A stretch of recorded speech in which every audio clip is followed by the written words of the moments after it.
We're wrapping up the week here on America's Day at the Races, live with you from Aqueduct Racetrack in South Ozone Park. It's the New York Stallion Series in the spotlight today in the Thunder Rumble division. The very consistent Maya Boyd Tate looks for another victory here at the Big A. And for the fillies in the Staten Island division, bank on Anna. She's another one that was consistent. She won the Union Avenue 2 starts back and will look to find the winner's circle once again. And yesterday in the Grade 1 Cigar Mile, a thriller as the 6-year-old Mind Control wraps up his career a winner for trainer Todd Pletcher. All that and more coming up on America's Day at the Races, brought to you by America's Best Racing. For the love of the race, visit americasbestracing.net today. Thanks for joining us on this beautiful Sunday afternoon. I'm your host, Acacia Coleman, as we will, of course, look back at all of the terrific things that took place on yesterday's card and look ahead to some great racing coming up a little bit later on this afternoon. As I welcome in my co-host today, champion jockey Richard Migliore here with me. And Richie, we talked a little bit yesterday about the history, the prestige of races like the Cigar Mile, Remsen, Demoiselle, everything that we had yesterday. And the racing delivered with some great performances. It really delivered. Obviously, the 2-year-olds getting the 1 1/8. The Remsen was a fast race for young horses getting 9 furlongs. But the story to me is Mind Control. You know, he possesses that intangible. We refer to it as heart. It's just such a desire to win, to be the herd leader. And you could see his demeanor, Acacia, sticking his head out, his ears pinned, does not want to get past. Now, I know that was his final start. He went out on top, a winner. If he can pass along that kind of tenacity to his offspring, he's going to be a very welcome addition to the New York Stallion ranks here in our state. Very excited to follow him in his new career as a stallion, and as Richie mentioned, standing here in the state of New York, which will be really fun as well. The New York Stallions, a perfect segue. It's what it's all about today as we take a look at the New York Stallion Series Thunder Rumble division, which will go as race number 8, 7 furlongs on the main track. And My Boy Tate, a horse that is now an 8-year-old New York bred by Boys at Toscanova, coming off of a win in the Hudson last time out, Richie.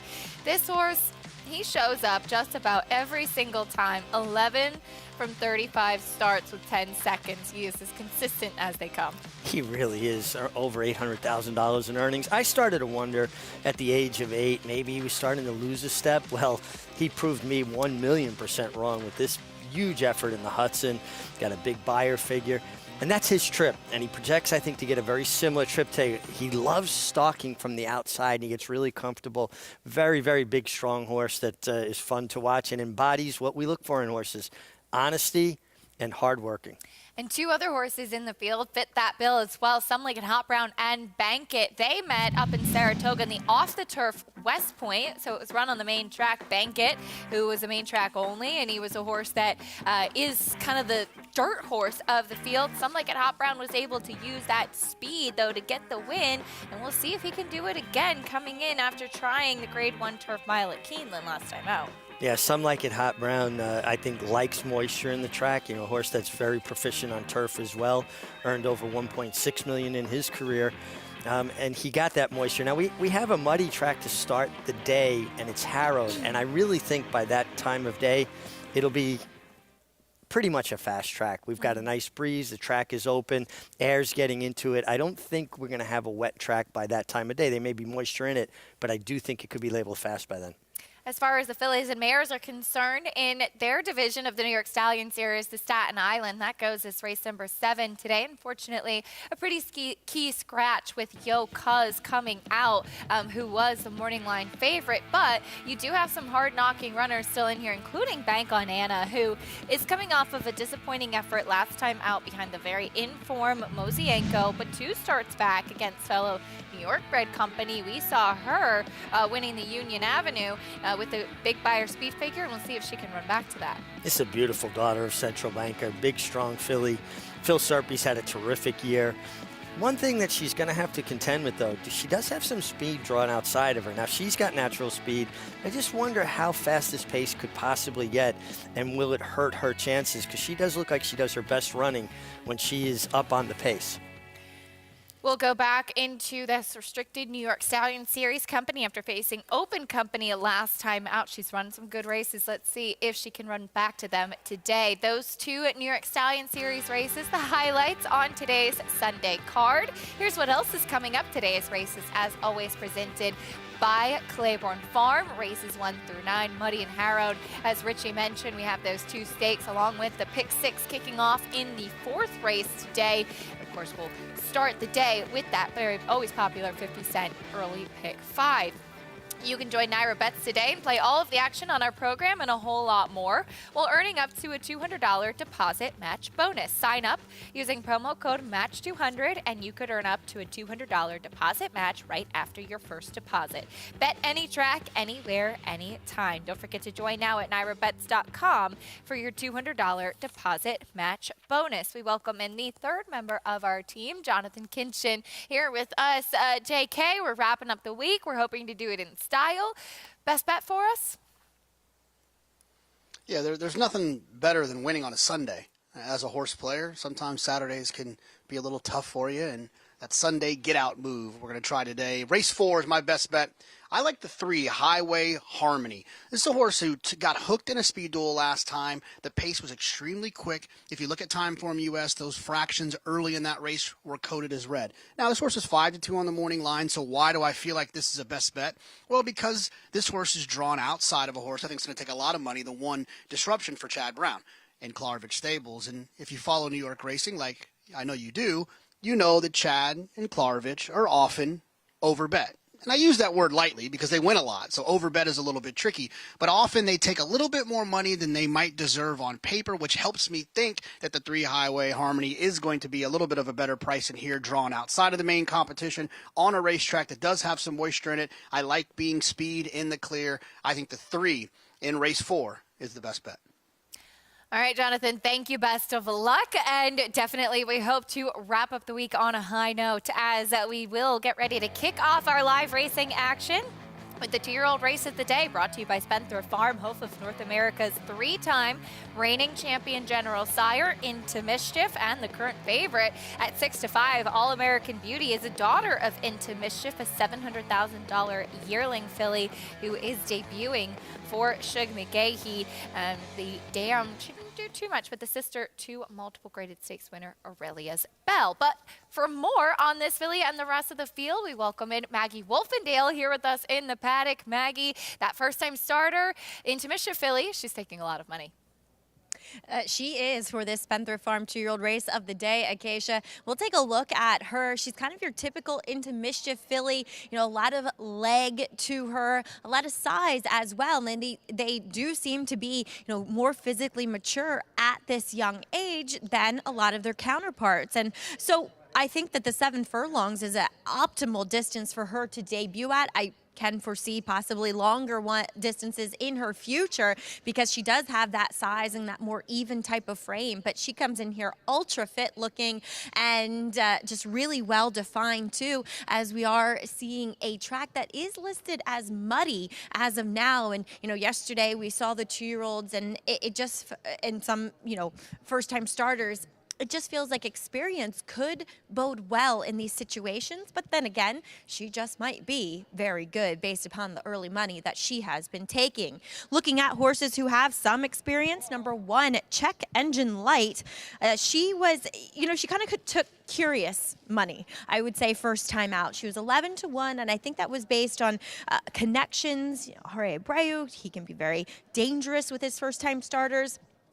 And 2, if you go back a generation, the dams have to irrigate. So there's a lovely pedigree with regards to this filly. But first time out, she was breaking from the 1 hole. She just broke slow. She was totally outpaced. And then she kind of ran on a little bit as she took a lot of kickback being down towards the inside. So it was a decent experience type of effort. And the problem, though, with her today is where has she been? She comes back, though, with some nice breezes into here, and I thought first time out she just did not look that fit. And she's a lot more together this time around, just mentally it seems, too, with mostly being physical. So I think she's interesting. She'll just have to break a bit better from that inside post yet again. Number 5, La Grotte. I feel like her 2 starts so far in her career, maybe they're just null and void, because first time I didn't necessarily think she was a turf horse. She just wanted the distance, and she basically ran off that day in a hot pace with a talented field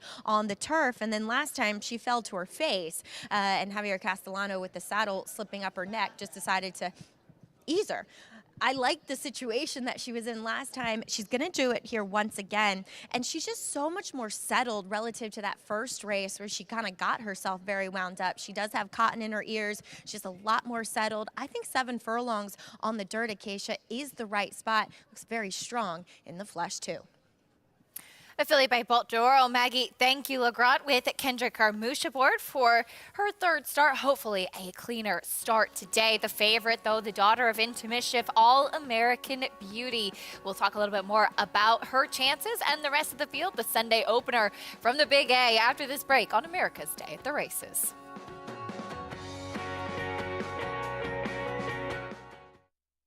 A Grade 1 winner of nearly $2 million, Silver State hails from the sire line of legendary Claiborne stallion Danzig.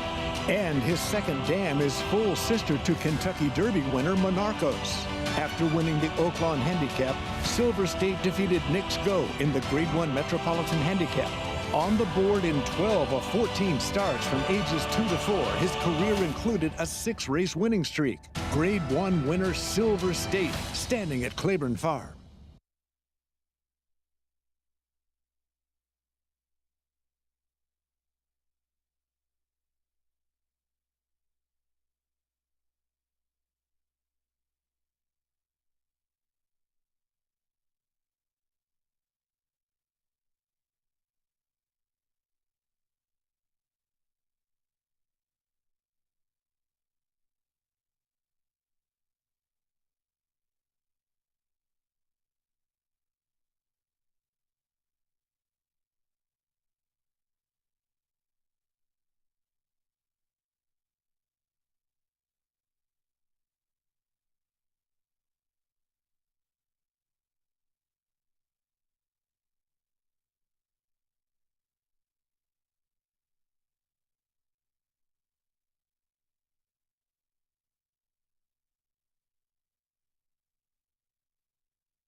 You're watching America's Day at the Races, brought to you by Naira Bets. You can bet any track, anywhere, anytime. Get started at nairabets.com today. We kick off our live racing action on this beautiful Sunday afternoon with a 2-year-old maiden special weight. It's our Spencer Farm 2-year-old race of the day. Horses in the paddock, 6-5 on All-American Beauty. She has that nice pedigree. She's by Into Mischief. And that $700,000 purchase price, I'm sure many reasons that the betting public would be intrigued by this first-time starter. Yeah, again, a $700,000 yearling purchase, trained by a Hall of Famer in Shug McGahee. The pedigree, Into Mischief. The dam has had 3 foals to race, all winners, one at lower level, one on synthetic, but also one debut winner on dirt. So she does throw horses that can win early, and obviously Into Mischief gets all kinds of runners. And the money has to, be significant. To be 6-5 at a first-time starter, she must be training up a storm in the morning. The number 1 Check Engine Light is 2-1, and Maggie did bring up some good points that we haven't seen her since July. She started off relatively early in the season up at Saratoga and was off slowly that day. You can see from that inside post. She'll break from the rail again today. She's had a couple of strong gate work since then, but trailing the field, and that was won by one of the more impressive 2-year-olds we saw over the summer in Prank, who unfortunately was sidelined after that very impressive debut, and she just wasn't able to really recover after that poor start. No, she broke slowly, but what I liked about it, though, after that, she did rally inside from behind horses, took kickback. Now, Prankster won by 9 3/4 lengths. Roughly 10 lengths. This filly was beaten 16 1/2 lengths. If you took Prankster out of there, suddenly that race looks a lot better than it would appear at first blush on paper. And I thought she showed some courage that day. 2-1 right now. You can follow along and get all of the stats and the horses, trainers, and jockeys in today's races with free Equibase past performances. Visit NYRA.com/TV schedule to download your free past performances on all of the races on today's show. Let's meet the rest of the field for our Spendthrift Farm 2-year-old race of the day. Kicking the day off in style with these young fillies. Starting things off with Check Engine Light, the worst nightmare for anybody driving. Yeah, absolutely. I thought ran okay, better than it might look at first blush on paper. Her grand dam was a mare called Bubbler, multiple stakes winner, very fast, 6 for 9 lifetime. Number 2, Germany Javo. Rallied belatedly, but that was for maiden 30 in the slop. This is considerably tougher. Here's your favorite, All American Beauty. Daughter of Into Mischief, taking all the money. Some sharp works for this one from Hall of Fame conditioner. Another first-time starter. Here comes Scarlet. I actually heard this filly has trained pretty well, has been pretty sharp out of the gates in the morning. La Grotte, let's see if she can hopefully get out of the gate a little bit better. I mean, she basically fell down at the break last time. The fact that she even got back to her feet was miraculous. And Divine Cross, second-time starter. I think the outside post really helps Divine Cross. I thought she was very green early, really kind of resenting the kickback, climbing. I think the extra furlong and the outside post help her cause a great deal. A filly out of Perfectly Divine, who's the sister to Tisway. So some nice pedigrees in this race. Here is the number 5, La Grotte, as she did have that disastrous start last time out, as Maggie had touched on. We'll take a look at the pan shot first, where she really went down there, and you can see right at that point, and it takes athleticism from the filly and from a rider, Javier Castellano, that day to recover after that. And you can see in that shot a little bit, Richie, what Maggie was touching on, and how much the saddle really kind of slipped forward as a result of that. Yeah, this is as bad as you're going to see a horse stumble, and the rider, unbelievably, miraculously, Javier Castellano stays on. And she didn't stumble for 1 stride. She stumbled for 3 strides. Great athleticism on her part to find her feet again. And when all your weight gets thrown so far forward with a horse stumbling like that, the saddle will have a tendency to move. And you saw just what you were talking about in that pan shot, really went up her neck. I think you put a line through both her first races. You treat her like a first-time starter. And I will say this is a very good-looking daughter of Bolt d'Oro. A lot of substance to her. Bolt d'Oro, as far as a new stallion, has had a lot of success with his young horses on the racetrack as of yet. Let's bring Jonathan Kinchin back into the conversation. JK, do you feel a little panic like I do when Check Engine Light comes on in the car? No, I'm that dude that drives around with check engine light for at least 2 years. I don't get scared of check engine lights, ride it out. When low air pressure, I'll roll around on 10 PSI as long as I can. And also, I don't even flinch at a low gas. This is a gamble. I'm a gambler. Let's see if we can make it. So, no, Acacia, I don't worry about any of that stuff. But I do like the one check engine light. This horse took money into the teeth of Prank, who, in my opinion, was probably the most impressive 2-year-old we've seen all year. The way her performance at Saratoga. Unfortunately, she was injured, and looking forward to seeing her back. But Check Engine Light, took some money, broke slow that day, got an okay speed figure, is taking money here today. I think she's probably well meant. I think she'll take another step forward. Hate the inside draw for a horse that broke slowly on debut, but hopefully they've gotten that figured out. And then the 3 All-American Beauty. I remember when Cortland Farm, one day at Saratoga, they won the first 2 races, maiden races. So they got a nice crop of 2-year-olds. I'm expecting All-American Beauty, the way this horse is being bet, to run well. Shug can win first time out, only 10%. But a horse to take this much money, I think there's probably some buzz that All-American Beauty can run. I'll pick the one Check Engine Light based off of that performance, but I am a little bit interested to hear what Maggie has to say about this Gervin filly, because these Gervins might be sneaky okay. I think he's proven that, JK. I don't want to say he's the gun runner of 2022, but they are striking at 21% with his 2-year-olds this year. So, yeah, Gervin can be awfully good, as here comes Scarlet. She does have, on the bottom side, the dam won first time out sprinting on the dirt, but her faster races came on the turf. And this really does have a bit of a turf hoof to her. So we'll see how she negotiates the muddy going here. And I think it is a bit of a heavier course. So, again, I'm going to reiterate that the first time starters might still be up against it here as we do see Jose Lascano off of number 3, All-American Beauty. I do believe they're giving her a saddle readjustment. But back to Here Comes Scarlet. Yeah, she was very fit. I'm almost 99% sure that they were schooling her here in the paddock yesterday early on in the Cigar Mile card, and she handled herself well yesterday. She handled herself well today, getting on her toes after receiving a solo warm-up out on the track by Dylan Davis. But fitness-wise, she looks ready, and mentally, she looks ready. I'm just a little bit worried about the surface with her, but she is taking some meaningful money, I think, into the teeth of the well-regarded first-time starter that they paid $700,000 for, as they only paid $10,000 for her, as well as the horses who have run. Let's take a look at number 6 in here, Divine Cross. I was in the paddock for her first race. I thought she needed to strengthen a bit, and she's done that. Now, she mentally, though, has not. And it might just be her because, too, though, in the running of the race, she was very green. And I did not see a change whatsoever in her demeanor second time out. She was still green in the paddock. She still had to break post parade. I just wish I saw a more professional, more well within herself filly. But I do think there was a move forward physically. And as Richie, I know you're interested in this filly because she draws that outside post. Yeah, I really thought the outside post was going to aid Divine Cross. I just thought she was green and behind horses. I would like to see her acting a little bit better, and it's so important to pick up on what Maggie's observations are. You could see her, she was a little reluctant as she's heading back towards the starting gate, but I think outside post going 7 furlongs, at least it gives her an opportunity to get into her stride, get into her rhythm. I thought that was her biggest plus, being outside here.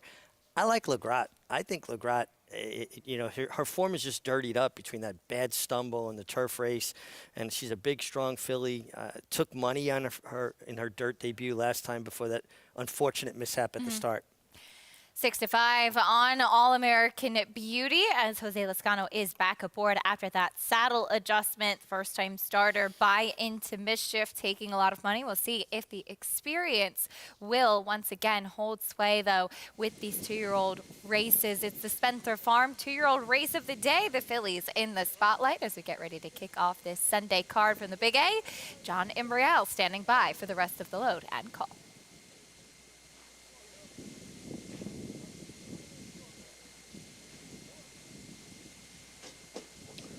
Waiting now for Here Comes Scarlet, Legrat, and Divine Cross.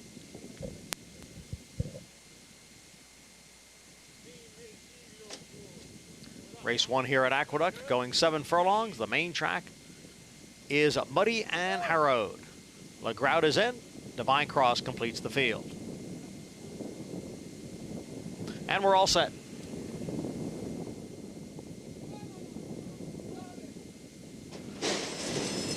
And they're off. From the outside, it is Divine Cross along with Legrat.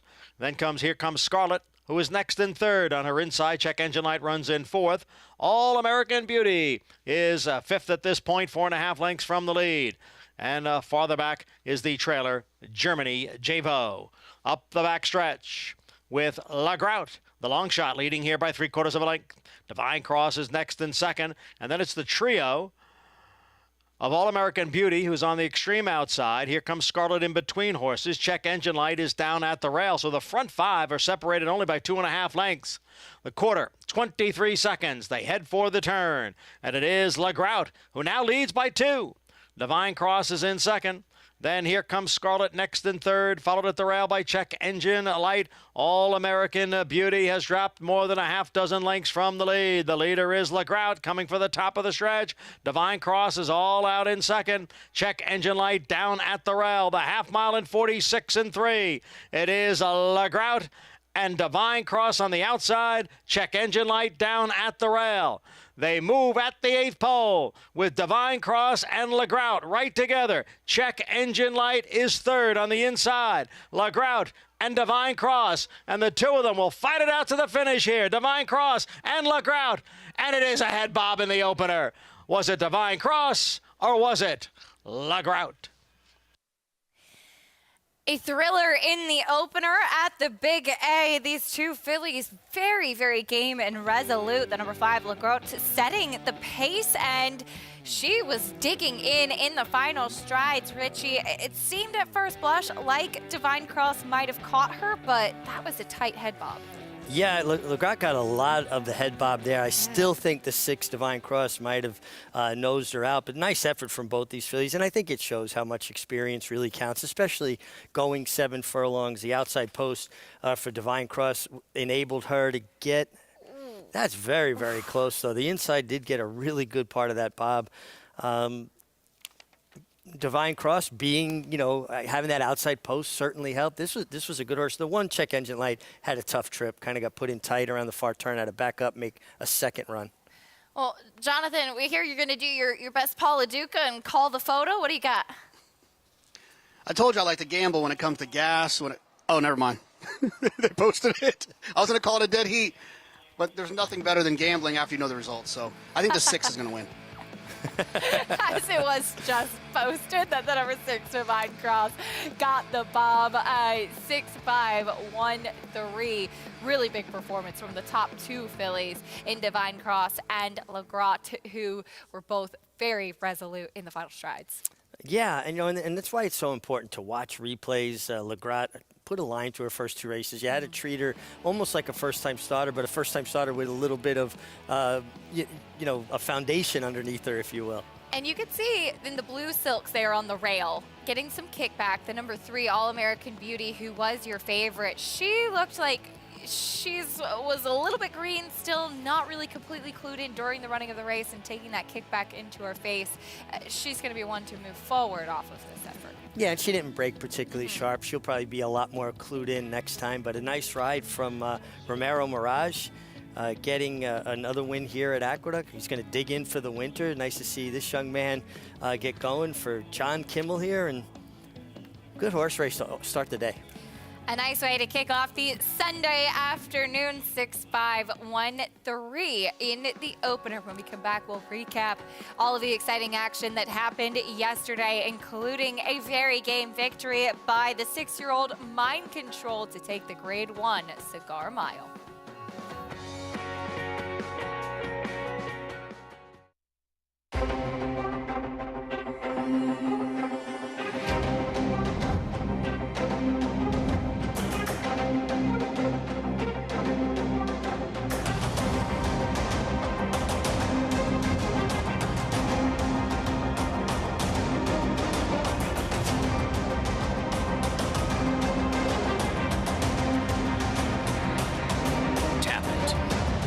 Standing at Gainesway.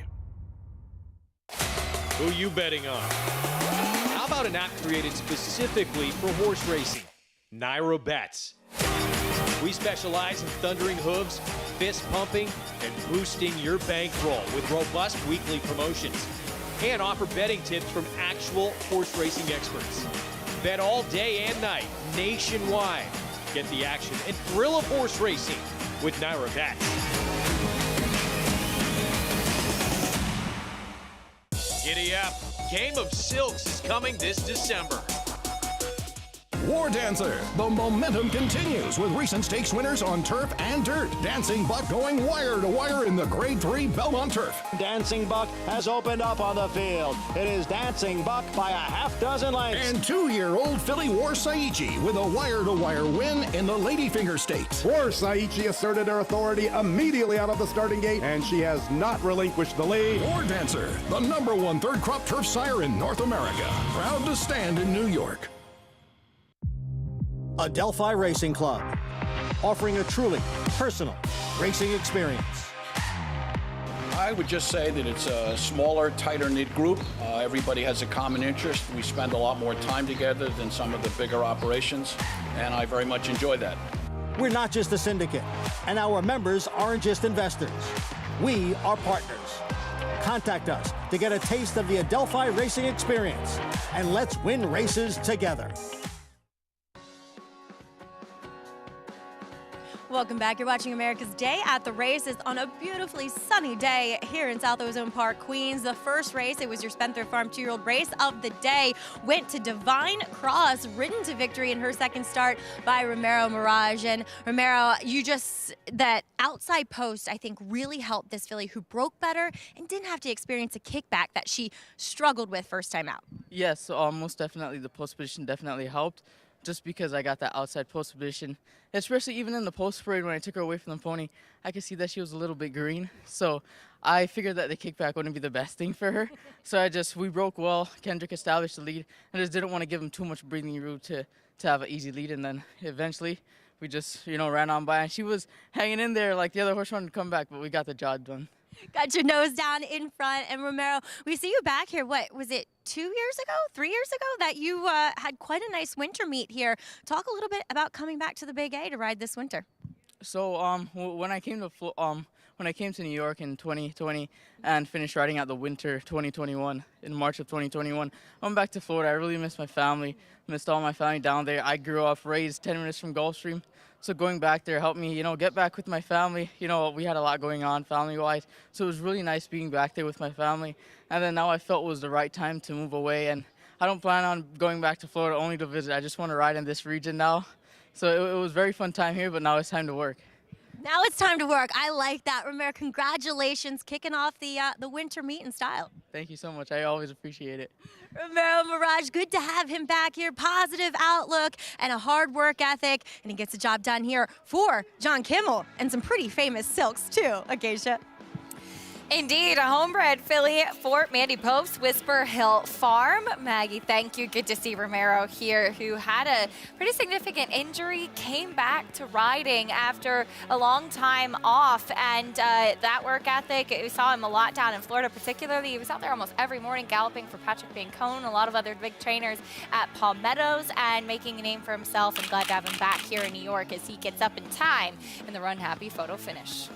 Yeah, just did get up. You see how desperately close that was. Game of inches, that's less than an inch there.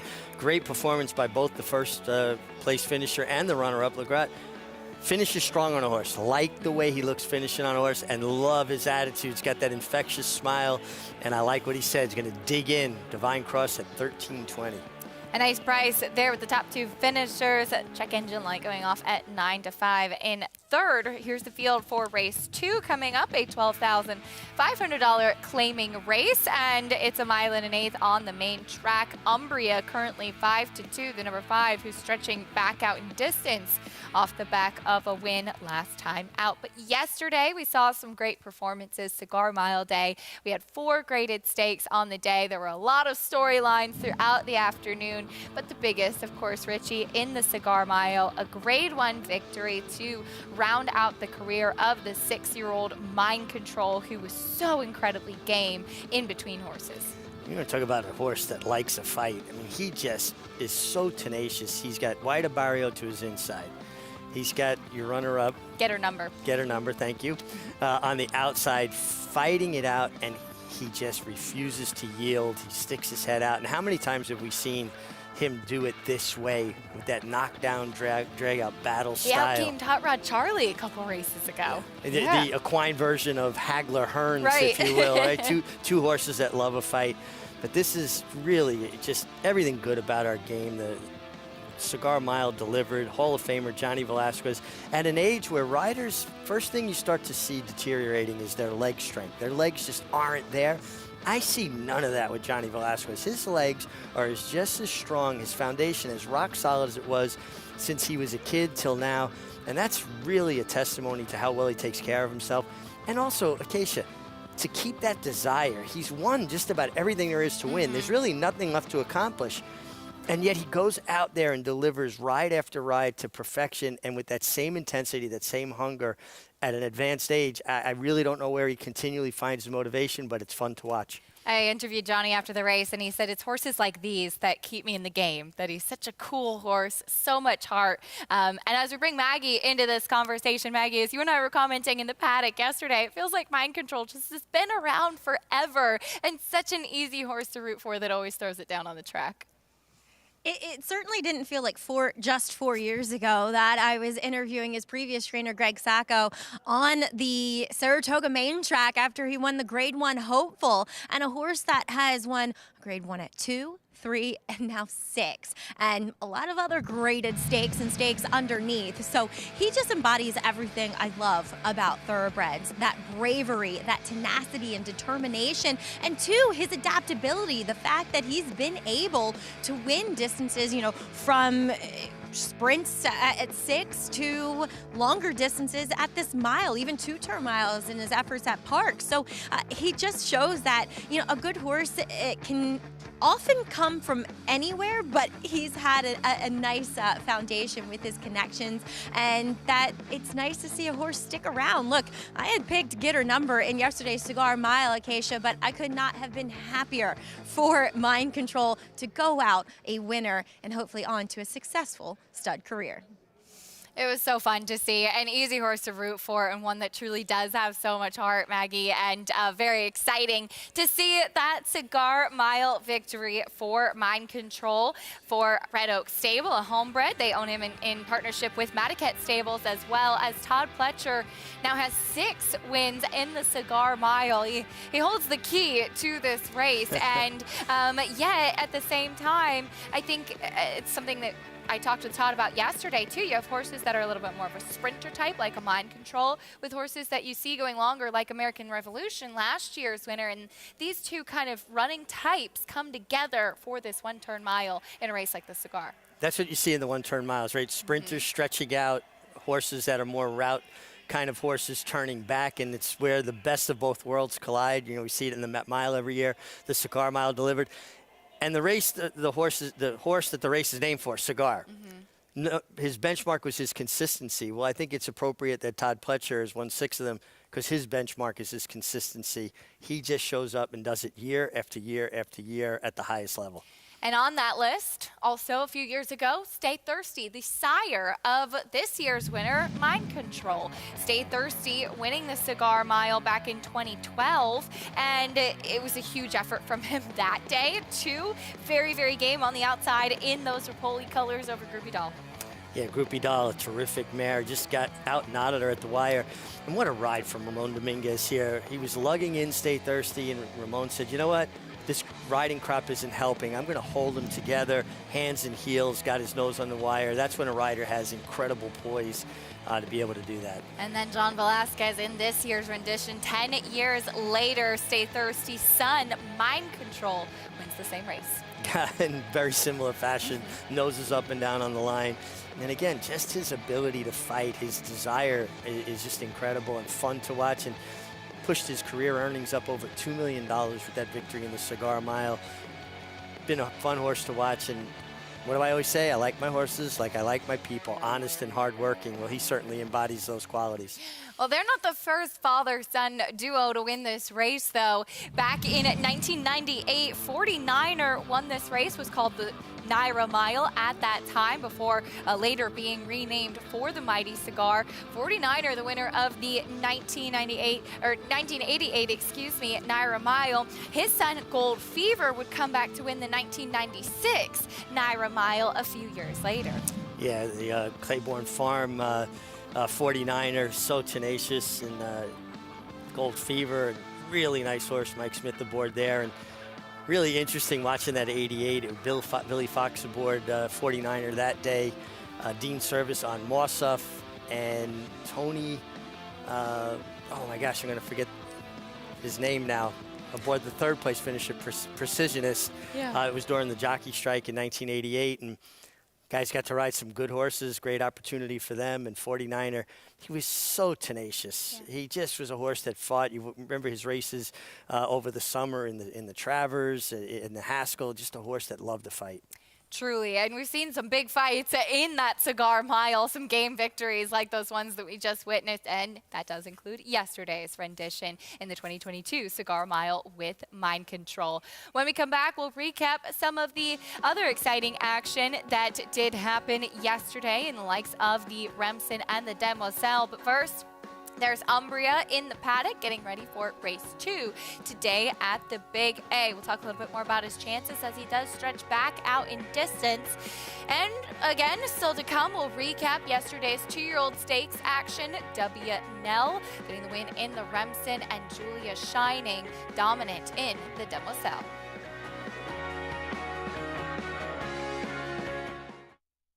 Sire Sensation Gunrunner is the sire of 6 first crop Grade 1 winners. God-eyed, and he's going to win the hopeful. Recco Zulu wins the Breeders' Cup Juvenile Fillies, and Cyberknife has won that has the... Society is going to win the Cotillion, and ta-da! They win the Bathurst, Pennsylvania Derby. Early voting comes inside and wins it. He wins the Preakness. Horse of the Year, Gunrunner, standing at 3 Chimneys.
You're watching America's Day at the Races on Fox Sports 2, brought to you in part by Claiborne Farm. 100 years of doing the usual, unusually well. Getting ready for race number 2 on this Sunday afternoon. There's Umbria in the paddock as this horse won last time out, Richie, so he has the recency, but that was a condition non-winners of 3 race, and it was sprinting, so he's doing something completely different today. Yeah, and I think he caught the right field. He got the right setup. And listen, this was a really nice effort from him. One of his better efforts in his career. I think this is considerably tougher. I think so. And he does have to stretch out to the 1.125 distance.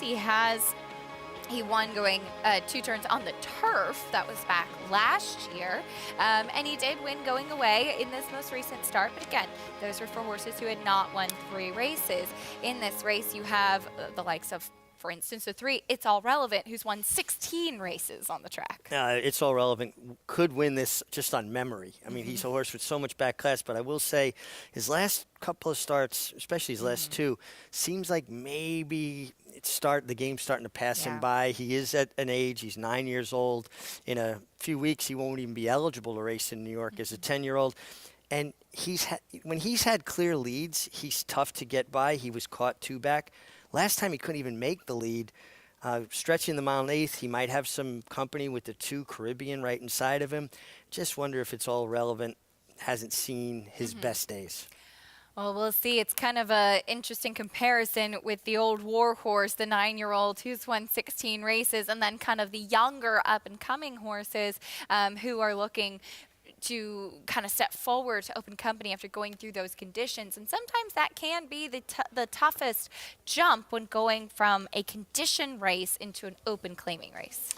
Yeah, you're facing horses that have been there and done that. You know, they've duked it out with the toughest of their division. Caribbean's an 8-time winner. Liam's Fire, 4-time winner. Umbria now's got to step up, and it's an open claiming race. It's an interesting spot. I also wonder if Umbria really wants a mile and an eighth. I mean, he has one, like you said, 2 turns on the turf and a 1-turn mile, a couple back. I'm a little bit interested in the one Supply Chain. We've seen Maddie Oliver do very well with horses with big prices, hitting the board. She hasn't had her first career win yet. Amira Shashakli's barn is going well. She had a couple of wins, put Katie Davis on a winner the other day. And maybe she's going to do the same for Maddie Oliver here, because I think this horse is a true closer in a race that I think there's ample speed on. You can join Naira Bets today and play all of the action on our program and more while earning up to a $200 deposit match bonus. Sign up using promo code MATCH200 and you could earn up to a $200 deposit match right after your first deposit. Bet any track, anywhere, anytime. Don't forget to join now at nairabets.com for your $200 deposit match. Favoritism is now shifted over to the number 3, It's All Relevant. With that early speed, we'll meet the field, though, kicking things off with Maddie Oliver's mount, Supply Chain. Gets a 10-pound break in the weights. You get that weight allowance for a rider that hasn't won 5 races yet, an incentive for owners and trainers to give them a chance. Here's Caribbean, now in the barn of Rob Atras. God, I think he's part of the pace, particularly with Kendrick. It's All Relevant, now 5-2 favorite. Old back class horse, just love him, shows up, tries hard. I just wonder if he hasn't lost a step. Amira Shashakli with 2 in the race. Katie Davis aboard this one, Liam's Fire. This horse can be up close, too. He's shown good speed in sprint races. Here is the number 5, Umbria, co-favorite. He comes off a big win, but has he ever put 2 huge races like that back to back? I'm looking elsewhere. Moved to the dirt last time out. Here's Goldini. Tried dirt for the first time last time and hooked a much tougher group of horses. And Scotty to the outside. Yeah, Scotty ran really well 2 back, but that was also a condition claiming race. He had to go open last time. He was well beaten. I think he's aided by the outside post and an apprentice that I've been impressed with. That's the field for the second at the Big A. There's a look at the number 1, Supply Chain. As Jonathan Kinchin, your thoughts on race 2? Yeah, I mean, you got to love a horse like the 3, It's All Relevant. But like Richie pointed out, maybe a little long in the tooth. Maybe it just doesn't have that same punch. And in fact, when you look at his pace figures, you look at his last couple of races, it feels like he might want to go shorter than actually going longer. He's been going the mile. I think maybe the 9 furlongs might be a little bit too much. I think he's going to get a little bit tired down the stretch. I'm going to go to the inside with the 1, Supply Chain, who's switching barns. It's a horse that has some speed figures that make sense, a horse that feels like might want to go a little bit longer. And while the rest of them are getting a little bit tired in this mile and an 8th race, feels like Supply Chain might still be finishing. Now, this is the type of horse that, drawn down on the inside, I'm hopeful that the saving of the ground around the both turns should also help with that stamina in terms of going a little bit further. And the price at 5-1 on the board makes more than enough sense for me. Look, I'm rooting for the 3. It's All Relevant. You'd like to see a horse like this who's run 41 times, 16 wins as a 9-year-old go out on a winning note, like Richie mentioned, likely to be his last race or pretty close to his last race. I'd like to see him try to get it done. I just worry that maybe 5 times ago was the time for him. I'll take the 1, Supply Chain. All right, Jonathan, thank you. 5-1 on Supply Chain right now as Maddie Oliver, a regular exercise rider, breezing all the top horses in the barn of Christophe Clement. We saw just a short time ago when she started out her career riding horses in the afternoon, and she's put forth some good rides, hitting the board several times on some big runners. And it's that time, Richie, I'm sure that it's validating to be finishing in the money, but I'm sure there's that anticipation of wanting to get that first win. Yeah, it's a little bit different. Years ago, they wanted you to ride a lot of races before you won your 5th, so you had a lot more experience. It's a different world now, different era, right? Everything is instant gratification. But I will say this, I've worked with Maddie a bit with the Equicizer, and I've talked to her about the approach to riding, and I've explained to her that being calm and really starting to see a race is critical. Even more than the physical aspect of it. That will come with racing, with time, with more fitness. But I liken it to your work horses in the morning. It's basic training. It's a very controlled environment. You have an opportunity to relax and think it through. Racing is more like the front line. It's a faster pace. Things are happening quickly. You've got to be able to be as calm when the bombs are going off around you as you are in basic training. And I've seen that with her, saving ground, taking her time, being thoughtful. And it's the hardest thing for a young rider to kind of really master and wrap their mind around. But she's got a great work ethic. And full disclosure, my son Joseph is representing her. So, I don't want people accusing me. But it is a young lady that I've worked with, and I can see her desire and her approach and her professionalism. I think she's got a real opportunity to make it. Maddie Oliver, she is somebody I've gotten to know quite well, too, riding up particularly in Saratoga with my husband Miguel, and the work ethic is absolutely there, and she gets along really, really well with even the toughest of horses, which is a huge piece of it. But she's riding with some of the best in the country, if not the world, here in New York, and leading the jockey standings right now is that man right there, Kendrick Carmouche, with 19 on the board. Red Ortiz riding in California today. And Kendrick having another really, really strong meet as we get ready to move into the winter months. Well, we've got a really tight jockey race going on there with 8 races left, including the second race. So every win's so important right now. You got Javier Castellano right on top of them, 1 behind, Dylan Davis right behind them, 2 behind Kendrick. So this is still wide open. This could go down to the very last race today.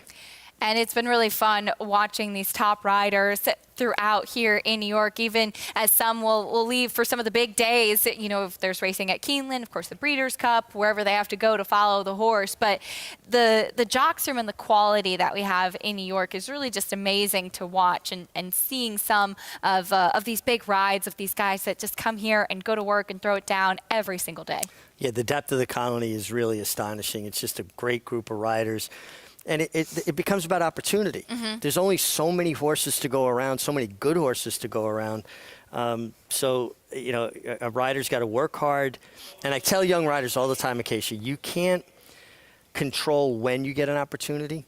The only thing you can control is being ready for that opportunity when it comes. We just saw apprentice jockey Jose Gomez, a 5-pound apprentice, and I know that he maybe has not won the most races of apprentice jockeys this year, but he has been holding his own with that super competitive colony here in New York. He's been holding his own in the toughest colony in North America. And he's by far and away leading the apprentice standings with earnings. Not as much in wins, but in earnings. And to me, the level of competition he's competed against on a daily basis and going to Saratoga, getting his first stakes win, to me, he's the most deserving of the Eclipse Award as champion apprentice. He's on the 2-1 favorite right now. The 9-year-old, It's All Relevant, as they load in for the second race at the Big A. We'll send it up to John and Brielle for the call.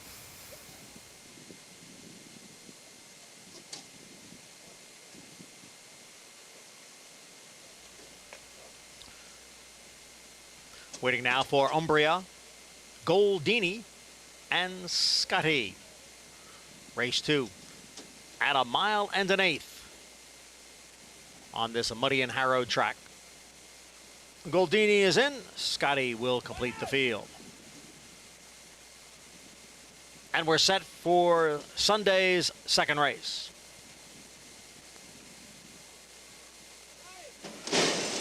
And they're off. Number 1, Supply Chain, just walked out of the starting gate and trails the field. It's All Relevant and Caribbean, and those two hook up early going into the clubhouse turn. Caribbean down at the rail. It's All Relevant is on the outside and is a close second. And then comes Umbria, who is next in third, followed by Goldini in fourth. Liam's Fire on the outside in fifth. At the back of the pack are Supply Chain and Scotty, and the quarter went in 23 and 2/5 seconds. So Caribbean takes the field up the backstretch. Caribbean by a half length. It's All Relevant on the outside is second by 3 lengths, with Umbria in third, another 2.5. Back to Goldini, who races in fourth, followed by Liam's Fire in fifth, then Supply Chain, and farther back is Scotty. They continue along after a half and 47 seconds. Caribbean and It's All Relevant. They remain 1-2, and they remain heads apart with a half mile to the finish. Caribbean on the inside, It's All Relevant on the outside. Umbria getting closer. Goldini now making a move on the outside. Liam's Fire is in 5th, 7 lengths from the front. It's All Relevant narrowly. Caribbean down at the rail. Goldini is in 3rd. Then it's Umbria, Liam's Fire, and farther back, Supply Chain. As they come for the quarter pole, 3/4 up in 1:12 and 2. And it is Goldini who has now taken over the lead. It's Goldini in front. It's All Relevant, runs in 2nd and continues to battle on. It's All Relevant and Goldini. They're right together with less than 1/8 of a mile to the finish. Goldini on the outside. It's All Relevant. Down at the rail, Goldini is now prevailing. It's All Relevant in 2nd. Caribbean is 3rd, and Goldini is the winner. It's All Relevant completes the exacta. Caribbean was 3rd. Goldini gets the win. We talked about that tight jockey race, and Javier Castellano is now tied with Kendrick Carmouche. Yeah, moves into a tie with 7 races left. This is going to go down to the wire, and Goldini faced much tougher last time. That was a really tough $16,000 claimer, and he dropped in here, gets it done. You got to give high marks to It's All Relevant. He really fought all the way to the wire, still showing that grit and determination that has been something that he's displayed throughout his career. Just could not hold off Goldini after attending a very sharp pace set by Caribbean.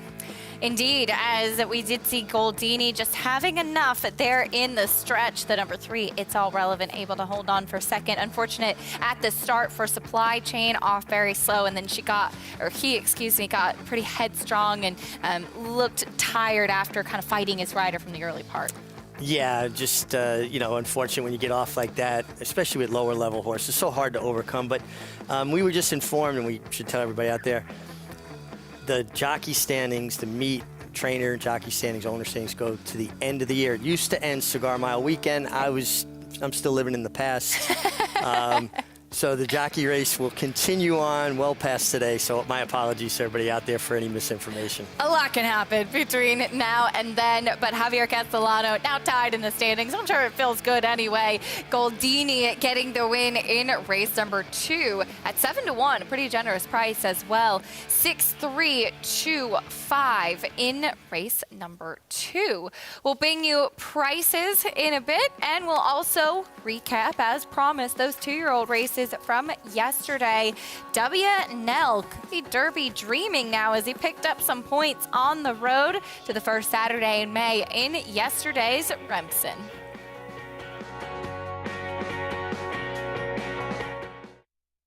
Eclipse champion Run Happy, the #1 second crop dirt sire of last year, is back and showing a new dimension with winners on turf, dirt, and all weather. A record-breaking sprint champion, Run Happy is also siring winners at all distances, from 7 furlongs to 1.25 miles. A sire whose runners can carry his speed over all distances and all surfaces.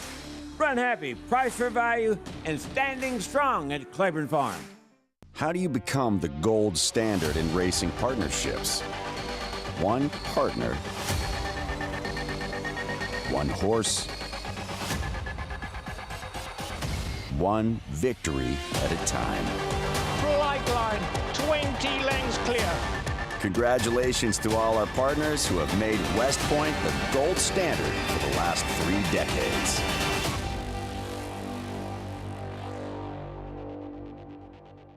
Code of Honor, multiple Grade 1 winner and 6-time graded stakes winner, including the Grade 1 Travers, the Grade 1 Jockey Club Gold Cup, the Grade 2 Fountain of Youth.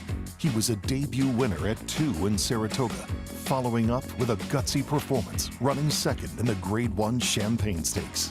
Son of a champion out of a graded stakes winner, with an outstanding physical to match. Code of Honor, standing at Lane's End. Racetrack Television Network brings you every race, from every track, on every screen, every day. With monthly packages starting as low as $5, RTN gives you great value and access to more live HD streaming and race replays than anyone. Visit RTN.tv today to sign up and watch on almost any device, including Roku and Amazon Fire. RTN has packages that start at $5 per month. Giddy up. Game of Silks is coming this December. Welcome back to America's Day at the Races, brought to you by America's Best Racing. For the love of the race, visit americasbestracing.net today. In race number 2, it was Goldini, the 4-year-old by Golden Sense, taking a drop in class, able to get the win for David Jacobson. Javier Castellano in the saddle. Yeah, made that sweeping run up, and tactically, what a flawless ride from Javier on Goldini. It's All Relevant was attending Caribbean's pace.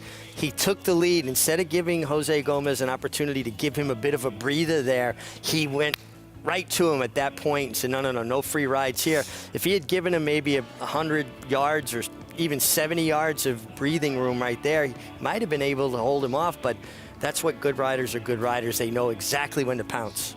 $16 winner in race number 2. Goldini with the win over the 9-year-old It's All Relevant and Caribbean.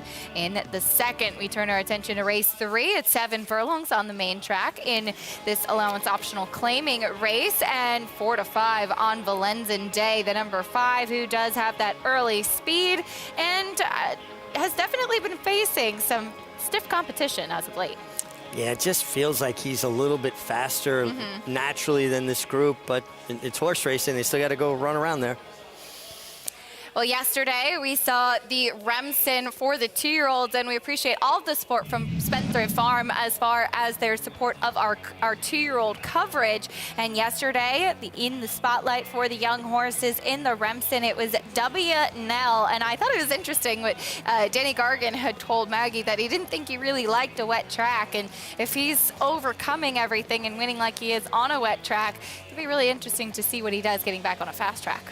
You know, I was talking with Danny Gargan a few weeks ago, and he told me he really liked this colt. Didn't feel like there was much difference between him and the colt that he won the Nashua with. And this horse really took a big step forward. I think it's hard for trainers to make that assessment because most trainers don't work their horses out on sloppy tracks or muddy tracks. With a few notable exceptions, Shug McGahee will work his horses in the mud. And I think the thought process there is, well, they're going to have to race over it, so why don't we give him a little experience with it? This was a good performance by both the winner and the runner-up, Arctic Arrogance. They put a lot of separation between them and the favorite, Tuskegee Airmen. But anytime you've got a 2-year-old that can get 9 furlongs, you got to start thinking about that 10th furlong, that dreaming about Derby. I mean, you have to. It's not too much further, that's for sure. W. Nell, though, with the win in yesterday's Grade 2 Remsen. And Maggie, I know that you've been able to really follow the progression of this young colt who was very game and impressive yesterday to win that Remsen. Well, as Meg likes to say, Acacia, full disclosure, I'm pretty close with the owners of that partnership group of Wes Paces, Larry Connolly, and Keith Mason, and they're wonderful people. So I could not be happier for them. And named for Washington and Lee University, W&L, the nickname for that school. And yes, Acacia, first time out, I knew that Danny liked this horse because he had been working him with older horses, and he had been holding his own. I think I watched a breeze up at Saratoga where he worked with Tax, a greatest stakes winner in his own right. But he just needed to strengthen up a bit, and boy, has he done so in his 2 subsequent starts, both of which resulting in wins. And as Danny said, when he broke his maiden, he was still just figuring things out. And I think in hindsight, Danny realized that maybe it wasn't the wet track, it was more the inexperience issue. And then we see him lapped on to Arctic Arrogance yesterday, I should say, in the Remsen, and he prevailed. So really, before our eyes, watching this boy of a horse become a man. And I know that the Connections, that's their goal. Their goal is to win a Kentucky Derby, and I'll knock on wood for them. If W&L stays sound and he keeps progressing, he is going to be possibly right there in the gate for Saturday in May, Acacia. It'll be exciting to follow, that's for sure. And we saw last year what the impact that the Remsen had on the Triple Crown with Mo Donegal winning the Belmont Stakes, and that was over early voting. Who won the Preakness? Yeah, Zandon. Zandon. No, early voting also ran in New York over the winter. I think it's just such an important barometer of how far horses are going to go and if they're going to be capable of getting the classic distances. This time of year, for a 2-year-old to be able to get 9 furlongs, you've got to be very hopeful about their prospects going forward. Well, we'll see. And, of course, a lot can happen between now and then, but wishing them all the best with WNL. And Danny Gargan saying going to give him some time over the winter, bring him back in the spring, pointing on to that Kentucky Derby. But as far as the young fillies are concerned, we did see in the Demoiselle 2-year-old fillies going a mile and an eighth, and Julia Shining, just like her big sister Malathot, getting the win. And she, much like Malathot, doing just what she had to do. There's more than one way to judge a race or an effort, if you will, and some people will dismiss this effort as, well, it was a slow race, but at no point did she look comfortable. She was climbing. She didn't seem to like the racetrack. If you go back and watch her first start, when dirt hit her the first time, the kickback, she completely pulled herself up and had to make this long, sustained run.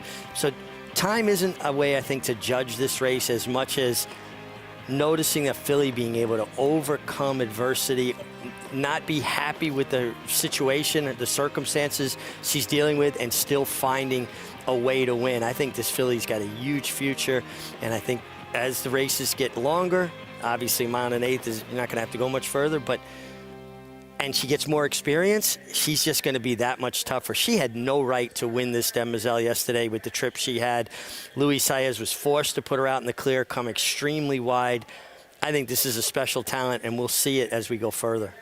Luis Saez might have needed an oxygen tank after that race, too, as he really kind of had to start asking her early because, as you pointed out, Richie, she wasn't responding. She was really resenting the kickback and being a little bit tough, kind of trying to take herself out of the race early on, and he was trying to keep her into the race. He rode her for almost the entire mile and a furlong, trying to keep her motivated, trying to keep her focused, keep her in the game. This is a filly that honestly doesn't have any clue what she's doing yet, and yet she's winning. Wait until she figures the game out and gets a little more professional and actually helps the rider, travels in the bridle. I think she's a special talent. And excited to hear Maggie's thoughts on this young filly. As Maggie, yes, it was not nearly as fast as what we saw from the boys yesterday, but Julia Shining really overcoming every obstacle to get the win. That's okay. She doesn't have to run against boys. At this point in time, she's better than a lot of her female competition. I know there's obviously some other names that need to be mentioned, but Julia Shining, she was the star of yesterday within her division, and it's just remarkable how a dam could throw, and obviously they both have the same sires, but two fillies that are just so much alike, from their physical attributes to their demeanor. I mean, yeah, she needed to be under a ride, but her stride is just a lot bigger than most, so that raw talent's already there. It's just about figuring it out. She put her ears up when she got to the line and put her head out in front, and Todd did mention to me, you know, it took us a little while to put the blinkers on Malathot, but maybe we don't wait quite as long to put them on Julia Shining, although it's still fun to see an undefeated filly in her 2 starts with that kind of pedigree and just what the future may hold. She's definitely an exciting proposition. She really is, Maggie. Thank you. And you even heard it yesterday in John and Brielle's call saying that the sky's the limit. We'll see what Julia Shining may have in store moving forward. She has the pedigree to be successful. Homebred 4 Stone Street stables, keeping this one the daughter of Curlin. And dreaming of Julia, her dam was quite talented as well. She won the Frizette, and now is the dam of soon-to-be dual champion Malathot and a very promising prospect in Julia Shining. Yeah, absolutely. And I think it's incredible when the dam possesses the ability and then is able to pass that on. And just like Maggie was talking about, the similarities with them personality-wise, a little bit laid back, not really wanting to do more than it's necessary, hit the front, their ears go up. I really I take exception, to be honest with you. I read things, and people can be so dismissive of young horses. Well, they haven't run fast. You got to have a little more vision, a little bit more insight into what you're seeing. Yeah, that race might not be fast, but what they are right now isn't necessarily what they're going to be in a month or 2 months or 6 months. We'll see. A very exciting 2-year-old filly who has a big future, and we'll see if she can follow in the very big hoof prints of her older sister Malathaat with even more big wins in the future. We'll continue on with our live racing today at the Big A. Horses in the paddock for race number 3. There's a look at the 5 Valenzen Day, your short price favorite in the 3rd. We'll talk more about his chances after this.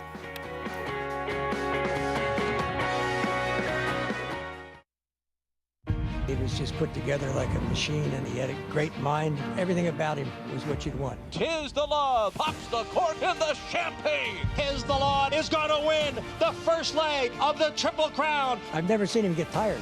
Respect the law. Tis the Law. His structure is just perfect. His bone is perfect. He's left the others behind. He's going to win the Run Happy Travers. He's everything you would look for in a horse.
Welcome back to America's Day at the Races, brought to you by NYRA Bets. You can bet any track, anywhere, anytime. Get started at nyrabets.com today. In the 3rd race this afternoon, we're going 7 furlongs on the main track, Valenzen Day. We saw him trying the likes of the Sanford and the Saratoga Special. He's been knocking on the door at Laurel in his last couple, and he has that always dangerous early speed. For more, though, on the rest of this field, let's head down and get a paddock report from Maggie. That's right, Acacia. The rest of the field, I'm going to take a look at some other horses. And here I kind of want to reserve judgment on how I feel about your current even money favorite after I watch him warm up. As we'll start with Bobby the Tank, though, who goes first off the claim for Linda Rice. And a horse that has progressively just put on more muscle mass and strengthened up significantly. And 2, I know he was kind of all out to win at even money last time when dropping in for the 40 going a mile. So though, when I look back through my notes, I've always said probably wants a little bit longer. So I think the Goldilocks effect might be in effect here, as a 7/8 might play out to be perfect for him. I don't think he's a horse that necessarily needs the lead to win either. He, if I was just kind of blindly picking horses, would be the pick of the paddock, though I am intrigued by the horse who comes in here for Kelly Breen from out of town, number 4, Roll Again Dancer. You know, it's interesting that Kendrick Carmouche is back on again, and they're adding blinkers, because watching that last race at Parks going the 6, he was on his wrong lead down the backside. So, you know, horses are meant to be on their outside right lead when going straight and then swapping to their inside left lead when on the turns. And he was on his inside lead down the backside and never really kind of got off of it per se and just wanted to lug in. So I think maybe Kendrick was like, look, we got to put blinkers on this horse possibly and a little bit of a stronger bit in his mouth. He makes a great impression. And 2, Parks can be a weird racetrack sometimes. He looks fantastic. He's a big, bulky horse for gelding at 2. I think he's intriguing with those short cup cheater blinkers on. Number 6, Victim of the Night. He ships in from out of town. Jumped up at the start, then kind of ran through and around the field, just much the best against a weaker crew. But Bob Bone decides to send him here to Rob Atras, and he might be overmatched on class, but he's certainly not overmatched by looking at him here in the paddock, Acacia. This is a good-looking, athletic, elegant horse where I think the extra furlong to the 7 is only going to help him. And he's a nice price, too, at 9-1. Maggie, thank you. Let's meet the field, kicking off the post parade with the number 1, Flashy Alex. Javier Castellano stays.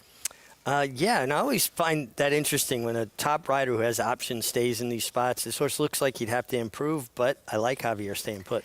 Last out maiden winner, here's Going in Style. Made a kind of a long, sustained run last time, kind of grinding it down. It's going to have to improve. Bobby the Tank just claimed for Linda Rice. And he is well named. He is a tank. Yes, he is. He lives up to his name every day. Here is that intriguing runner Maggie talked about, Roll Again Dancer. Kendrick Carmouche staying, the blinkers on, all interesting points by Gervin, who's been getting 21% overall winners from his first crop. Manny Franco going to be aboard your 3-5 favorite for Lenzen Day. Yeah, it just looks like he's run faster, and tactically, he just may have a pace advantage as well. And Victim of the Night coming in from out of town, first time for Rob Atras. Yeah, has broken a bit slowly in both his first starts. Maybe the outside post helps him get into the race in a little better fashion. You can take home your share of $3,000 today when you play with Naira Bets. Listen up here. You can hit the third race trifecta at Aqueduct today, and you can win a share of $3,000. This bonus is available to new and existing players. All you have to do is opt in at NairaBets.com. Easy as that. So, Jonathan Kinchin, help us out. There's $3K on the line, a share of it for the trifecta in the third. What do you got for us? Well, look, this is a nice time for me to try to tell you, if you are trifecta boxing in your life, and you're probably wrong, because that doesn't represent your likely opinion, because you're basically equally weighing every trifecta combination. I would encourage people to make tickets that look a little bit more like this, wheels, as it were. And what I'm going to do here is I think the 5 is a very likely winner of this race. I'm not going to spend any money with any of these other horses on top. I'm going to just have it with the 5 on top in this spot. My ticket's going to go 5 with 3, 6 with 2, 3, 4, and 6. I think the 3, Bobby the Tank, or the 6, Victim of the Night, are the likely horses to run in second. And then 2, 3, 4, 6 to kind of round that thing out. But I wanted to make sure that I have the 5 on top. This is a $6 ticket for $1. If you're a big bank Hank and you want to spend a little bit more money, you can just keep hitting that repeat button. I'll never tell anyone not to do that. It's always encouraged. But this is how I like to play trifectas. And for this promotion, we decided to put the ticket up like this. But keep in mind, if you do feel like the 5 is at least a little bit vulnerable, you can come back and play the trifecta with the 5 singled in that second slot. So the ticket would look a little bit like 3, 6 with 5 with 2, 3, 4, 6. Maybe play that one for a little bit less. Maybe play a $3 ticket the way we gave it with the 5 on top, and a 50-cent or a $1 ticket with the 5 in second. That should represent your opinion. At least it represents my opinion a little bit better. I think the 5 is the most likely winner. But, look, if the 3 or the 6 win the race, I still think the 5 will run second, and I can still try to pick up some value there. Hopefully I didn't lose you in that situation. But Google wheel bets in trifectas. See if you can learn a little something. The magic of Google. Some great tips as always, Jonathan. Thank you. 3-5 on Valenzen Day. The public agreeing this looks to be the most likely winner as well, the son of Kozan. As we'll take a look at a recent race from him, as this is a horse who had broke his maiden first time out, and then we did see him face the likes of Damon's Mound, Mo Strike in the Sanford and Saratoga Special, won that allowance race at Delaware a couple back, and he's been knocking on the door since then. Yeah, and he's just run consistently faster races than everybody else. He's run okay going 7 furlongs, 2 back at Laurel. Again, decent figure. He's naturally fast, but he's not forced into anything. I just think he's probably going to make the lead in hand here and control things from the front end. All right, Maggie, I know you wanted to reserve judgment for Valenzen Day, your favorite. What are you seeing? I wish I saw a little bit more energy, to be completely honest, Acacia. He just, never really picked up the bit in the warm-up. And yeah, he could win this on class alone. And another feather in his cap is that he's the only two-time winner in this field. And, he has offered for the 50. That's why. And his 2 races down at Laurel were against some nice horses. 2 back behind Post Time, who looks like a real runner for Brittany Russell. Won a stake yesterday by open lengths, by about 6 lengths under wraps, never even being asked, circled the field, but he's not in this race. So back to Valenzuela Day. He's okay. Like I said, he could win. I just thought there were some better looking horses in the flesh and out on the track than him today, where I thought maybe he was a little bit vulnerable. And Maggie going with a nice price runner, 8-1 with Roll Again Dancer. And circling back to what she was talking about in the paddock, Richie, I want to get your take on this, and I'm sure you can explain it from personal experience with horses and the way that they're supposed to approach their leads. As far as we always talk about it in the stretch, but there are multiple lead changes that take place throughout the entire running of the race. Well, because we race left-handed in North America, you need a horse to get on their left or inside lead going into the turn. It helps them negotiate the turn. If they're on their right lead, they're going to have a tendency to bear out. Just that centrifugal force is going to pull them away from the rail. So you want them to lean into the left lead, get on that left lead, and be able to make the turn in a much easier, more natural fashion. And then coming out of the turn in the stretch, you want them to get back on their right lead, the outside lead, to get that fresh burst of energy, to give them something a little bit more to finish with. So as Maggie was talking about with Roll Again Dancer in his last race on the left lead on the backside, so an early part where he could have been reserving some of that energy on the right side, on the right foreleg, on the right lead. So we'll see if those blinkers on. Some great points made by Maggie at a nice price with Roll Again Dancer, but the favorite continues to be Valenzuela Day at 1-2 in this third race. Let's send it up to Johnny I for the call. Valenzuela Day and Victim of the Night.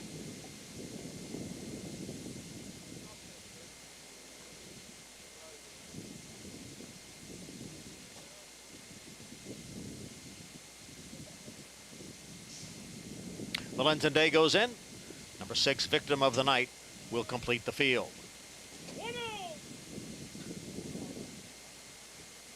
And Victim of the Night goes in nicely. We are set for race 3. It's at 7 furlongs.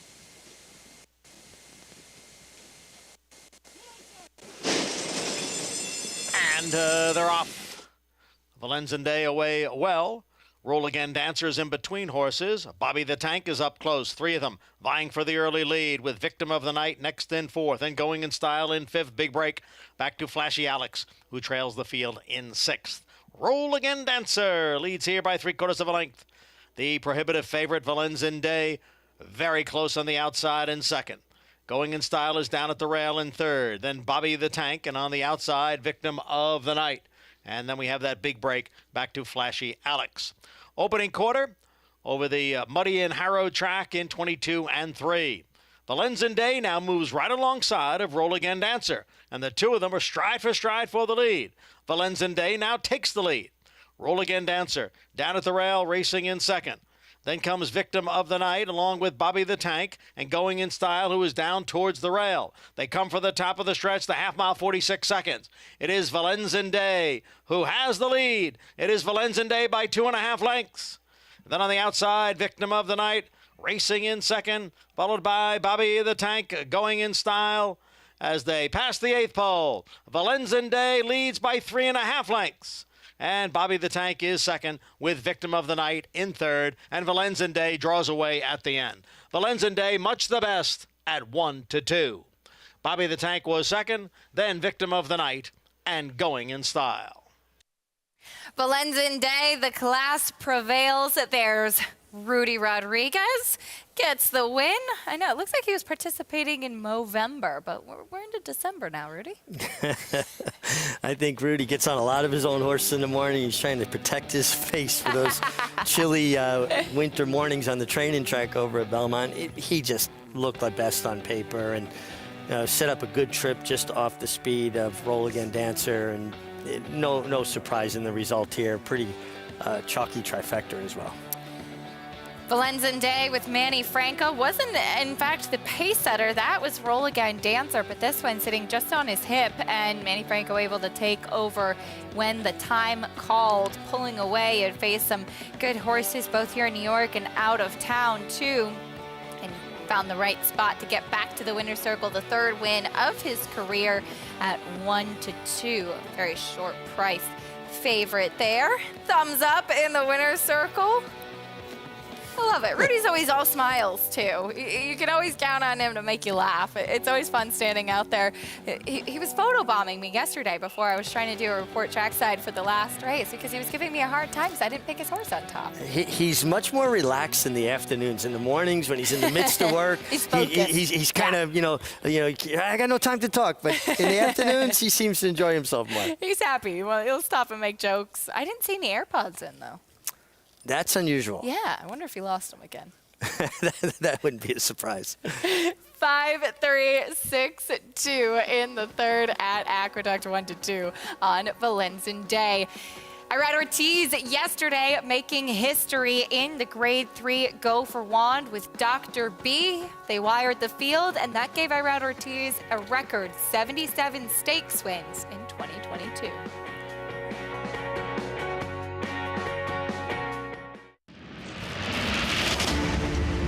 We're closely associated with Todd Pletcher, and for as long as I've known Todd, he's as high on Constitution as any other stallion that I can remember. It's resulted in us buying 5 Constitutions here at this sale for Mike Rapoli and Vinny Viola, and then Mike himself. He loves being able to train them. Todd always thought that that horse was uber talented, and we're seeing him pass that on to his progeny.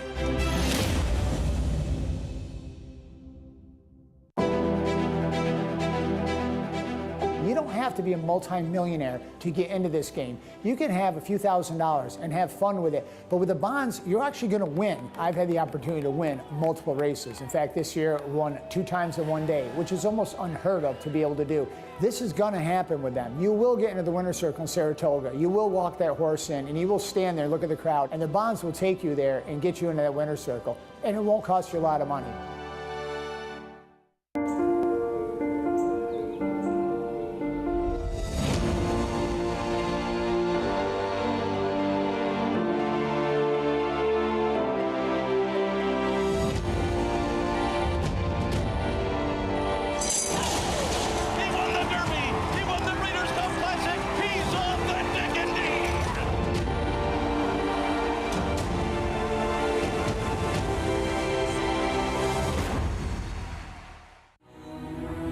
This season at Oaklawn, we've got more of everything.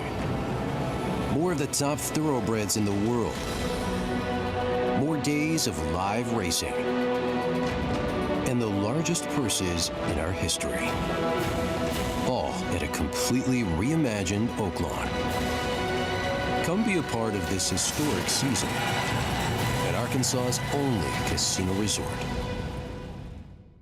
Giddy up. Game of Silks is coming this December.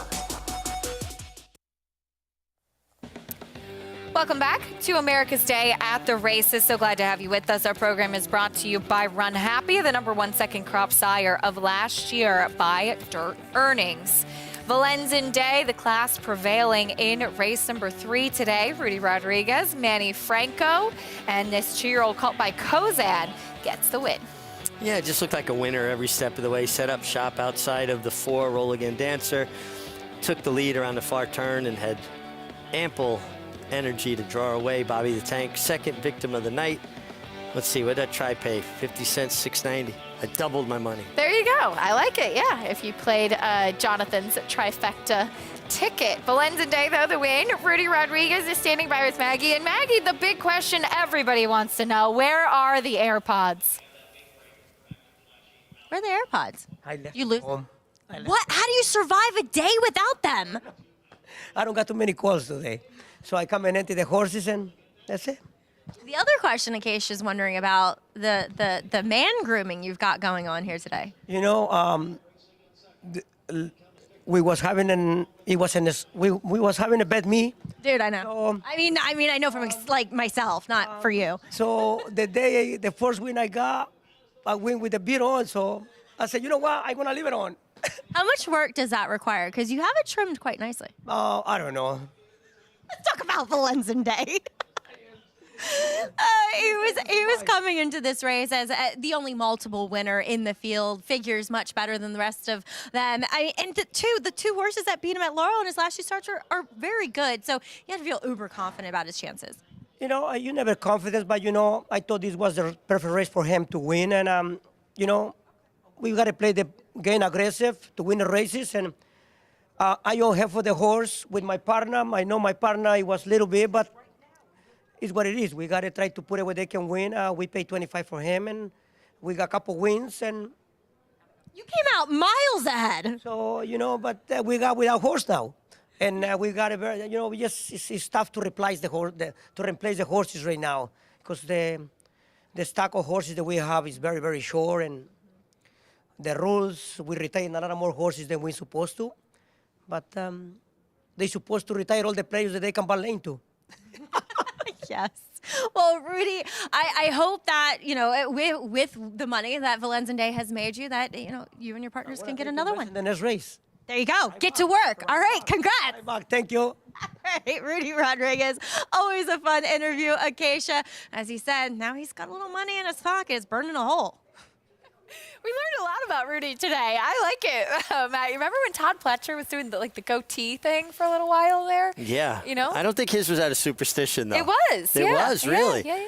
Yeah, I mean, one thing about people, especially at the racetrack, superstitions run rampant. I know that I had a lot of my own superstitions when I was riding, and particularly if I was in a slump, some of the lengths you go to try to break out of it.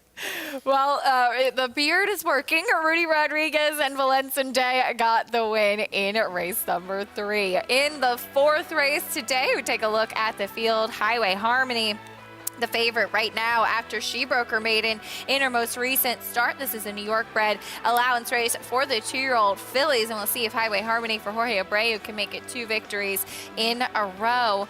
That's the field for the 4th race. But yesterday, as mentioned before the break, of course, we had the Cigar Mile and those good 2-year-old races, but not to be forgotten, the Go for Wand. It was a mile on the main track for the fillies and mares, and this was a really special race, Richie, because Dr. B was able to wire the field, and it was a fast pace, but more than anything, she propelled Arad Ortiz Jr. to his 77th stakes victory this year, breaking the record of 76 set by Garrett Gomez in 2007. It's an incredible feat. I mean, you think about the context, he's ridden over 300 winners this year, and roughly 26% of his victories have come in stake races.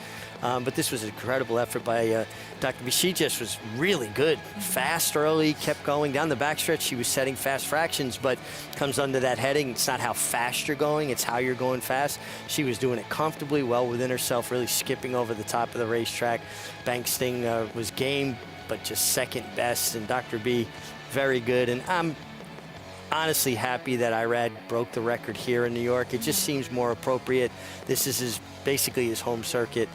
Nice to see him get it done before he actually headed out to California last night, riding there today. Yeah, riding at Del Mar this afternoon with a couple of big chances in the graded stakes there. But he came back and he weighed out, and I asked him for an interview, and he's always accommodating. And he said, "Can I just take the picture?" Because he was really emotional, and he just kind of needed a moment. And I think it was so meaningful because he'd been stuck for a little while on Tide, and he said, "I'm leaving tonight to go to California, and I was really hoping it would happen here in New York," and it's his home. You could see that emotion. And, you know, anytime you hit a milestone that you've worked so hard to get there, and you think about, you know, leaving home early, going to the jockey school, wanting to make it so bad, idolizing guys like Johnny Velasquez, Angel Cordero, and you see all that emotion there. And the amount of work and effort goes in. And I know a lot of people like to jump on jockeys, and I'll be critical of jockeys at times too. If they knew how young you have to start out for this life and how much you sacrifice. You don't have a normal childhood. You work hard from the time before you're even 16 years old. You're up in the dark and you're working, and to achieve what he's achieved, I mean, it just really, really has every right to show that emotion, and there's a lot that goes into it. A lot, and we saw him going over to Parks, to Mahoning Valley, looking to pick up stakes wins to get closer and get the opportunity to get that record. And I think, and you and I agreed on this, that doesn't diminish it. It only adds to it because he's putting in the work, the desire, the drive to get there. To have that kind of work ethic, to forfeit any days off, and it's such a physically demanding, but even maybe more so mentally demanding job, to not take the days off to achieve those kind of records and to stay as focused as he stays. He rides a $10,000 claimer with the same urgency, the same intensity as he does a $1 million race. And he just wants to win every race every day. I've been critical at times with him, thinking he can be overly aggressive at times, but I'm also a big fan of his. Everything that he does, you have to admire because it's all in the pursuit of being great. The year that he's had, you'd have to think that Eclipse Award for champion jockey would be his for Irad Ortiz and just what he's done this year. I can't even imagine it's a discussion. Yeah. I mean, there's years where it's close and you go, well, I thought maybe somebody else, deserved it, and you can debate it. It's not debatable this year. To me, it's an absolute slam dunk. He's had a lot of wins, a lot of big wins, including the Belmont Stakes, and then setting that new stakes record for a year. And Dr. B, an $8.30 winner. These were the stakes winners we had yesterday. Unfortunately, there was rain in the forecast. It had dried up by the time we got to the Cigar Mile, but the track was wet. But, I mean, that aside, the weather, Richie, this was such a great day of racing and these performances, these really, really talented horses. And I think days like this always remind us that that's why we love this game. That's why we're here. The horses that put on these incredible shows and all of the stories that surround them and all of the other things, the human interest pieces that go along with it too. No, absolutely. The racing absolutely delivered. The horses delivered, and the storylines, like you said. But our last grade one of the NYRA calendar, and it was thrilling. Mind control, gutting it out with that just battling, tenacious style of his. Listen, I'm a fan of the game. I fell in love watching horses like Forgo, and when I watch races like the addition of the Cigar Mile yesterday with Mind Control, I'm that little kid again. Watching racing from Aqueduct or Belmont with Frank Wright, Charles C. Canny, Dave Johnson, so privileged that, and we owe all of those people such a debt of gratitude because they really blazed the trail for what we're doing now. I had my parents and family members here yesterday, and we stood in the winner's circle and watched the horses come down to the wire in the Cigar Mile. There's just nothing like it. We'll continue on with the live racing today from the Big A, the $1 Pick 6 coming up next. There is Disruption, last out maiden winner for trainer Chad Brown. We'll see if she can make it 2 in a row as we get ready to kick off that Pick 6 after this.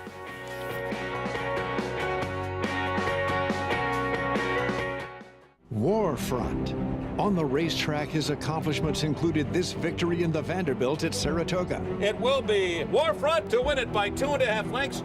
Now this son of Danzig ranks among the world's elite sires. With over 100 stakes winners, Warfront's progeny includes some of the world's most talented runners, both at home and abroad. Ranked #1 by percentage of lifetime stakes winners, graded stakes winners, and Grade 1 winners. Warfront, standing at Claiborne Farm.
I am LeRae Visagie. Welcome to Rockridge Stud, a 200-acre farm in the Hudson Valley near the town of Hudson. This is part of the Hudson Valley, so from this farm you can see that's Catskill Mountains, like Bell's Pond is part of the farm as well. This farm is very historic. It's been part of the Livingston Estate. On this farm, many great horses were raised. Make a line and then we'll cut them out one by one, okay? I have actually gotten mares from across the country as far as California to breed to our stallions here. So we get them from all over the country to stay and breed with us. I think this place sets us apart from everybody else because we are very much hands-on. We take care of all their paperwork. We take care of their breeding. If they go to Kentucky or stay in New York, we basically accommodate all their needs. Farming is definitely, it's not for everybody, but there's a benefit in doing that. So much quality of life.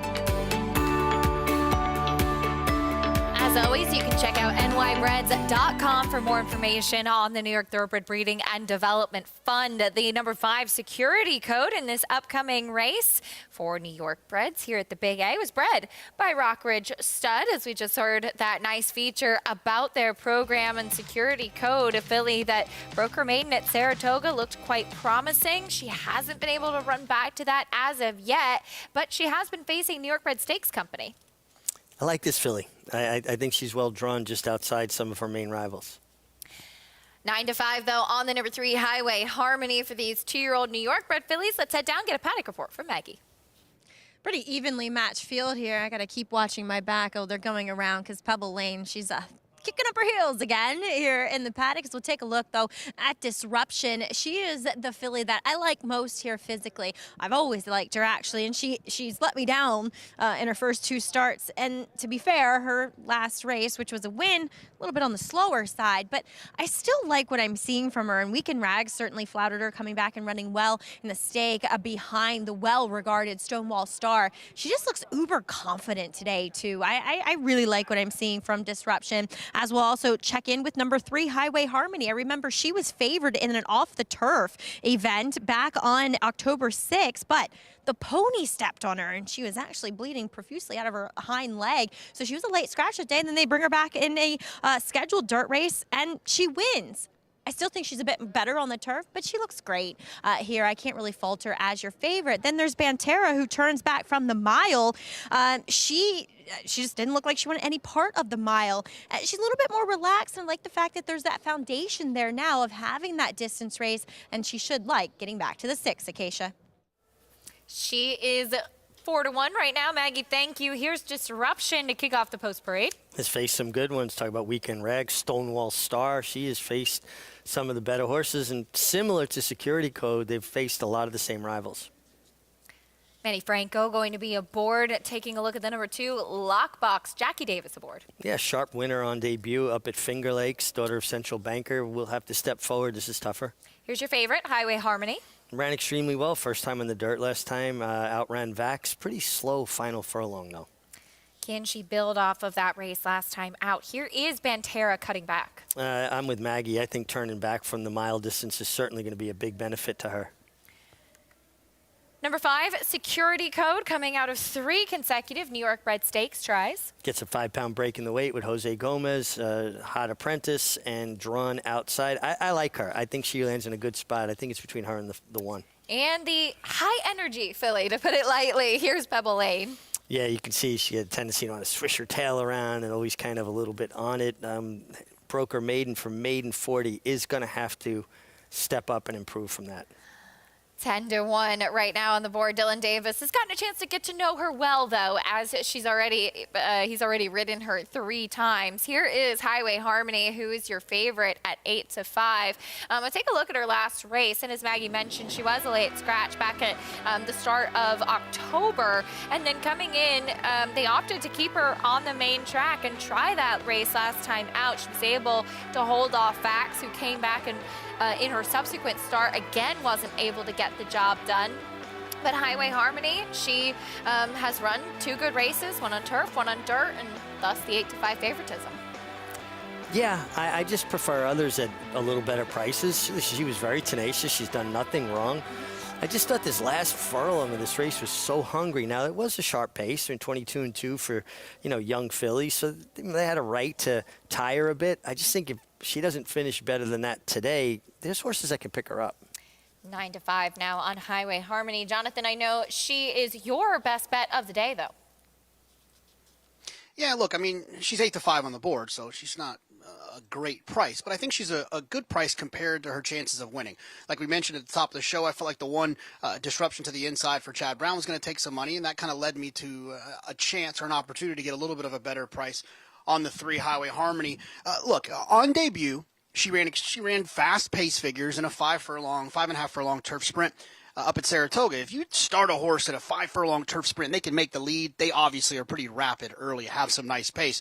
She got a break all the way until November. She comes back, sets fast fractions again, gets hooked into a speed duel, and overcomes that speed duel. I love a horse who can get hooked in a speed duel and end up being the best of the speed and put the other speed away. It's one of those things that really gets me going as a horse player and finding a horse that has some tenacity and has some ability. Now, I think she's going to win this race, but for whatever reason, I think it's at least worth mentioning the 4 Banterra, who is a horse that was well meant on debut. I mean, she took some money on debut at Saratoga. If you're 2-1 at Saratoga as a first-time starter, you have to have some kind of talent. You've shown something in the morning. She didn't come back and run that well. Then she came back in her third start, kind of ran off a little bit, ran an okay number. If you're looking for an alternative, I think the 3-1 on her is an alternative, but I'm going to stick with the 3 Highway Harmony. But look, this is a 2-year-old race, and what would we do in 2-year-old races without our friend Maggie Wolfendale?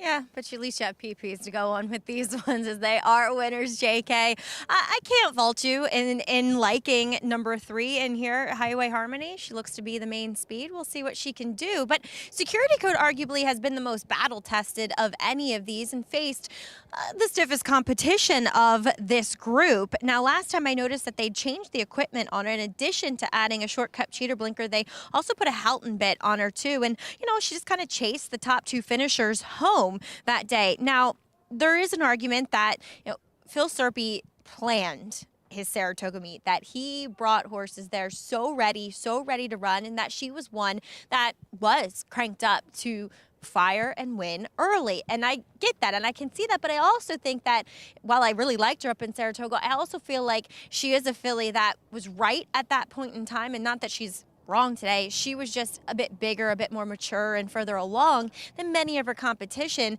and now they've all caught up with her. She looks good here. She's kind of got that long wintry coat to her, but it's still rich and hydrated, which I'm not going to fault her for. And the weight's back on. It was kind of like midway through in that September and October effort. She just looked too light to me, and it seemed as though she's put some of that weight back on, which is always a good sign. And 2, she's going to hope that they go after Highway Harmony. We'll see what Longshot Lockbox does, as she showed speed going the 5.5 up at Saratoga. Finger Lakes, Acacia. Same thing at this time of year, Maggie. Thank you. I mean, hey, Jonathan is wearing the Saratoga shirt with the Christmas tree in the background. Only Jonathan can get away with that, though. Yeah. He's got that eclectic taste, I like that. 9-5 on Highway Harmony, and it is an interesting conversation. How will this pace play out? Jonathan's right. Highway Harmony took some pressure last time. She was able to kick away, and yeah, she was slowing down a little bit in the latter stages, but because of that late scratch, she'd been ready to run really a month prior to that, and then having to bypass that race and attend to anything that might have happened with being stepped on in October, coming back in November, it might have changed their game plan a little bit. Yeah, absolutely. It's a fair point. And listen, he makes a great point. She showed speed enough to make the lead going 5.5 on the turf, where they roll along. And then she came back and that speed was fully intact in the dirt. I just prefer others at a little better price. I was getting a little better price on the 5 Security Code. Maggie makes some great points about her. The fact that they're coming back with a fairly short turnaround with Security Code just leads me to believe. Because it's not like this is a stake or a race that they have to make. It's an allowance race. There'll be other allowance races that she's doing well and can come right back. And we did that Rock Ridge stud feature. Rock Ridge is the breeder. How many times has that angle worked here? And if you go to Rock Ridge, it's right off of 9H, middle of the Hudson Valley. You got to go to Kozel's for lunch. I like it. Best French fries I've ever had. Ooh, I love French fries. Well done. Well done, French fries. Oh, yeah, they're the best, honestly. Fresh cut every day. Now I'm hungry.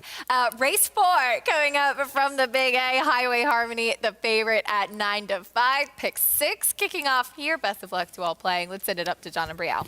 Moves in, and we're waiting for Pebble Lane to complete the field. Long shot Pebble Lane. Moving into line, and we're set for race 4. And the start of the pick 6. And they're off. Number 5, Security Code, was slow leaving the gate and trails the field. Lockbox has a narrow lead in the early going with Highway Harmony right there, and on the outside it is Banterra. Just in behind is Disruption, who's running in 4th. Then comes Pebble Lane and the slow starting Security Code in 6th.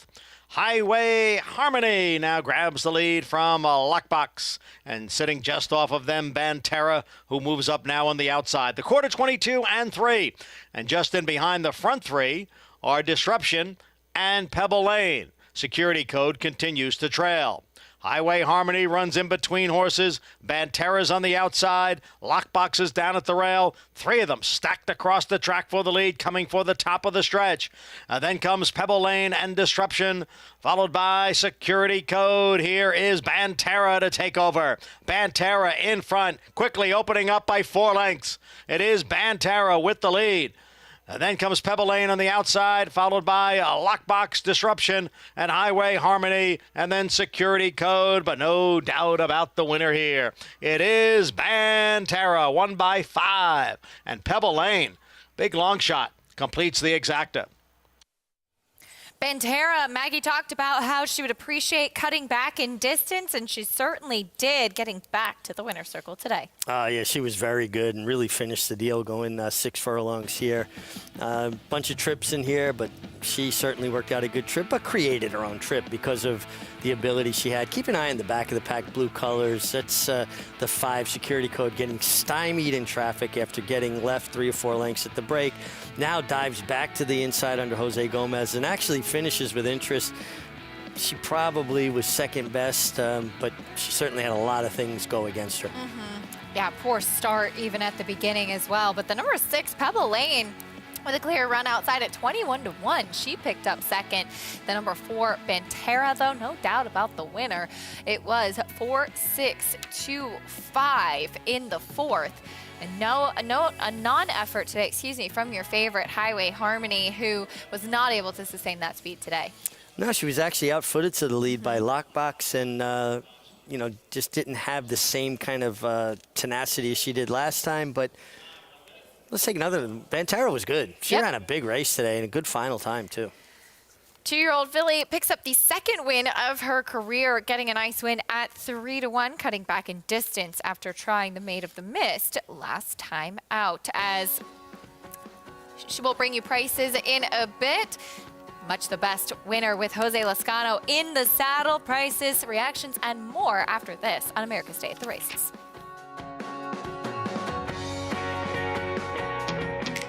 Yes, there's family. If we say La Troyenne, you'll get the picture.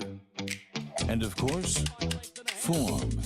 G1 this. A breathtaking run. G1 that. Dig down deep to win it. But take a long, steady look, and the word that most likely springs to mind is fantastic. Maxfield. Family. Form.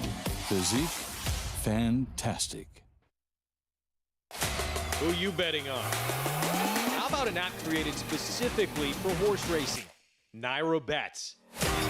We specialize in thundering hooves, fist pumping, and boosting your bankroll with robust weekly promotions. And offer betting tips from actual horse racing experts. Bet all day and night, nationwide. Get the action and thrill of horse racing with Nairo Bets. Giddy up. Game of Silks is coming this December. It's a domineering display by the ultra-talented McKenzie. McKenzie in a dominant performance. 300 Honda, 300,000. 275, you leave 275,000. 75, but to get 75, 275,000. 250, I'm Ralph now, 250,000. Able to get $200,000. Racetrack Television Network brings you every race, from every track, on every screen, every day. With monthly packages starting as low as $5, RTN gives you great value and access to more live HD streaming and race replays than anyone. Visit RTN.tv today to sign up and watch on almost any device, including Roku and Amazon Fire. RTN has packages that start at $5 per month.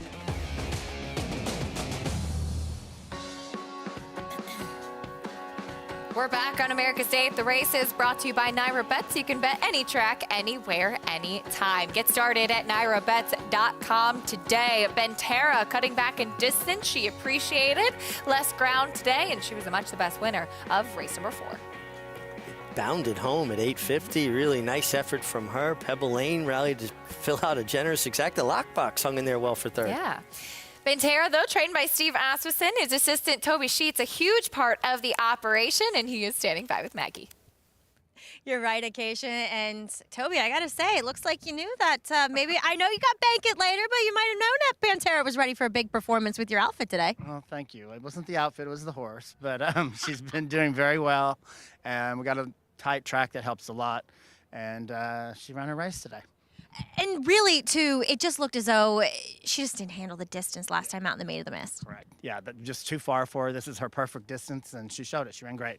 Now, I know that you have Bankit coming up later in the New York Stallion Series Stakes.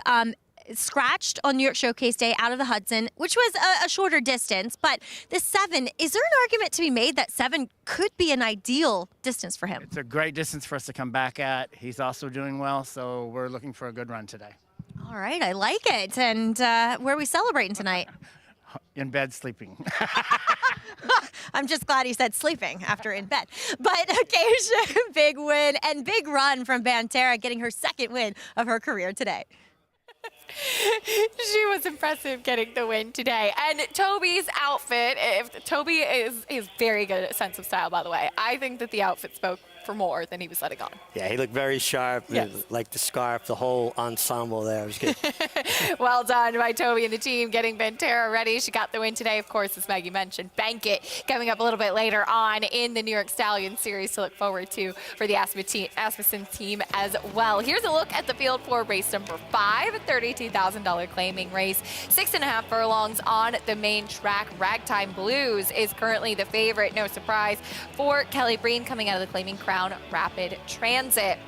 That's the next race coming up in just a bit, but it's time for Richie and I to say farewell. It's also time for me to say farewell for the season. I will be back, though, in a couple weeks to fill in here, and you'll have a chance to see me throughout the winter doing some of the big days from Tampa Bay Downs and others on America's Day at the Races. But as always, my friend, great sharing the desk with you, and a big thank you to all of our viewers, as always, for all the wonderful support and making America's Day at the Races so much fun. Always great working with you, and you will be missed. Not just by everybody out there, certainly everybody on this side. Thank you very much. Really, really grateful to this most wonderful team in horse racing. Stay with us for more America's Day at the Races. Greg Wolf and Andy Sterling coming up after this to take you the rest of the way.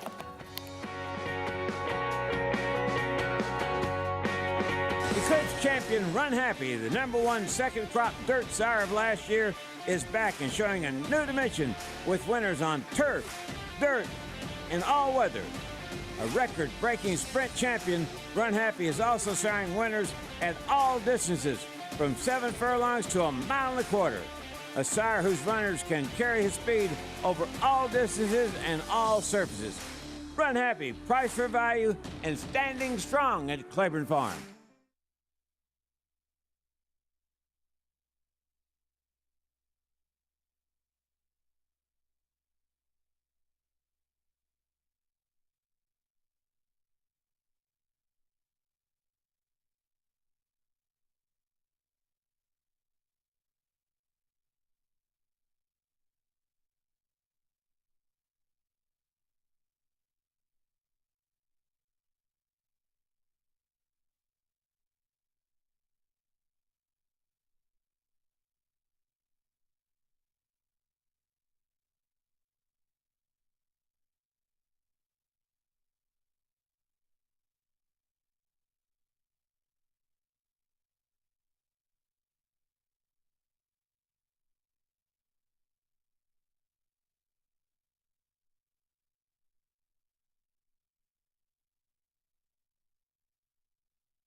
industry has a few things that we have to take care of better, and one was the aftercare of the horses.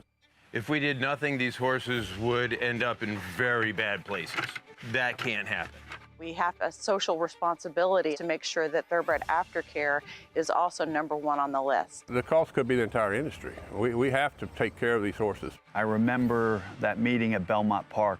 It was a dream. It's different than any other program that was put into place. It is a first line of defense for those who are concerned about what happens to the equine athlete after he's done racing. We started with some 21 organizations across the country, and now we're up to over 82 facilities throughout the country and giving away almost just under $25 million. It's the one shining accomplishment that we have that we can point to say we really do love our horses.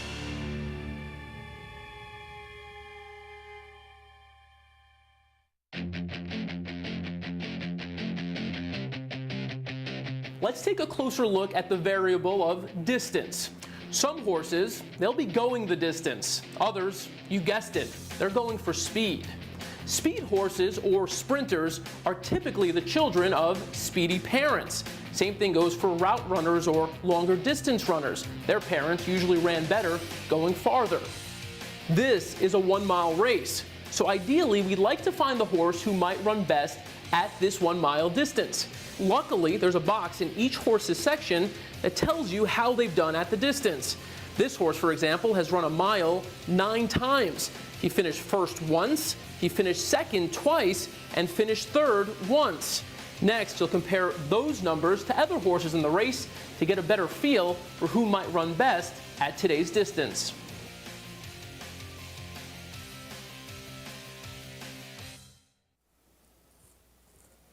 Continuing coverage of America's Day at the Races on FS2 continues.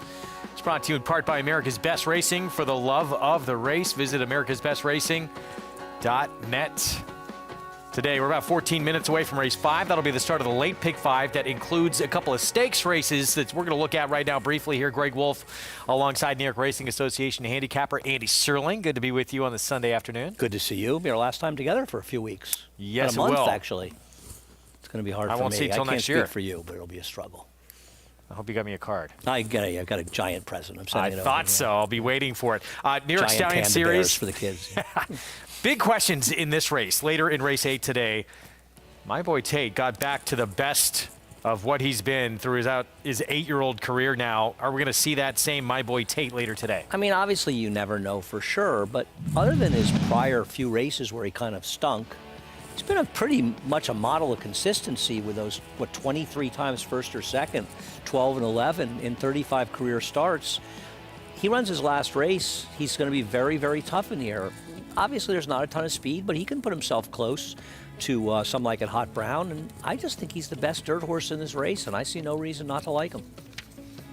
98 Beyer last time out, back to near the best he's ever been, and he's been really good too throughout his career, obviously at this racetrack. 8 of his 11 wins coming at Aqueduct, and that's where he kind of got back to his best last start. Yeah, no, I'm a fan. I think he's a very good horse, and I just prefer him. And something like a Hot Brown, I know he won up in Saratoga, but he's run okay in the dirt before. But that was a scale off the turf race, and I'm just not sure if Bankit is really the horse that he was, because obviously disappointing in this effort. But even his win in the Evan Shipman, he had such a good trip. He almost felt like he should have won more easily. Look, he got a big figure for this win. Something like it Hot Brown. The thing with Bankit, maybe not, but he was coming back in 14 days' time, and it was a race that came off the turf. They probably didn't want to run him anyway, but they said, "Oh, we have to. It's off the turf. Fair, easy win." Maybe it turned out not to be. No, that's fair. That's a fair point. And listen, the good Bankit is very good, and I think he's dangerous. Something like a Hot Brown, I think he ran 4th in the Bluegrass as a 3-year-old on the dirt. So it's not as though he hadn't run reasonably well in the dirt before in his career. Still, I still think of him as more of a turf horse, and he has the main speed in this race, but I prefer the others. That'll be race 8 on the card. Preceding that, another division, that New York Stallion Series. Staten Island division and Bank on Anna. Phil Serpe has Jose Lezcano aboard, who 2-back in the Union Avenue. Put together the best performance of her career. She's a likely winner of this race if she runs this race that she ran in Union Avenue. The problem is she doesn't usually run that race. And the other thing is that Phil Serpy had an awesome Saratoga. I mean, this horse just really ran lights out up there. And other than Leave No Trace, the horse who finished second in the Breeders' Cup Juvenile Fillies, and she ran third in our Frazette, all of the horses that ran well up there have come back and run significantly worse in subsequent starts.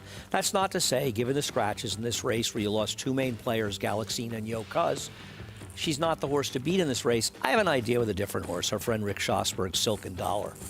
I'm not sure if you take apart her dirt races that she probably isn't as good, if not better, on the dirt.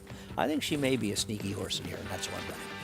And Impossible Donna's not completely out of it either. Not so at the all. four that remain, you think 3 of the 4 can potentially win? I agree. I mean, I think there were 5 major contenders, and 3 of them are left in here. And I agree about Impossible Donna. I don't know what's wrong with her at all. She's fine. The problem with her is that she's only got 2 wins in 16 starts and 9 seconds and thirds. Horses like that scare me a little. Yeah. But she can win for sure. All right, both those two part of a late pick 5 sequence that begins in this race coming up. 6.5 furlong sprint. $32,000 claiming race, and this is the one to beat. Ragtime Blues, 2 back, sensational effort with a number that would pretty much dominate this group. Let's head downstairs to Maggie Wolfendale. Yeah, can he recreate it again here, Greg, as number 4, Ragtime Blues? I don't think he enjoyed that sloppy sealed track that he had last time out in one of the claiming crown races down at Churchill. He looks sensational here. I'm having a lot of trouble seeing past him today. His coat is resplendent. It looks like it could be July with the way that he looks rather than December. He really looks as though he's thriving right now. And I just like his demeanor, like everything I'm seeing from him. So we'll see what he does, and hopefully he rebounds after that sloppy track effort. Number 2 in here, Lafitte's Fleet. You know, he's kind of a consistent sort, but does that consistency of his numbers make him a winner here? I'm not sure. He's going to have to hope that some others just don't run back to their better figures. But it could make him a player here. And I think next to Ragtime Blues, he was another one that really stood out physically. Great coat to him here for Charlie Baker, first off the claim. He looks sensational, honestly. He took a lot of kickback in his last start, and once he got out, he ran on well, whereas Lost in Rome kind of got the jump on him. He's another major player, just at least based upon appearances here. And look, he is taking him a good deal of money at 5-2. Then you have the wild card on the outside coming in off of a layoff in number 7, Prince James. First off the claim for Ray Handel, who's showed nothing in his last 2 starts for previous connections.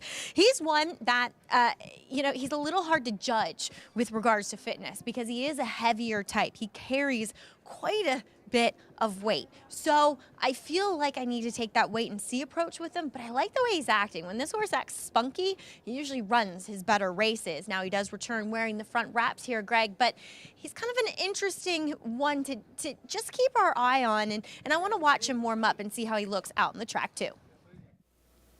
Maggie, thanks. That was, he hasn't raced since late July, Saratoga. That was an unusually tough 40 claiming race he was coming out of, too. It was. He was also atrocious, and that was the second straight time he'd run badly. But if you go back 3 races back and go before that, that's the 7, Prince James, he's a major, major player here, and he's had a bit of a layoff, and it's not like Ray Handel's dropping him off a cliff. Ray's had a very good year. He's dangerous. Ragtime Blues, the thing about his race 2 back is it's a bit of an isolated effort. It's not as though he's run a lot of buyers in the mid-90s, and it was a legit effort. I want to see him run back to it. He's still good enough on some other races to get it done, though I'm interested in a horse that finished almost 10 lengths behind him in that race, and that's Mount Travers. I thought the rail was dead that day, and Mount Travers was glued to the rail while Ragtime Blues was probably around the 4 path. So I think Mount Travers is a better horse than that. Didn't want to go a mile last time out. I think Mount Travers is a very interesting horse at a price in a race that I totally get Ragtime Blues being the horse to beat. But I think Prince James, risk profile, and maybe even Lafitte's Fleet are horses that have a little bit of a chance. Well, this is October 21st, 2 back for Mount Travers when he was 3rd behind Ragtime Blues, and he was a long way behind him. A long way behind him, but absolutely married to a dead rail. And he's run races. You think about the dead rail, and you think, well, if he wasn't on it, and if you're like me, you believe the rail was bad that day, maybe he could run a figure in the low 80s like he did 4 back. And if Ragtime Blues doesn't run the big race he ran that day and runs his usual good race, I think that Mount Travers is right in it. And he's 9-1. I wouldn't bet him at 7-2, but I think at 9-1, he's not a bad gamble. Again, pick 5 starts here. That pool, 133,000 and growing on this Sunday afternoon. You can play it by getting signed up with Naira Bets. Get that $200 deposit match sign-up bonus as you look at Maddie Over. Match 200, that promo code to use for new sign-ups. And go to NairaBets.com. Maddie Over still looking for that first win of the career coming up. She's had some good opportunities. She has exceeded expectations. I think, of some huge long shots to coming into today, hit the board with half her mounts to this point. I would argue she's overachieved since she started riding, and it's very hard to judge a rider, and it's whether a male or a female rider when they first ride their first handful of horses. You can watch them ride and see their seat and all those things, but it's very hard to really judge because they're riding mostly bigger priced horses, and they're trying to get experience. And I think what we've seen from her in a limited number of opportunities, I think you have to be positive. Had hit the board, with 5 of her 10 mounts to this point. Many of those large-priced horses that were completely discounted. So it's going to happen. Just a matter of time of getting the right opportunity, getting the right mount. We'll see if a long shot can deliver for her here coming up. The favorite, though, is a tough race here. Ragtime Blues, obviously a repeat of that race 2 back, which is, as you said, kind of a standalone effort. Would make him tough in here, but it's been first or second in 12 of his 25 starts, so he usually shows up as well. Here's Mount Travers, who you just talked about, 7-1. Yeah, he's my live long shot in here. I'm hoping he stays in this range, and I think he's had some reasonable excuses, and he does have some decent efforts to get back to. It's not easy a stretch, a little. Here's Lafitte's Fleet, 7 furlongs. He was 4-5 last start, beat a neck. Claimed by Charlie Baker. Moves up a little bit off the claim, but he did lose last time at 4-5, which I think is a knock. There's Matty Over, moving by on the 3. Just seems like he's not in the form he once was. Ragtime Blues looking for the 8th win of his career. We talked about him, and everything said points to him being much the horse to beat. South Africa, Jackie Davis on board, one with speed. Funny, there's a horse that Mag and I were trying to remember his name on the show a few weeks ago, and he's back, but his recent form is not near his best. This horse has actually been scratched twice, vet scratched a couple of times since that last outing. Yeah, he's actually not out of conditions. He's considered a winner of his last race, and that's why he's running in this race, not a non-winners of 3 lifetime. And Prince James, he's battled some very tough customers. Amundsen, Happy Farm, Repo Rocks, just to name a few. If you believe he can get past his last 2 efforts and get back to those good races, he might be as likely, if not more likely, to win than the favorite. He's got some fast races, and this has been, I think, a breakout year for Ray Handel. 4 minutes away, pick 5 starts here. Let's go to Jonathan. Yeah, Wolfie, I mean, look, it's a little bit tricky with the 4 Ragtime Blues. I understand. I'm not going to talk anyone picking against this horse, right? I mean, he's got that big number a couple back. It's a little bit of an outlier, but his race 3 back kind of makes him a standout in here. But you have to decide if you want to give him an excuse last time for the sloppy racetrack where he kind of broke a little bit slow, was stuck down on the inside. If you forgive that performance, which I'm willing to do, then I have to look back at those 2 previous numbers, and it makes him extremely tough in here. He even got numbers back earlier this spring that make him tough in here as well at 9-5. Really just kind of depends on what your pick 5 ticket's looking like the rest of the way. You know, if you have some bigger priced horses that you like later, I think you would be foolish to try to beat this horse in this spot. If, for whatever reason, you're skinny elsewhere, then maybe this is an opportunity that you do try to beat a horse like the 4 Ragtime Blues. If you're going to do that, I thought one of the horses you could do it with was the 6 Risk Profile, who is just kind of right there from a speed figure standpoint. This horse can stay connected. He's tactical enough. Kendrick should have him right there in the race. He's drawn towards the outside in the clear, doesn't project to get stopped, has run well kind of in the clear in his last 2 starts prior to that, and you're getting 4-1 on the board. If I was playing this pick 5, I'd have 1 set of tickets with the 4, and I would try to hit repeat a couple of times on that 50-cent denomination, and then I would have kind of a saver ticket with the 6 Risk Profile for maybe just 50 cents, trying to kind of press that short price opinion that the 4 Ragtime Blues is going to run back to those 2 and 3 back races. 5 to everybody playing as well. He's the 9-5 favorite as we look back at Mount Travers trying to turn the tables on him. I wonder if he's a little lukewarm right now, the number 4 Ragtime Blues. He got as low as 8-5. Now he's backflashed to 9-5, 2-1. Feels like the public right now is a little bit leery of his chances in this race. And I am too. I'm not going to be surprised when he wins this race, but I wonder, because frankly, where did that effort come from, two-back? He was coming off a voided claim. He jumps up in class. And he ran huge, two-back. Amundsen is a quality horse. Easily beat the 1. I'm just wondering if we're going to see that performance. Of the others, the 7 obviously can get it done. Risk profile, I think, a little interesting. He's had some excuses, came back in 4 days. Then last time, a big super speed track. He's got some back races, and I'm hoping my horse, Mount Travers, can be a little bit of a fly in the ointment. There he is, Eric Cancel aboard. He's still at 7-1 with more. Let's go to Maggie. You know, I wonder how they ride Mount Travers today, Greg, because when he won up at Saratoga, I remember talking with Connections afterwards and them stating that he's a horse that they believe does his best running when he's forward, when he has the lead. He likes to not get anything kicked in his face and likes to feel brave out in the front end. And then last time out, stretching out to a mile, he had every opportunity to secure the lead, and he was wrangled back off of it.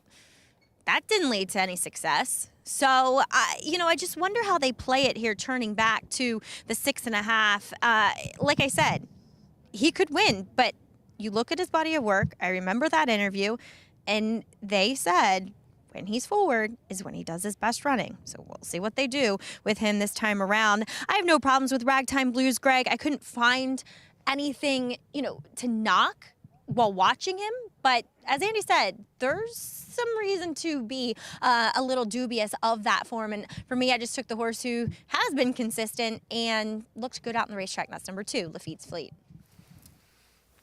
Maggie, thanks. Yeah, 5-2 on Lafitte's Fleet right now, shortening up a touch from 7 to 6.5.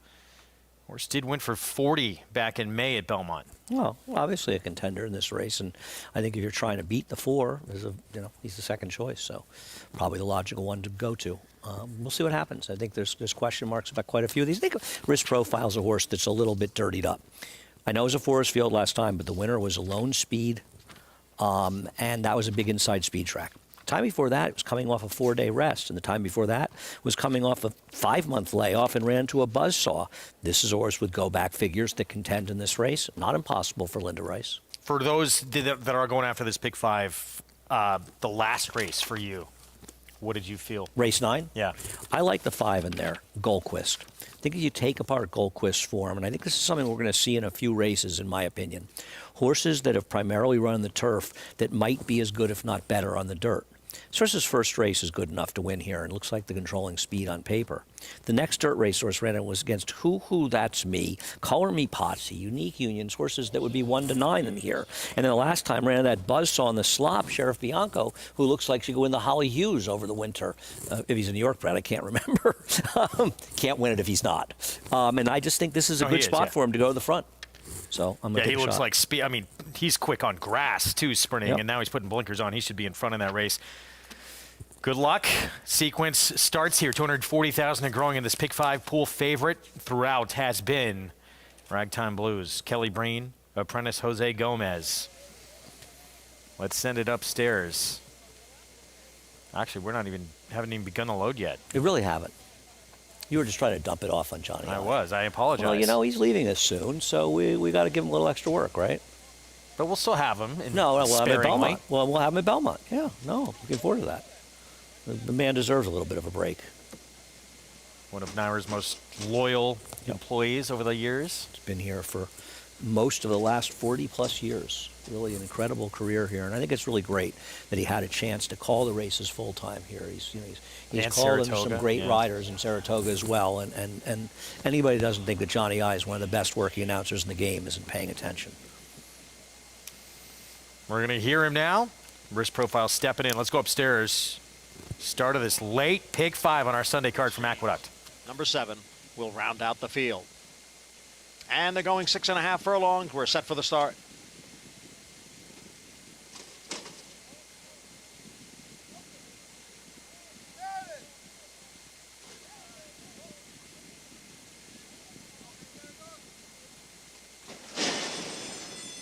And they're off.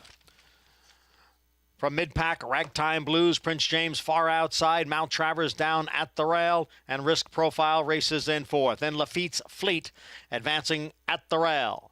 Then it's Musical America. South Africa is the trailer in seventh. The battle up front, Mount Travers by a head, Ragtime Blues right there, and Prince James is on the outside.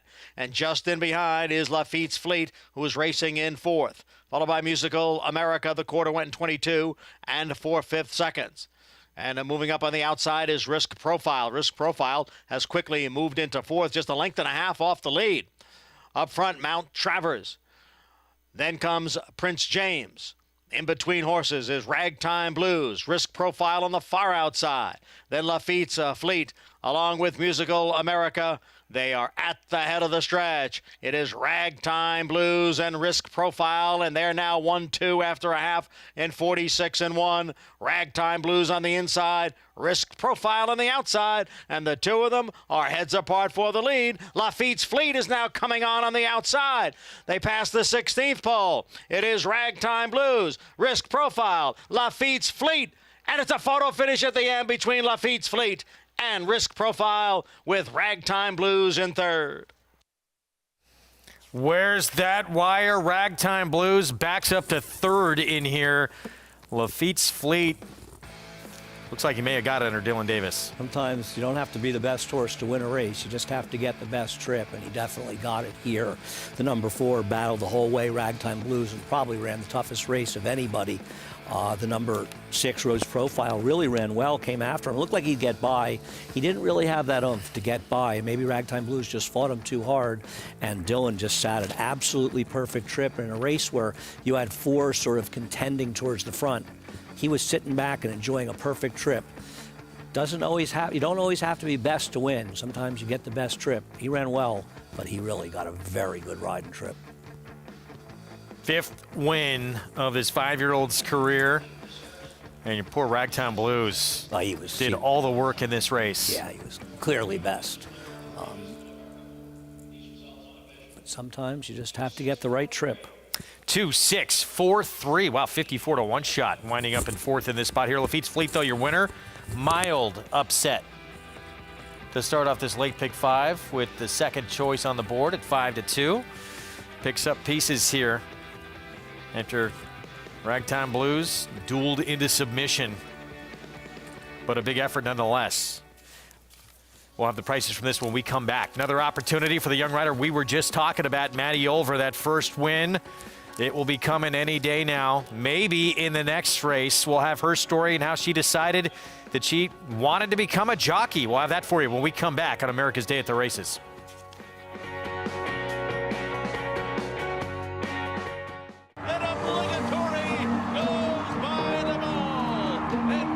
Here comes Malathaat. Here comes Clairiere on the outside. They're coming to the finish, and it's going to be Clairiere. Nest, much the best. She won by better than 10 lengths. Cody's Wish on the outside. Cody's Wish with the upset in the Fargo. Malathaat grabs the lead in deep stretch, and Malathaat has won the Personal Ensign Stakes. Curling, the classic sire. RaceLens is the most in-depth product in horse racing with unique features found nowhere else. True odds, predictive analysis, and pace projection. RaceLens. It will change the way you follow horse racing and take your game to the next level.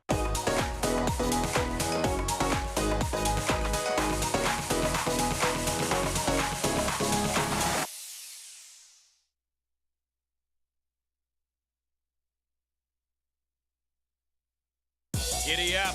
Game of Silks is coming this December. Irish Hill and Duchess View Stallions, proudly standing the ultra-fast, multiple stakes winning son of Uncle Mo, King for a Day, the only horse to defeat 2019 3-year-old champion Maximum Security. Well, King for a Day was basically a clone of Uncle Mo. I mean, good speed, the ability to carry it over distance to ground, real professional horse and a really cool horse to train. Sire Maker Extraordinaire, Uncle Mo, represented in New York by King for a Day. Visit ihdvstallions.com to book your mare today. It's America's original sport, and no one covers it better than America'sBestRacing.net. From the sport to the lifestyle, the best races, horses, and destination venues, cocktails, details, gambling, fashion, and more. America'sBestRacing.net is a sport for you. Live it, love it, bet it.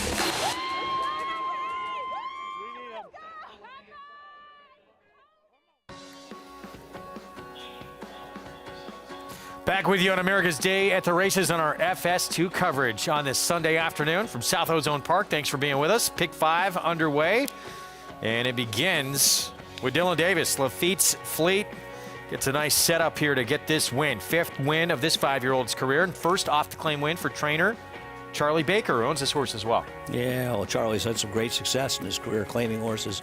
Won a grade 1 with Joking, a horse he claimed for $40,000. And Lafitte's Fleet, probably not winning any grade 1s, but he got a grade 1 ride from Dylan Davis. Let's head downstairs to Maggie.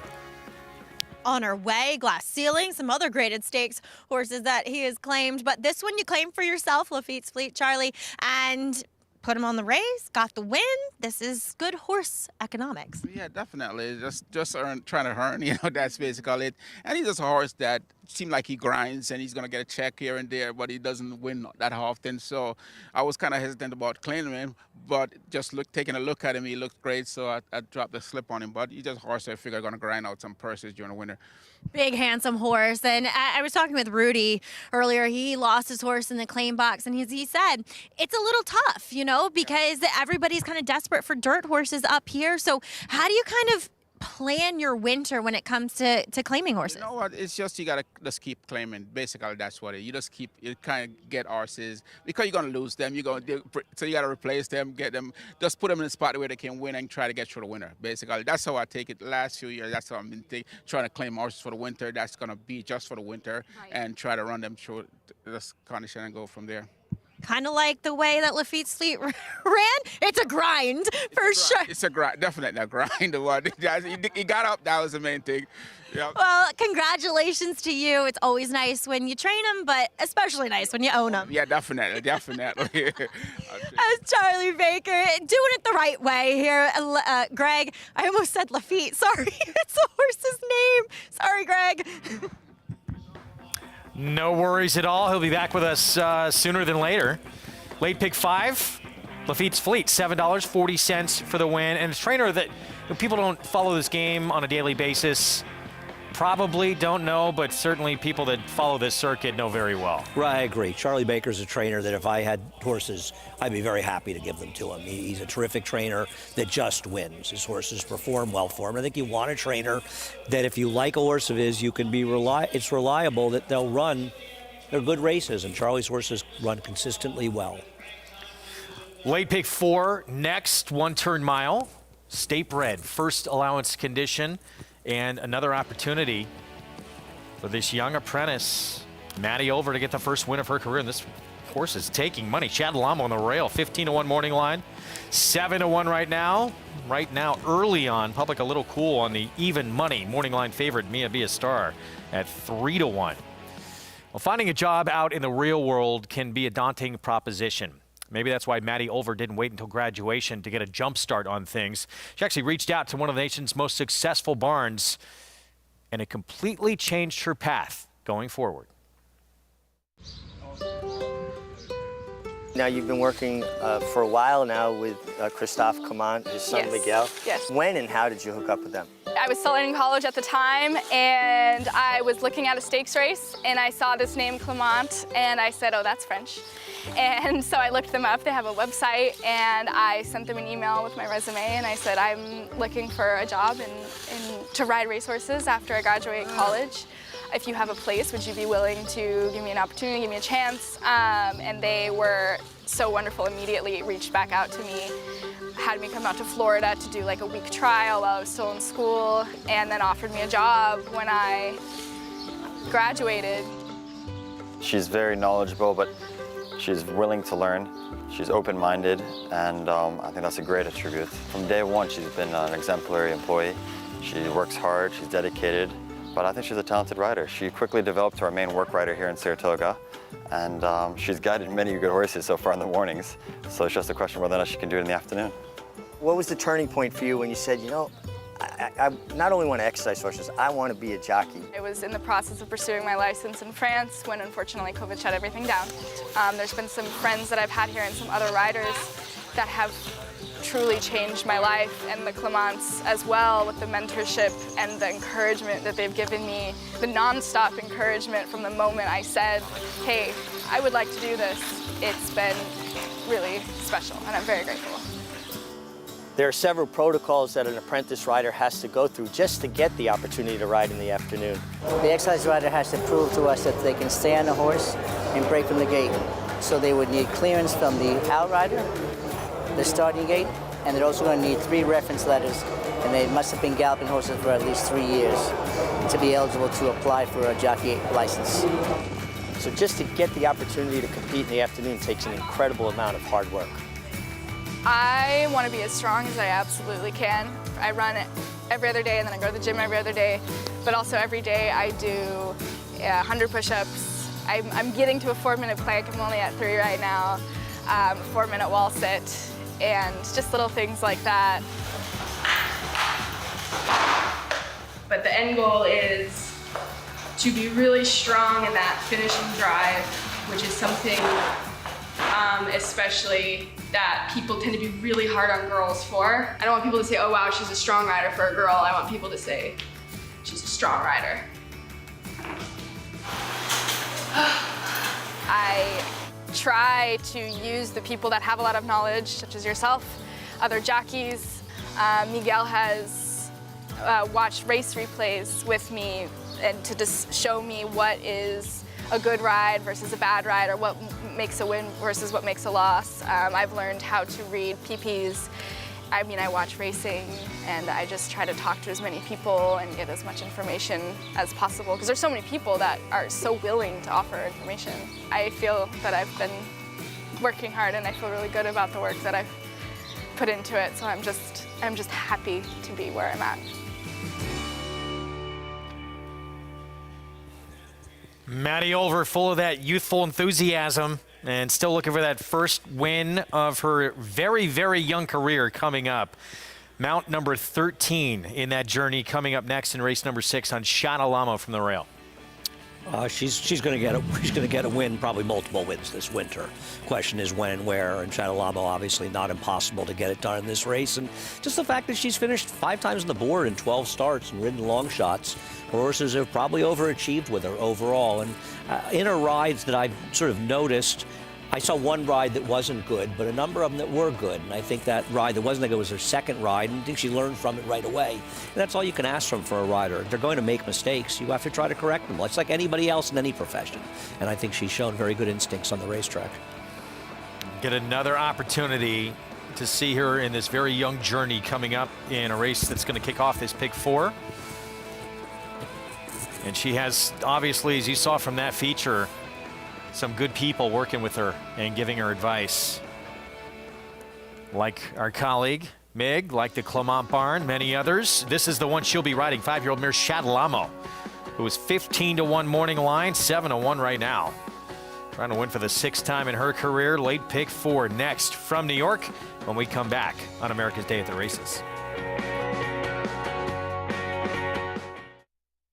Sire Sensation Gunrunner is the sire of 6 first crop Grade 1 winners. God-eyed, and he's going to win the hopeful Red Zulu wins the Breeders' Cup Juvenile Fillies, and Cyberknife has won the Haskell. Society is going to win the Cotillion, and Tata, they win the Bathurst, Pennsylvania Derby. Early voting comes inside and wins it. He wins the Preakness. Horse of the Year, Gunrunner, standing at 3 Chimneys.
Back with you on America's Day at the Races on FS2. It's brought to you in part by legendary Claiborne Farm. 100 years of doing the usual unusually well. Race 6 is next here at South Ozone Park, 1-turn mile. New York breds in this first allowance condition. And it starts the late pick 4. That is Dufresne. 2-1 co-favorite right now. 3 on the board between 2-1 or 5-2. Let's head downstairs to Maggie for more. And Greg, we'll start by talking about the horse who just kind of immediately took my attention when they walked down here to the paddock. And that's number 3, Juliana's Rose, whom I can't make any excuses for her last race. She certainly didn't run that well, but the argument could be made that it was a bit of a tougher field, too, with Funny How, a repeat winner, Cupid's Heart 2 back as well, winning that race. She's going to have to step up her game, to be fair, but she's now 3rd off the layoff. She looks incredibly fit, very strong in here, and just seems as though she's doing well. I mean, she came in nicely on the bridle. She's that lovely controlled energy you like to see, one that can get herself fairly wound up, but she's keeping a lid on it so far. And like I said, physically at least, she looks best here in this field. But let's take a look at number 4, Dufresne, whom I've been a bit critical of since she came back from that August to October kind of layoff. And this is the best she's looked. She's gotten clipped. She just looks better in her coat and her weight as well, with muscle mass. And I wouldn't be opposed to her switching to the main track, although she does look more turf meant physically. She does have the kind of main track races to back up a little bit of the fact that she could run well here on the dirt, especially against some tougher fields first time out and in the Maid of the Mist on the sloppy track last October. But I've never been a fan of her going long. And to go longer on the dirt is a lot harder to do than on the turf. So I really wish this race was a sprint race. I just can't recommend her, Greg, here going a mile on the main track. All right, Maggie, thank you. She's faced some tough ones when she has been on the dirt. Yeah, I'm sorry, but her race going a mile on the dirt in the Maid of the Mist, in my opinion, was a very solid effort, an effort that could get her in the winner's circle in this race. So I'm not overly concerned by it. I understand what Maggie's saying, but I'm just looking at the one race she ran. I know it was a sloppy sealed track, but in reality, I look at Dufresne, and I'm wondering if they made the right decision spending her career on the turf, because her debut she lost in November Rain, who won the Iroquois, and is a pretty nice racehorse. And then she ran in a stake race in her other race, and it was a sloppy track, and she ran a decent third in there. Right. Yeah. I mean, who's to say that she's not a horse that's suited to dirt, and they've just been running in these turf races because of the prevalence of turf races for New York breds. I like her getting back to the dirt, and when you have to beat Mia Be a Star as your main horse, who's 3 for 37 with 15 seconds and thirds, make no mistake, by post time, Mia Be a Star is going to be favored, the 6 in this race. I'll take my chances with her. I like her. 2-1, meanwhile, on Mia Be a Star, that price will come down. She was even money favorite, morning line, 3 for 37. Lifetime record, though. Just a little bit tough to take her at such a super short price, but the reality of Mia Be a Star, and I believe this is her race finishing second, 2 races back. And it was a good one. Listen, Know It All Audrey has been in good form. She's run well. The problem is, like her last race, what was her excuse last time? I guess the one thing you can say is, look at the races. October 9th, October 27th, so 18 days. Then she comes back in 8 days. Then she comes back in 7 days. And now she's had a long vacation of 23 days. But did all those races take a bit of a toll?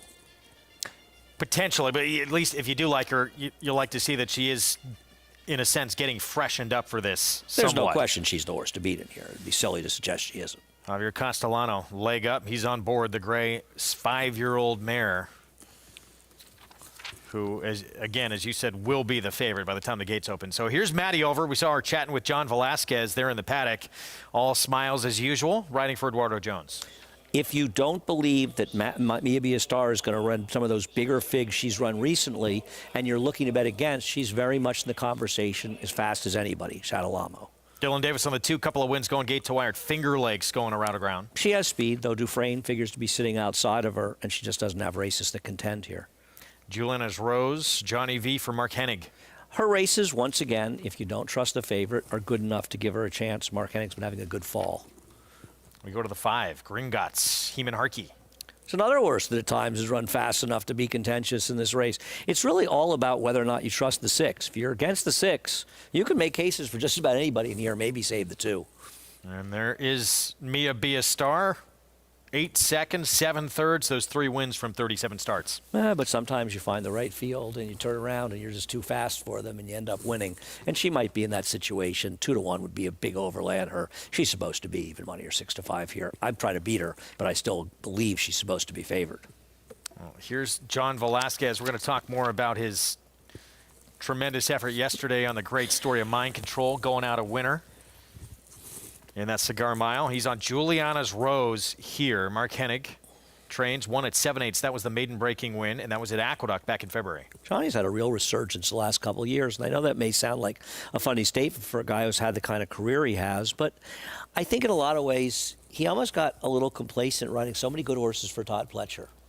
And he is, to me, his riding in the last year or so has been as good as his very best riding as a younger rider. And I really think he's a rider who seems to have just sort of found more enthusiasm for the game. Maybe I'm reading too much into it, but I think he's ridden as well as he's ever ridden in the last year or two.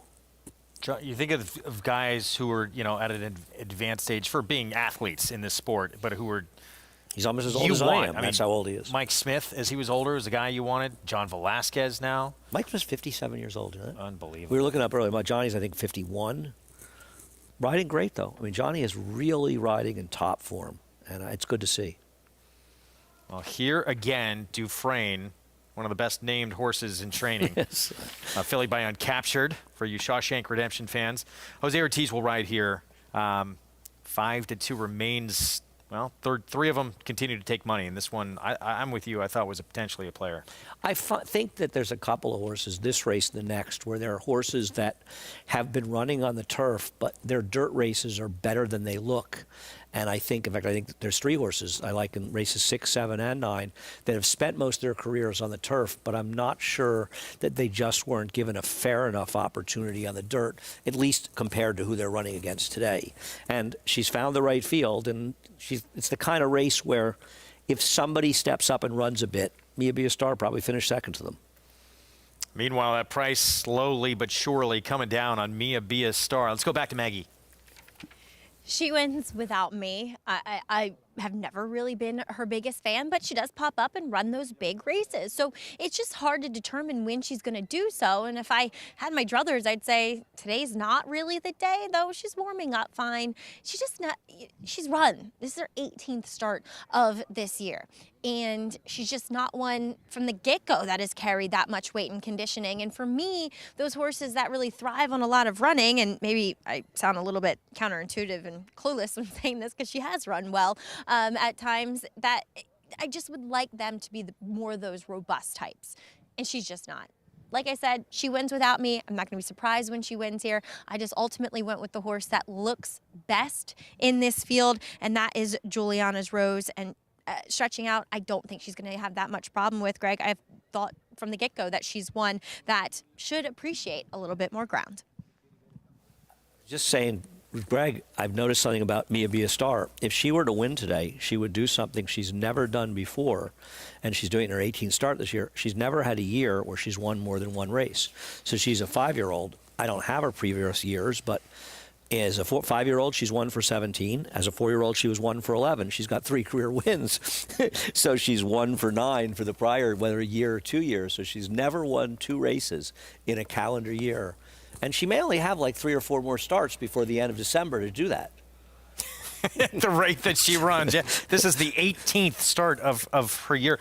She's had a lot of opportunities at this condition, too. I mean, she's never had a better... She's got to deliver here. She's going to win a race. This is her best opportunity. Completely agree with you. But would you say this, too? You're looking at a 5-year-old mare who's had tons of opportunities trying to get through this level. Meanwhile, some other up-and-coming 3-year-olds this time of year. I mean, it's time to get horses like this, isn't it? It's only the 3rd dirt start for Dufresne.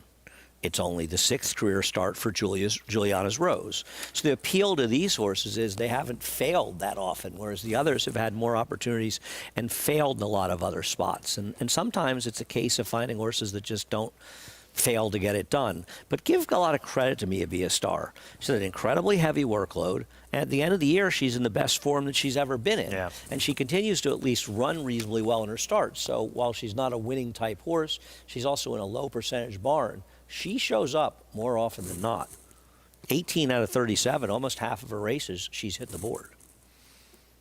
And again, you look at the last start and when she took that drop down figures-wise, and potentially there is the answer for it, that quick return, 7 days rest. Right. A little more rested coming into this spot. Or she's always happy to run a figure that's just good enough to finish second to whoever she's running against. You know, you take out her turf races, and she's actually 18 times out of 32 races on the dirt.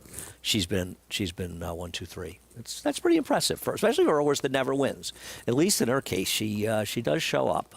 She's kind of an admirable horse. Yeah, she's an admirable. I mean, she's made 150 this year. Yep. 1,000. It's not bad. Pretty much any owner in the sport would want her in the barn. And she may be just looking at another W coming up here. She's the 6-5 favorite. Expected to get it done. We will see. Pick 4 starts here. Still, as we talk about her, she does figure-wise kind of tower over this field. But there's question marks. Wouldn't want to lean on her in a pick 4. Right. I mean, exactly. She's a tough horse to lean on. Whoever you decide it is, for me, it's Dufresne. Maggie, I think, likes the 3, Juliana's Rose. I was talking to another friend of mine who likes Shadow Lamo in here. So there are other alternatives to her. We'll see whether or not one of them get home. There again, Matty Olver. Just tough to take 6-5 on a horse with the kind of record Mia Be a Star has. And I think overall, in time, you're better off betting against these horses. But that doesn't mean that she can't win or won't win. Shadow Lamo with Olver stretching back out to a mile after 4 consecutive sprints. Even money now to right back to her morning line finally as we're loading. Mia Be a Star gets to that number. We'll see if she can deliver and get the 4th win of her career from that outside post with Javier Castellano. Let's go upstairs. John Imbrial to get us started in the pick 4.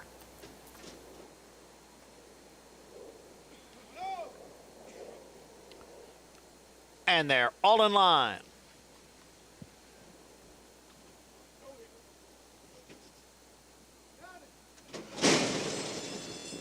And they're off. Pave My Way, along with Dufresne. Those two are out for the early lead. Dufresne's on the outside, and moving up in between horses there is Juliana's Rose. Pave My Way down at the rail. So it's 3 of them across, and they've opened up 2.5 lengths on Shadow Lamo, who runs in 4th, and Mia Be a Star, and Gringotts is the trailer. They're racing up the backstretch. Pave My Way by a 1/2 length. Juliana's Rose on the outside, second by 1.25 lengths. Shadow Lamo and Dufresne right together, 3rd and 4th, and then the favorite Mia Be a Star. The quarter 23-1.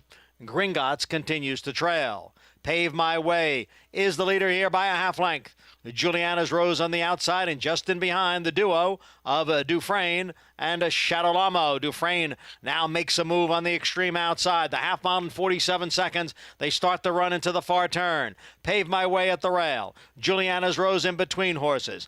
And on the outside is Dufresne. And now Mia Be a Star. She makes her move. The gray is moving up towards the front runners as Pave My Way drops out of it.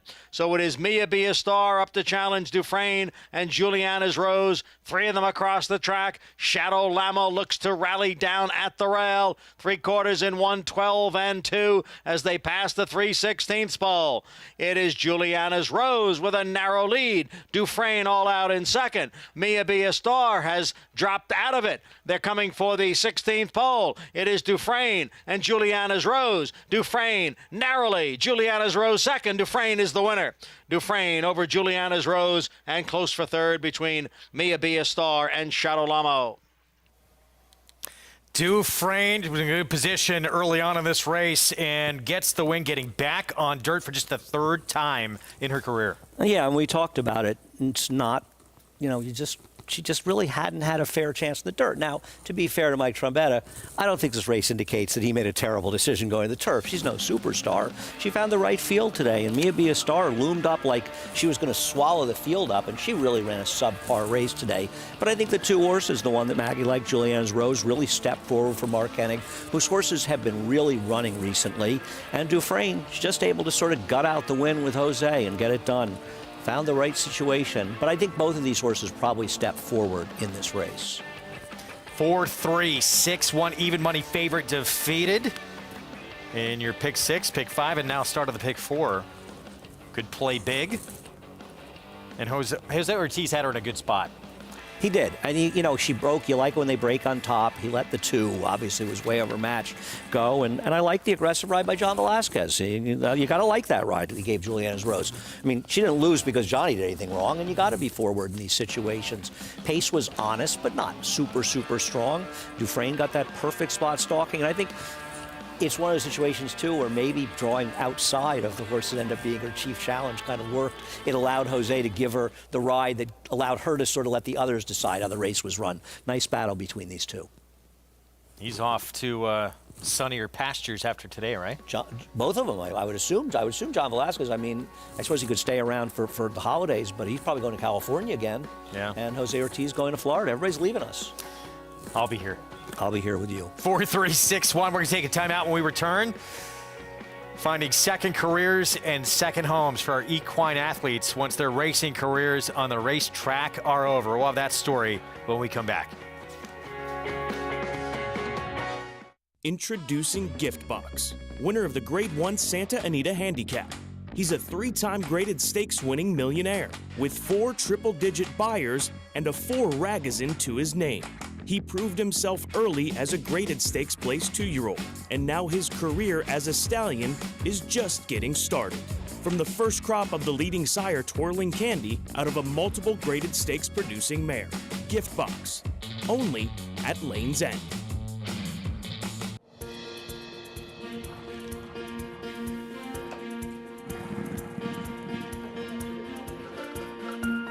We take pride in what we do. For me, it's more of a passion than actual work. I'm an assistant trainer. Carpenter. I'm a peace officer. I'm a jockey.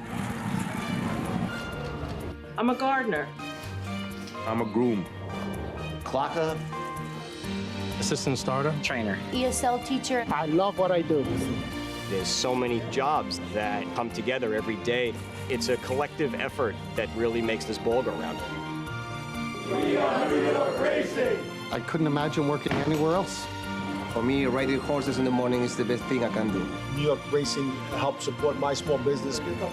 It's extremely important to the New York economy. Like my dream come true. This is like a big family. We are New York Horse Racing. Giddy up. Game of Silks is coming this December. Racetrack Television Network brings you every race, from every track, on every screen, every day. With monthly packages starting as low as $5, RTN gives you great value and access to more live HD streaming and race replays than anyone. Visit RTN.tv today to sign up and watch on almost any device, including Roku and Amazon Fire. RTN has packages that start at $5 per month.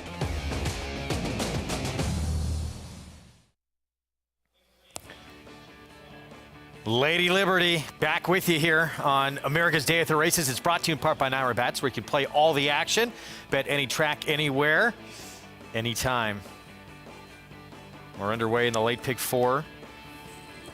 And it's Dufresne, Jose Ortiz, Michael Trombetta. Team up for the victory. Let's go downstairs to Maggie.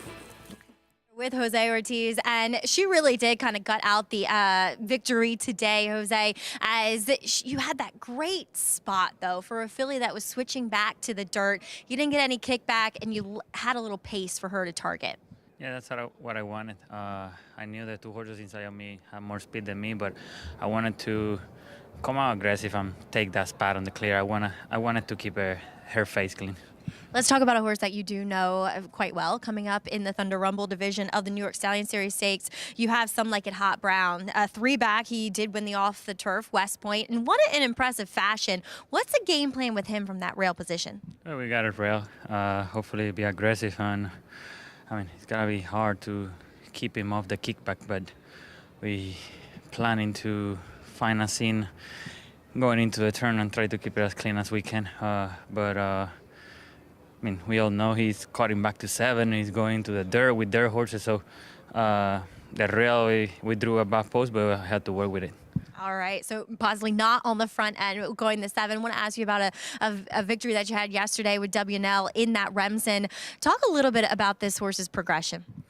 Every time he runs, he takes a step forward. He ran first time out, And second time out, he took a huge step forward going a mile. And yesterday, going a mile and 8, he took another step forward, which he gonna have to keep taking steps little by little to get to where we want to go, which is the Derby, for sure. And he had done everything right, and we are very happy with his progression. Hopefully, he keep moving forward. Exactly. Wishing you the best of luck with him and later. Congrats here at Dufresne. Thank you, Mike. All right, Jose Ortiz, as you guys said, he will be shipping south, as most of these riders are, but still has a couple more races to win here. Greg?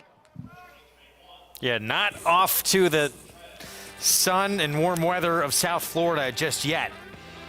Good for him to get a win there with Dufresne, and a little more work to do coming up. But Dufresne, third try, dirt, comes up with a win. Yeah, found the right field. I mean, I think she's probably similarly talented on dirt and turf. And with a situation like this, it opens up more opportunities for her, right? She wins the non-winners at 1. They can try a non-winners at 2 over the winter here, right? And yeah, why not? If I ever do get into this game, as an owner, I want this group to name my horse. It is a great name with Uncaptured. Such a great movie. It really is, in so many ways. 4-3-6 finish. Take a look at the late pick 5 follow along. We'll be getting into the Staten Island division of the New York Stallion Series in a moment. 740 and 750, though, beating an even money favorite. Yeah, I think that'll help a little bit, though. The winner in the first, I think you'll get that full 740. The horse was much shorter in pools that CAW money's in, which is not the pick 5. Up next, New York Stallion Series, Staten Island at 7/8 of a mile for 3-year-old fillies, and up, and 4 in this remain. But we talked about it earlier. Maybe 3 of the 4 have a chance in this race, but Bank on Anna will be your favorite. Once their careers are over on the racetrack, thoroughbreds still have a lot of life left to live and a lot still to give as well. Trainer Rick Schosberg has been passionate about aftercare. He explains how to get involved and why programs like Take Two and Take the Lead are so vital to this industry. A racing career could be 2, 3, 4 years, 5 years at the most. They live to 20. The Take the Lead segment of the initiative is what I do. Okay, and we basically transition racehorses from the racetrack into aftercare facilities. We'll get the process started on paper, we'll take some videos, we'll gather up all the medical information, and then set up a profile, and then we'll contact the aftercare facilities. We have a wave of horses that leave the grounds, and there's 5 in the on-deck circle and 4 in the hole if you use a baseball analogy. Nice looking little filly. She's got a little bit of a tendon issue that should heal up in about 90 days. One of our older horses, Saul the Freud, who actually everybody trained him. He was a New York bred. He's been through up and down the claiming ranks and always put in a great effort. He's a candidate for Warhorse now. And I said, what a perfect horse, because he was a Warhorse. He's a perfect type to help with our military veterans with PTSD. Thoroughbreds already have this innate ability to learn new things. Starting gait, big track, little track, jog the wrong way, go the right way. You're gonna learn something new. They already know, they're already processed for that. Take Two part of our initiative is a hunter and jumper thoroughbreds only league, if you will. And to be able to see what these horses can do once they're rehabilitated and retrained and adopted out, and to see them in the Take Two competitions doing jumps or dressage or a polo pony. Riders are doing handstands and backflips off. I mean, this is really, really cool. What we've tried to put forth and to get through to all the horsemen. I've been training horses since 1988 on my own. Call us one race early, call us one workout early, okay? If you think something's going, if you think something's going awry, and there's a chance that your horse may have an issue in the future, call us before that. Instead of trying to get one more race or one more workout or something like that, we can expedite this process within a week and get that horse into an aftercare situation. Rick Schosberg, passionate, obviously, about aftercare. His training career, it's been a tremendous one, coming to a close at the end of this year, but he's still going to be very active in many things, especially with this. I don't know how he found the time to train, frankly, with all the things he's doing. But I don't know, the way he's been going since he announced his retirement, I think he may want to reconsider. And I'm hoping he wins again here. He's been getting a lot of W's pretty much when he started coming on our program. Yeah, I think that we can take the credit, Greg. I'm not going to take all of it. I'm going to take some of it. I'll give you a little of it. And clearly, and it's fun to have Rick on the show. We enjoy his company. And obviously, it's Rick great to have his knowledge. Right. He'll send out Silk and Dollar, the 3, coming up in this race. What do you think about his filling in this race? Well, I don't think it's that dissimilar to the horse in the last race, because you look at her races, right? Her debut was in the slop. She lost to a horse that wired the field and ran off. It turned out to be a relatively live race. And the next time she ran, she was on a dead rail up in Saratoga. The race came up pretty quick, and Sunset Louise, who won it, looked very good coming out of that race, and she was right on a dead rail and still ran a 65 buyer. I don't, Bank of Anna, I think, is unreliable, and Passable Donna doesn't seem to win. I think she makes a lot of sense in this race, an alternative. And we were looking at some of the multi-race bets. She's a very short price, relatively speaking, in pick 3s for whatever reason. New York Stallion Series, Staten Island Division, Rick Schosberg, there he is. Final few he's sending out in these next few weeks of a tremendous training career. Silk and Dollar trying to get him another W and trip to the winner's circle when we come back. Stay with us.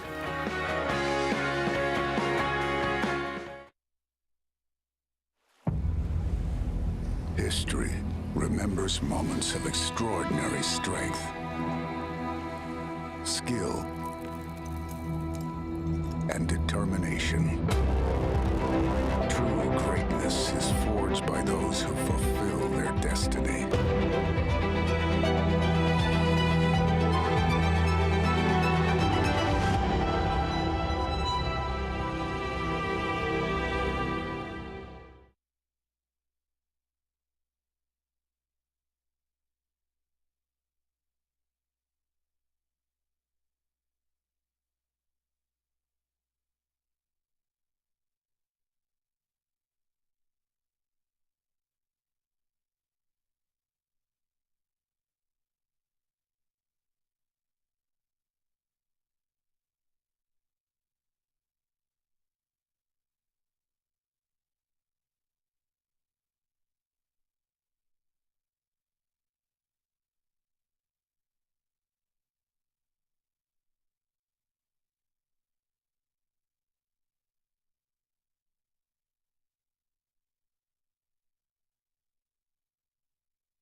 I call this the back 40 because nobody knows it's here. And everything's always a work in progress. The owners of Shamrock Hill Farm consider themselves lucky to have produced Derby starter Brooklyn Strong. And they're off. Who earned his trip to Kentucky by earning Derby points in the Grade 2 Remsen Stakes. And it is the New York bred Brooklyn Strong. But retired chemist Cheryl Prudhomme and her husband Michael Gallivan, who was a retired dentist, don't count on luck to keep their farm going. They develop systems for everything and are guided by one philosophy. The horses come first. Actually, all the animals on this farm come first, and then it's the people. Come on. They're proud of the fact that so many of the horses they breed make the races. They believe that's because they plan the matings for their broodmares by matching up the physical looks of the stallion with the mare. We look at the phenotype of the stallion and the phenotype of the mare in question. Try to match them up. And we go to Kentucky and look at the stallions see which stallion we think will complement a certain mare. Cheryl and Michael put up all the fencing themselves and finished the inside of a barn without outside help. The only time the two of them left the farm at the same time was to watch Brooklyn Strong and the 2021 Derby, in spite of working 24/7. It's a labor of love, but it's labor.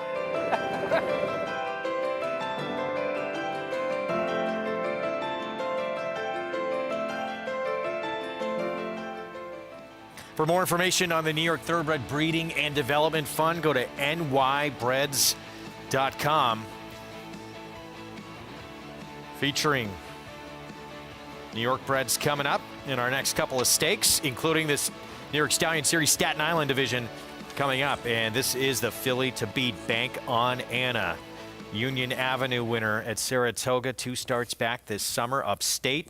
Impressive in that performance. She's 4 for 9 overall.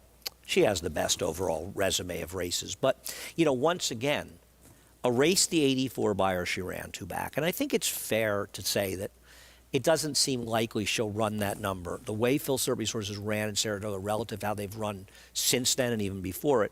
And then she's sort of a mid-70-ish Beyer horse. She didn't run well in her last start. I think that makes a horse like Impassable Donna certainly very contentious here, the second choice, and I think that allows my horse Silker Dollar, if I'm right that she's better than she looks on paper, it means she can beat her. 8 minutes away from the 7th coming up. Let's head downstairs to Maggie. I think, you know, we're all on the same wavelength when it comes to Bank on Anna. Do we trust her? Her last race was bad. I couldn't see any reason why she ran that poorly, to be honest. Obviously, there might have been something we can't pick up on with regards to that performance. But I will say that 2 back, when she won that Union Avenue, she looked better than anybody else in that field, and she looked the best that I had ever seen her. And today, while she's solid and, you know, not too much to fault, I just thought she could look a little bit better in her coat, a little bit dull in that sense. And, you know, her main 2 competitors in here, Silken Dollar and Impossible Donna, I think they are well suited and make a lot of sense. Let's take a look at Silken Dollar, who is a lot more calm too than what I'd seen from her in that dirt try. And I thought flat out that she's much more of a turf horse, but she ran a speed figure that kind of surprised me a little bit. She ran a better one than I thought she would in that day. And as Andy said, she had a bit of an excuse given the track dynamics as well. And she's just a little bit more calm, and she has been that way since coming back here to Long Island, as opposed to Saratoga and all the goings on up there. She looks great in her coat and flesh, and I like a little less ground for her to have to work with on the main track at this 7, Greg. All right, Maggie, thank you. Post parade coming up in a moment. Silken Dollar, 7-2. There she is for Rick Schosberg. And, you know, that lone dirt start showed ability, too. She was forward. Now she gets to shorten up from that dirt start from a mile to 7/8. Yeah, and there really isn't that much speed, which will help Impassable Donna, who can be forward as well, because both Yo Cuz and even the 7 Bunty Windermere, who scratched the long shot, they're both speed types, so it doesn't feel like much pace. Now, 4-horse fields, weird things happen. Yeah, fields tend to bunch. Speed, you know, you sometimes wonder if you're better off trying to take advantage of it. We'll see how it works out. Of course, those are those Bruce Lunsford silks. I was sorry that we didn't see his good horse in the race last year. His name escapes me, won the Woodward last year.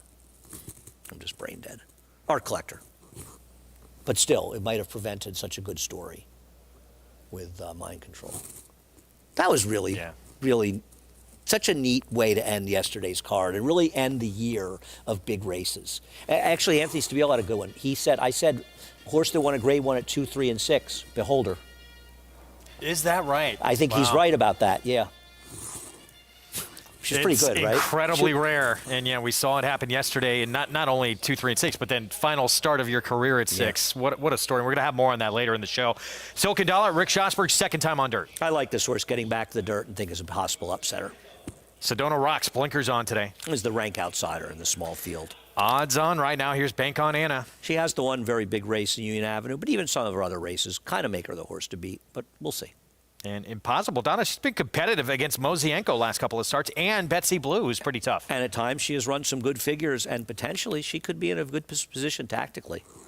Javier Castellano will be aboard, 9-5. She's the second choice on the board. But it is Bank on Anna Public believes race goes through her. And let's look at when she was at her best. It was 2 starts back, and as you said, for a barn that was going really good at Saratoga this summer. Yeah, I mean, Phil had a tremendous summer in Saratoga, and it's just tough to sometimes keep it up. But she was in good form. She runs this race. She's 1 to 9 to win this race, honestly. I mean, it's hard to imagine a mid-80s buyer is not going to get the money in this race. But she's never run this well before, and I think she's kind of a good microcosm of the meet that Phil had in Saratoga. His horses ran lights out up there. But Phil's also got one of the better 2-year-old fillies in the country in Leave No Trace, who finished a very good second from a tough outside post in the Breeders' Cup Juvenile Fillies. Look forward to seeing her running next year. Now, good luck to any 2-year-old filly out there. Oh, after Tom Amos, the Hoosier filly. The way he's talking. She's just going to. I'm not even sure she's going to beat. I just think she might eat the other horses. She's so good. He is really high on her.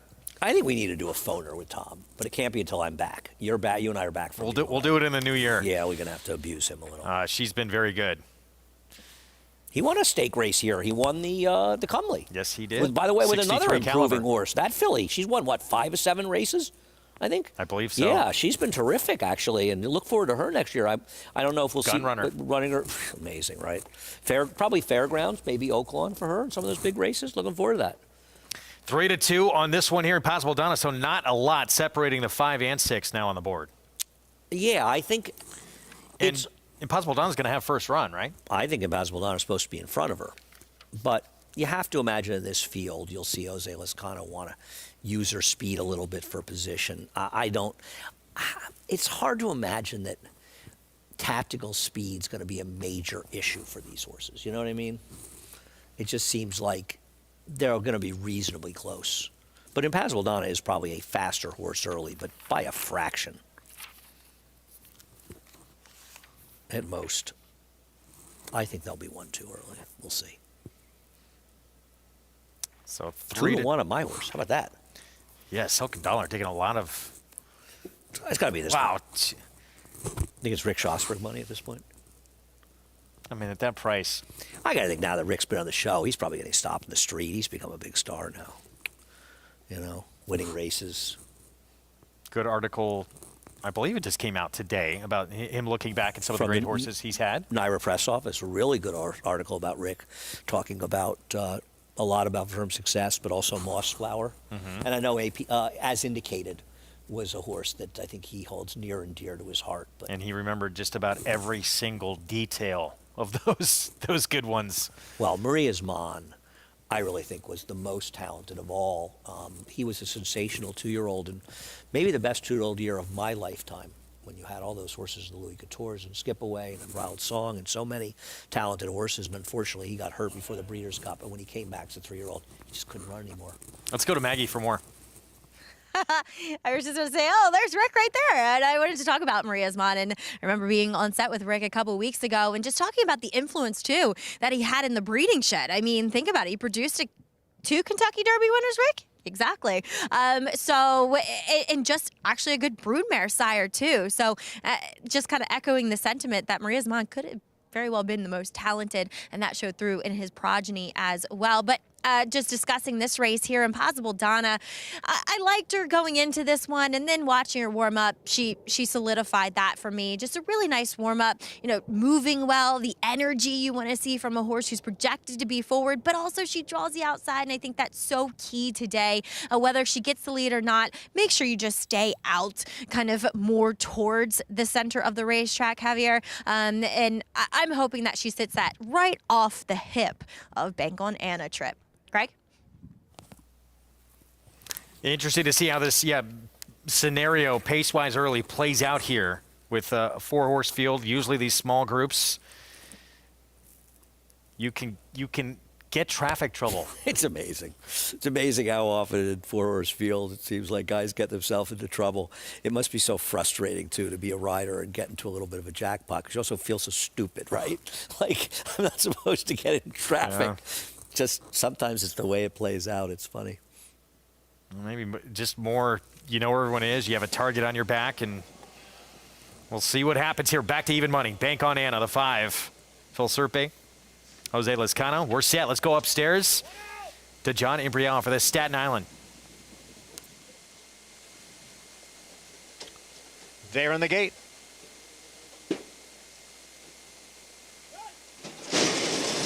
And they're off in the Staten Island division of the New York Stallion Series. And Impossible Donna quickly to the front. Quickly in front by a little more than a length. Bank on Anna now moves up to challenge. Bank on Anna moves right alongside of Impossible Donna. And Bank on Anna now takes the lead. Impossible Donna and Silken Dollar. Silken Dollar moves to second. Oh, looked like Impossible Donna may have taken a bad step there. But nonetheless, she remains in third position right behind the front runners. And Sedona Rocks is in fourth.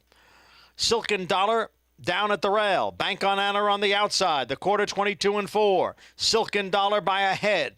Bank on Anna on the outside. Just in behind is Impossible Donna, who's racing in third. And Sedona Rocks, the long shot, is fourth. They race midway on the turn. Silken Dollar narrowly over Bank on Anna with Impossible Donna on the outside.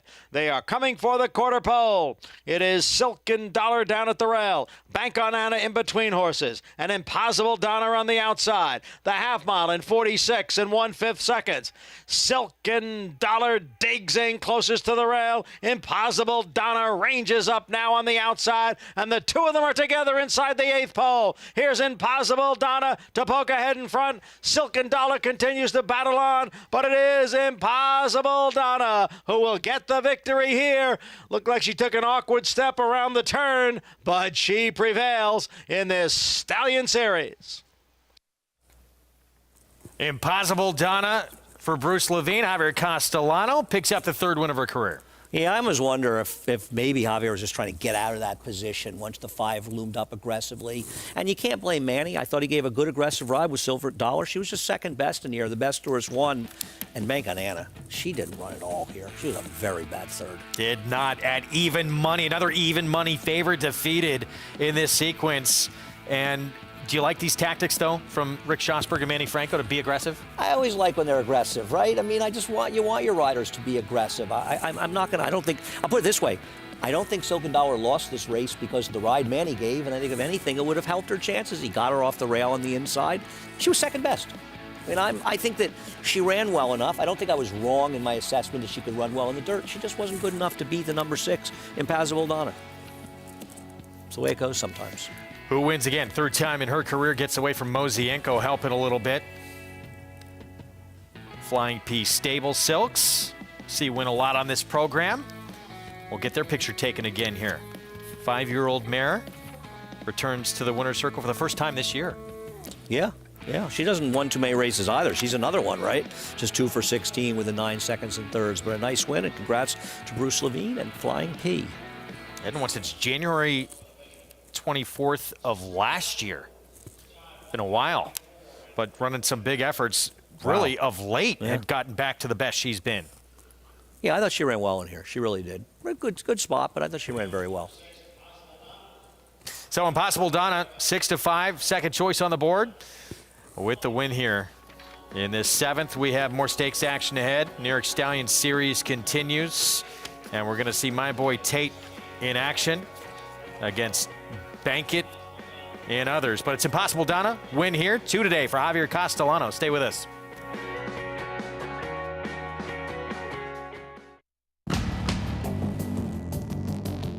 Whether it's Division I or Grade 1, top athletes have certain traits in common. Speed, strength, class, versatility, and most of all, willpower. Claiborne Farm Stallion, War of Will, was a Grade 1 winner on both dirt and turf. Now, his first foals are taking the field. Who you betting on? How about an app created specifically for horse racing? Nairo Bets.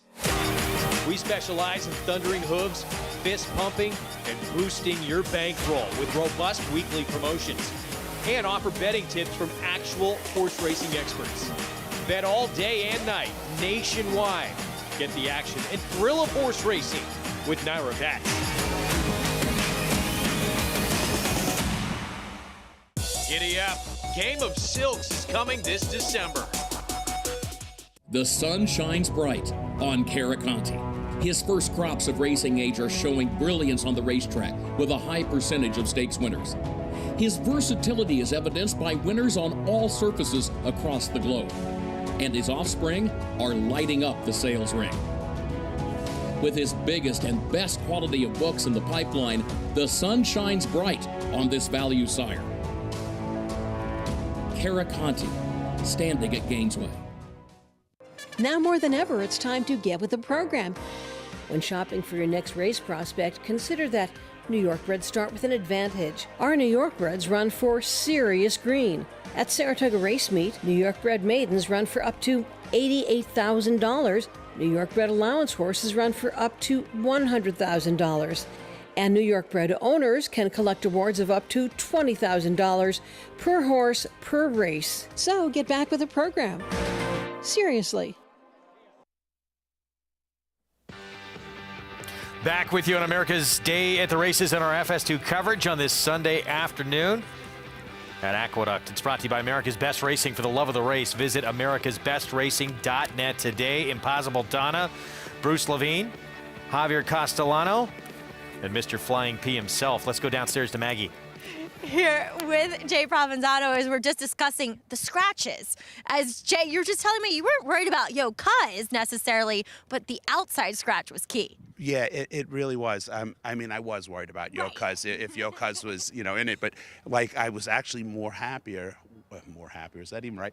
I was happier when the outside horse outside of me came out, because then I could just dictate whatever I got to do, and he had enough speed for a half a mile that was really going to bust my shoes. So I was just like, when that one came out, I was like, okay. And then I was worried about what Lezcano was going to do, and I guess he was bent hell on going to the lead or whatever. And we told Javi, you should find yourself on the lead because she breaks great. I mean, the only time she ever broke bad was her first start, and and then he grabbed all. We said, look, if you find yourself second or whatever, when you go with her, just don't inch. Just go and just try to take the heart out of any horse in front of you.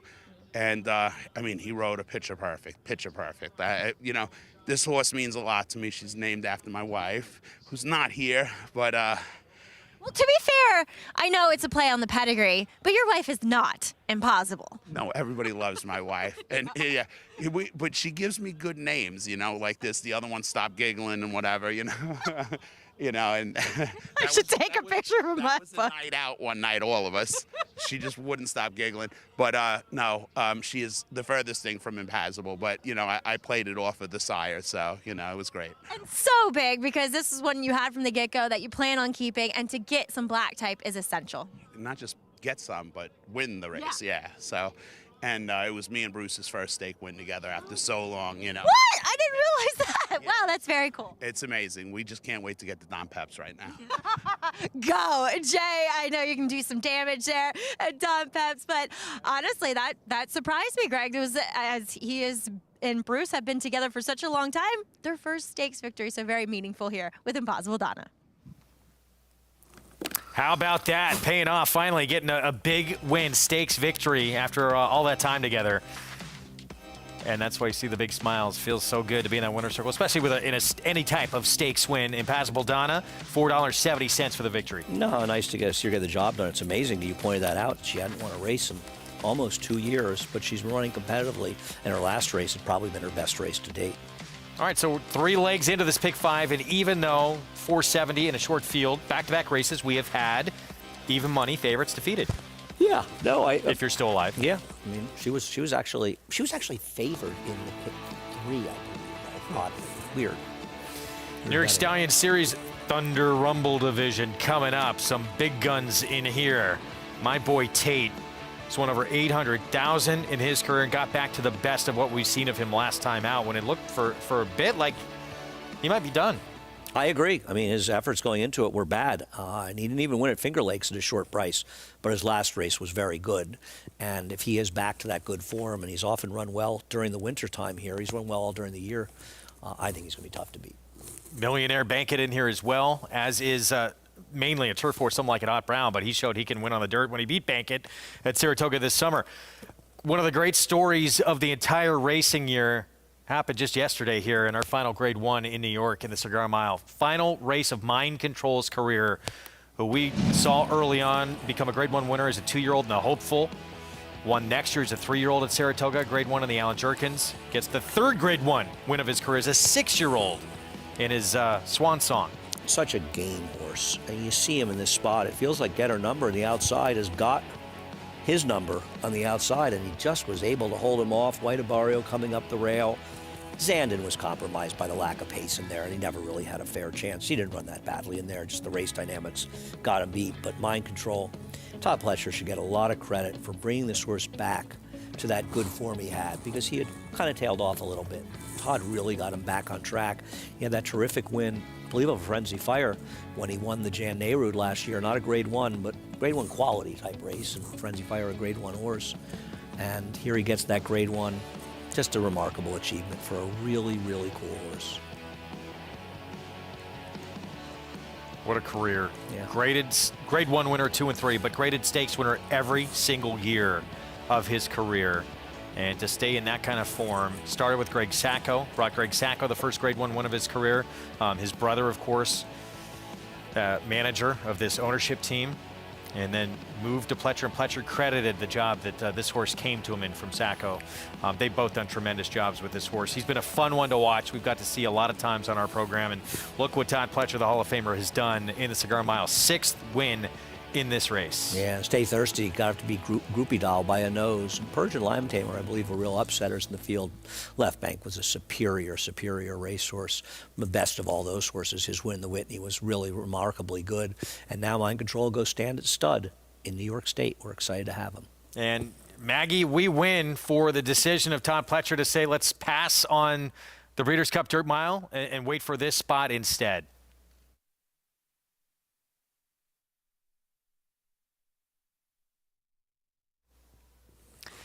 Some issues with Maggie's mic. We'll try to get that corrected in a moment. What she was saying, though, I don't know if you caught it. We're going to get back to her in just a second. It really is. This is one of the, at least for the racing we cover, this was one of the really good stories of the year. No question about it. He's just a really cool horse, and he's done so much of his best racing in New York. He's run well out of town, but he's run his biggest wins have all come in New York. Not surprising. Let's go back to Maggie. Helps if you turn on the mic. You'd think I'd learned that after now. But yes, Mind Control. And for the fact that what Andy was just saying, that, you know, they chose to have the finale here in New York. His grade 1s have all come here in New York. He burst onto the scene as a 2-year-old up at Saratoga. And to have it all culminate here at the Big A was just such a proper send-off. And a horse that fights. I mean, you have to love his heart. The heart of a lion is nothing compared to the heart of a racehorse, and one like Mind Control. And you got to hope that now with the stud announcement that he's going to pass it off to his progeny. And I just love the fact, too, that he is the son of Stay Thirsty, who won this race 10 years ago. And now his son has done that. They've only had that done once before, back in the 80s and 90s. And it's just an amazing feat for Mind Control to get yet another grade 1 and on such a big stage as our final grade 1 in New York. Craig? Really cool story. We were talking about it on the program yesterday. You just don't even see horses stay in training, stick around. Horses that are hopeful winners as 2-year-olds to stay around at 6, and it's been remarkable throughout his career. Right. I wonder, other than a horse, maybe the one, the hopeful, that went the wrong way, but there haven't been too many, if any. I bet you very, very, very, very few of them in the last 30 years have been running as 5 or 6-year-olds. And this, too, he was overcoming the fact that the last couple of times he was on a wet track, he didn't perform all that well. And I think getting the outside post, I sometimes think those things can be overrated a bit. Getting outside post, steering clear makes it much easier. But it's also should be noted that he was never favored in those big wins. When he won the Hopefully, he was 10-1. May have been even bigger price when he won the Alan Jerkins. Of course, Chancelot was an overwhelming favorite. I believe he was 10-1 that day. Right. Yesterday, second choice in the race. So he's not winning these races as a horse that's supposed to be winning them. He's winning them in upsets, and I think that is even more impressive, to win 3 grade 1s and not be favored in any of them. Yeah. Really neat way to end grade 1 action in the Empire State yesterday. Hopefully you're part of tuning in, catching our broadcast. We continue on with stakes action coming up. And for those who don't know, my boy Tate, he's been a pretty good story throughout his career as well for Michelle Nevin. This is an 11-time winner. He's won over $800,000 this New York, bred by boys at Toscanova. Back to his best form last time out. We hope he can keep it up. We'll see what we get from him ahead. He is not favored right now. He's facing a horse whose best work has come on the grass, but showed certainly at Saratoga this summer he can win on dirt when he won the West Point that was taken off the grass. We'll have the Thunder Rumble division when we come back.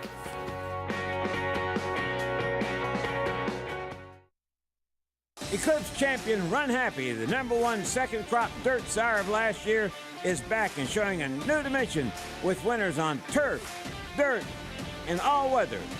A record-breaking sprint champion, Run Happy is also siring winners at all distances, from 7 furlongs to 1.25 miles. A sire whose runners can carry his speed over all distances and all surfaces. Run Happy, price for value, and standing strong at Claiborne Farm.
The field straightens away into the stretch. Thunder Rumble charging hard on the far outside, and now he's in front. And Dixie Brass toward the inside is now back, racing in second position. And farther back, Devil Is Due, and they're coming down toward the final 16th. And it is Thunder Rumble who rambles home here to win the Travers Stakes. Thunder Rumble, 109 buyer in that 1992 Travers victory. And then the Mig would ride him to a couple of big performances 2 years later. Saratoga Breeders' Cup, maybe Richie rode him a little bit. Let's take a look at that. Yeah, the Saratoga Cup. He won that race with 116 buyer. Got a 110 when he finished 5th behind Sultry's Song in the Woodward. I'm looking at his PPs. He's a good horse. He beat Dixie Brass. He won the Jim Dandy. Dixie Brass was coming off a win in the Met Mile against older horses. And then the blowout win in the Travers over Devil Is Due. Richie O'Connell, the late Richie O'Connell. Very good trainer. Wanderkin was a horse that Richie O'Connell trained that I loved. He was a really good turf horse. Believe in New York bred. We have the Thunder Rumble division of the New York Stallion Series coming up. 7/8 of a mile, and there is my boy Tate. Back to the horse we've come to know over all these years. Will we get the best of him again today? He's 9-5 right now. Let's go downstairs to Maggie. And Greg, I'm struggling with this race. Having trouble kind of deciding and who I'm going to land on of the top 3 contenders in here, because my boy Tate, I feel like he's almost the most dependable in a way, especially with his last performance going back to that Hudson victory. But I never quite love him as much physically as some of the other entrants. So let's start with #1, Some Like It Hot Brown, who, if you put your PPs down, this horse looks best. By a mile, he looks so good in here. He just, I mean, he's 6 now, but I swear each year he gets bigger and stronger. And look, he looked fantastic when he won the West Point on the dirt, although that was a muddy sealed effort. I don't see why this horse can't run the same race on a Harrow track as well, an open track. Yeah, he looks a little bit more turf meant, to be quite honest, with that slacker pastern and flatter hoof to him. But no doubt about it, he's doing very well from the physical standpoint as he gets back in with some New York bred and New York sired company. My boy Tate, look, he's come back after that Hudson win with some fast workouts, as Michelle Nevin has said throughout his career. He tells you what to do, so I'm sure that's in reference to the fact that you got to let him go as fast as he wants, within reason, I'm sure. So has some nice workouts heading into here, and honestly, this is one of the better times I've seen him. He's not the biggest, most robust type of horse. He's always been that smaller, kind of lighter framed individual, but he's dappled head to toe, good energy, not expending too much, but still the same kind of keen My Boy Tate that we've come accustomed to seeing throughout his 6 years on the racetrack. And then there's Bankit, whom I've always had a lot of love for Bankit. He shows up, you know, wearing his best suit, so to speak, because he looks great every time I see him in the paddock. But yeah, his body of work here in 2022 is subpar compared to what he had done prior. I don't know if he gets back to it today, but I do like the 7 furlongs for him, Greg. Thank you, Maggie. There's a look at Jose Ortiz, who will ride him. Painful memories for $1,000. Let's watch the West Point again. Well, at least it wasn't close, Greg. I think there is a very big difference between some like it Hot Brown wiring the field, or potentially. I mean, he did have to. There's a 3-horse field. Yeah, and getting it done in this wet track. We've still got the track listed as muddy or harrowed. I'm a little bit skeptical of whether or not it's actually muddy. I think it's probably closer to good. It's just a very different track, which Maggie was alluding to. I'll be surprised if he wins this race. I won't be shocked, but I'll be surprised. I think My Boy Tate is just a better dirt horse. And I also think Bankit will run well. And I thought your point about him coming back in 2 weeks last time was well taken, especially given he was coming off a 5-month layoff in his prior start. So you come back to the long layoff, you run a reasonable race, and then you come back just 2 weeks later. So I'll be surprised if the winner of this race isn't the 5 or 8. But the public, obviously, at this point, disagrees with me. As for My Boy Tate, he's a dirt sprinter, and he's amassed over $800,000 doing that throughout his career. This is his big comeback win in the Hudson. It was at Belmont at Aqueduct, October 30th. Yeah, I mean, this was the race that shows that he's still got it in him. I don't think it makes a lot of sense to say that he just aberrationally ran well and he's going to go back to those sort of mediocre performances of his prior 3 races. For whatever reason, I think it took him a little time to get going. But he's usually very consistent, and I think there's no reason to believe that he won't run back and run well, and I just think he's the horse to beat, and I'm very surprised he's not favored. I feel as though, I'm not saying something like an Hot Brown can't win. He ran a respectable race, went 4th in the Bluegrass as a 3-year-old in the dirt in one of his other 2 dirt efforts. But in reality, I think he's being overbet because people are looking at his whole resume on the turf. And they're not just looking at his dirt efforts. And I think just based on their dirt races, he's a bad favorite. He's the favorite. Some like it Hot Brown's the favorite in the double and pick 3 as well. Yeah, I think it's a mistake. I think it's because people are overbetting him based on turf races as much, if not more, than the dirt form. And I think the 5's a better dirt horse. Ocala Dreamwood by blinkers on. Here's My Boy Tate at 9 to 5. Listen, I'm going to be honest. He's one of my favorite horses. He's a Boys at Toscanova. He's got to be the best Boys at Toscanova of all time, right? No question. Here's Chowda for Gary Siaka. Kind of a cool horse with a neat pedigree, but overall he's just not fast enough. And this is a millionaire here. Bankit for Steve Asmussen. And I believe that if the favorite doesn't, or the 5 doesn't win here, I think Bankit will be the one stalking and win. I believe he reverses that loss just to annoy you, if nothing else, to something like a Hot Brown last time. Bullet drill in preparation for this start for Bankit as we look now at Ocala Dream. Javier Castellano, blinkers going on. It's just his second opportunity on the dirt. Yeah, he ran very poorly in his dirt races. I mean, very poorly. So unlikely, but Tom's going to take a shot. I think there's no reason not to. If he can run well here, he can leave him here and run him in some dirt races in the winter. If not, you put him away for the winter. Why not? It's $125,000. Get a piece of it. If you're going to run third, it's $12,000. So I don't blame Tom at all for taking the shot. Tom took a vicious beat to start the day in that maiden race, losing by a dirty nose with a horse who had stumbled about as badly as a horse I've ever seen stumble in his prior race. Tom's probably just watching the World Cup anyway. He's driving Maggie and I crazy with his World Cup nonsense. England's doing very well. I believe they're going to be through to the Elite Eight. Listen, I am all for real soccer fans, and it is probably the most popular sport in the world. But all my people I know in America that have zero interest in soccer, that pretend when the World Cup rolls around, they're soccer fans. I'm all for Tom's from England. He's probably a big soccer fan. I feel sorry for Maggie. But him is okay. This nonsense of these people that pretend to be soccer Andy, fans. true to your word, even if the U.S. made it to the finals, you probably still wouldn't watch. No, I'd be happy if they won. But I would. Oh, no, I'd never watch. You'd be at Aqueduct. Yeah, why would I watch? Let's go downstairs to Maggie. Well, see, my problem is that it's such a distraction in our house, this World Cup malarkey.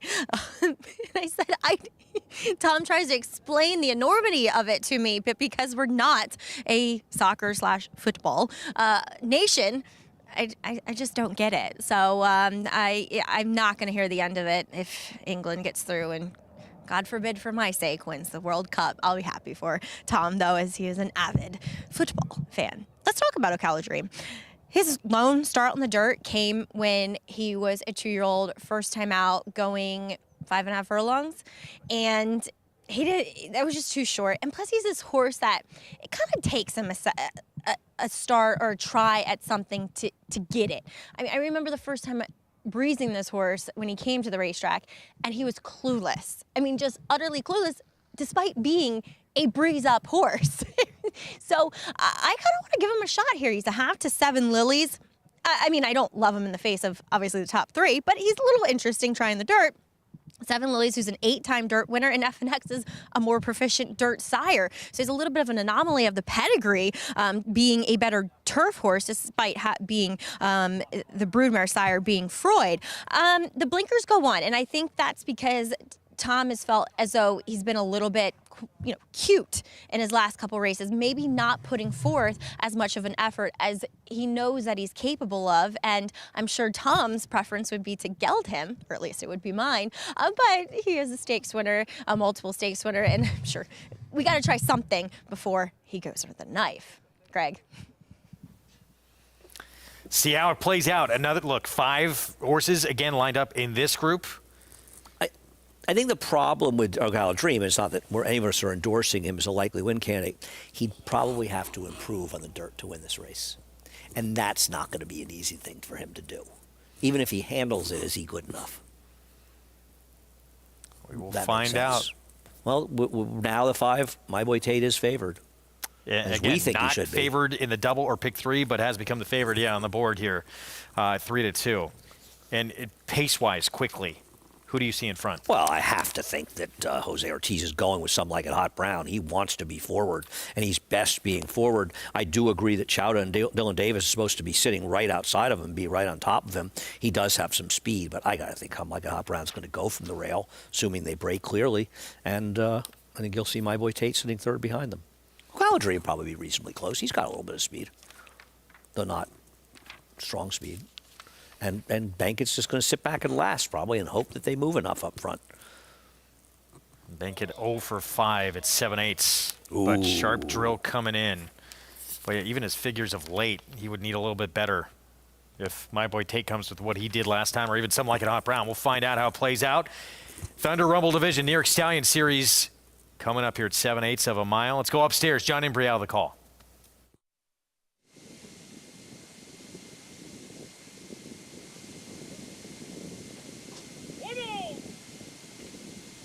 Number 8, Bankett moves in to complete the field. We are set for the start.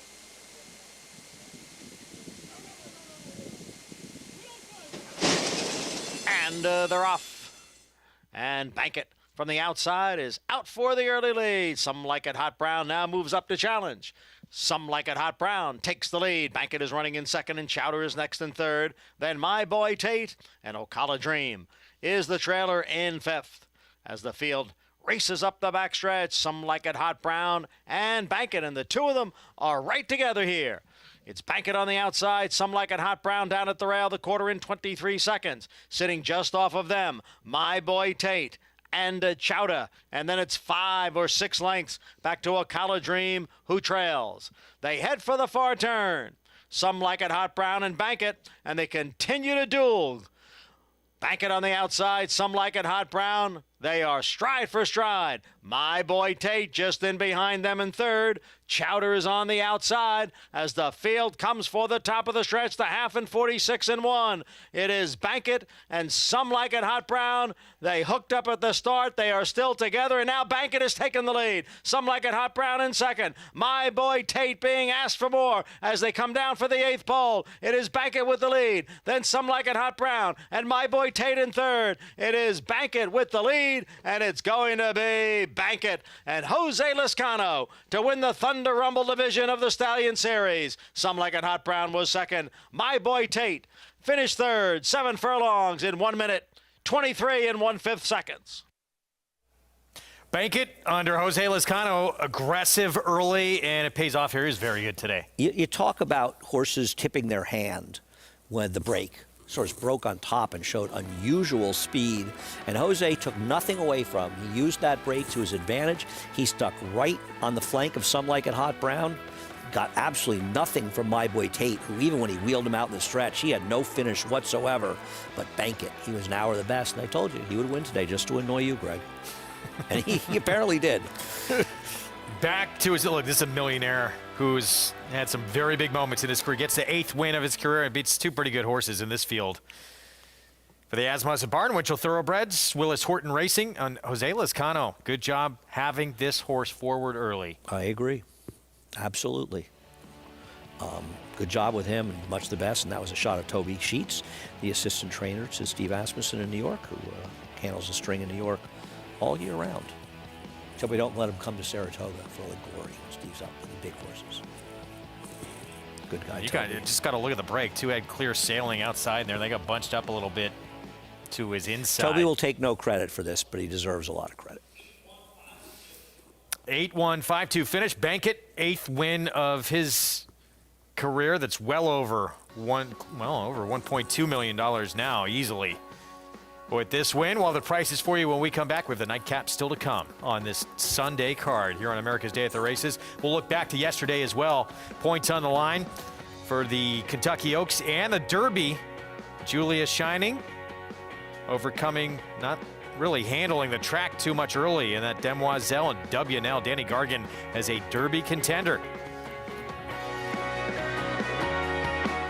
Maximum Security proves he's the real deal with a gate-to-wire win in the Florida Derby. Champion 3-year-old. Maximum Security has won the TVG.com Haskell Invitational. 11 triple-digit buyers. Maximum Security, he smoked them in the Cigar Mile. Grade 1 winning 4-year-old. Maximum Security takes them all the way in the TVG Pacific Classic. Secure your mare's future.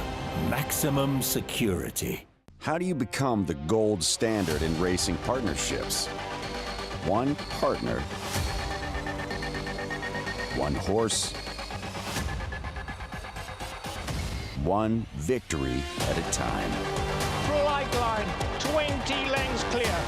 Congratulations to all our partners who have made West Point the gold standard for the last 3 decades.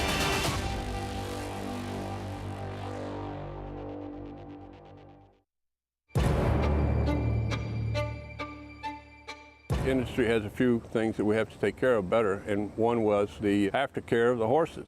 If we did nothing, these horses would end up in very bad places. That can't happen. We have a social responsibility to make sure that thoroughbred aftercare is also #1 on the list. The cost could be the entire industry. We have to take care of these horses. I remember that meeting at Belmont Park. It was a dream. It's different than any other program that was put into place. It is a first line of defense for those who are concerned about what happens to the equine athlete after he's done racing. We started with some 21 organizations across the country, and now we're up to over 82 facilities throughout the country and giving away almost just under $25 million. It's the one shining accomplishment that we have that we can point to say we really do love our horses.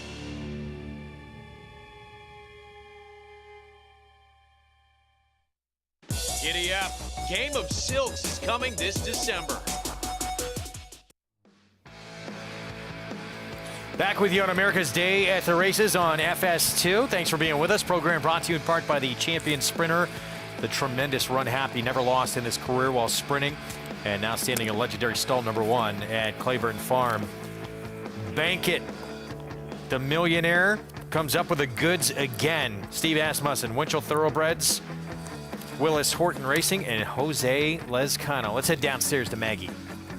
It's not often I get to interview I didn't mean that as a mean way, but I feel privileged to interview you twice in a day, Toby, as a good friend. But Bankit, we knew when you showed up dressed like this, might win 2 today, but he was sensational. Toby, talk about kind of turning his form a bit around. You know, he ran twice close together up at Saratoga, probably led to a dull effort in that second. Yeah, and then we had the paperwork problem. We had a scratch in the Hudson. He always comes through. I know the horse very well, and we get along really good, and it always shows. He always runs his race. He tries really hard. We'll talk a little bit about getting along with him. You know, he's a New York bred, but he's been campaigned all over the country, if not the world. So, but talk a little bit about your time with him. I've had him since he was young, off and on, like you said, and I just know his little quirks. He loves the round pen. He loves a bunch of little things that they can't do all over the rest of the places, so it just works out really good for him. Are you still going home and going to bed? Yes. Sad. No. I'm going to go to dinner, of course. Well, good. Treat yourself to a nice glass of wine, Tobes. Congratulations on a huge day. Thank you very much. Thank you. Thank you. Toby She's an integral part of the Asmussen operation here in New York for such a long time and duly rewarded with Bankit's big win in this Thunder Rumble division, Greg. Yeah, we get to see Toby on this program quite a bit. Does such a great job as part of that Asmussen team.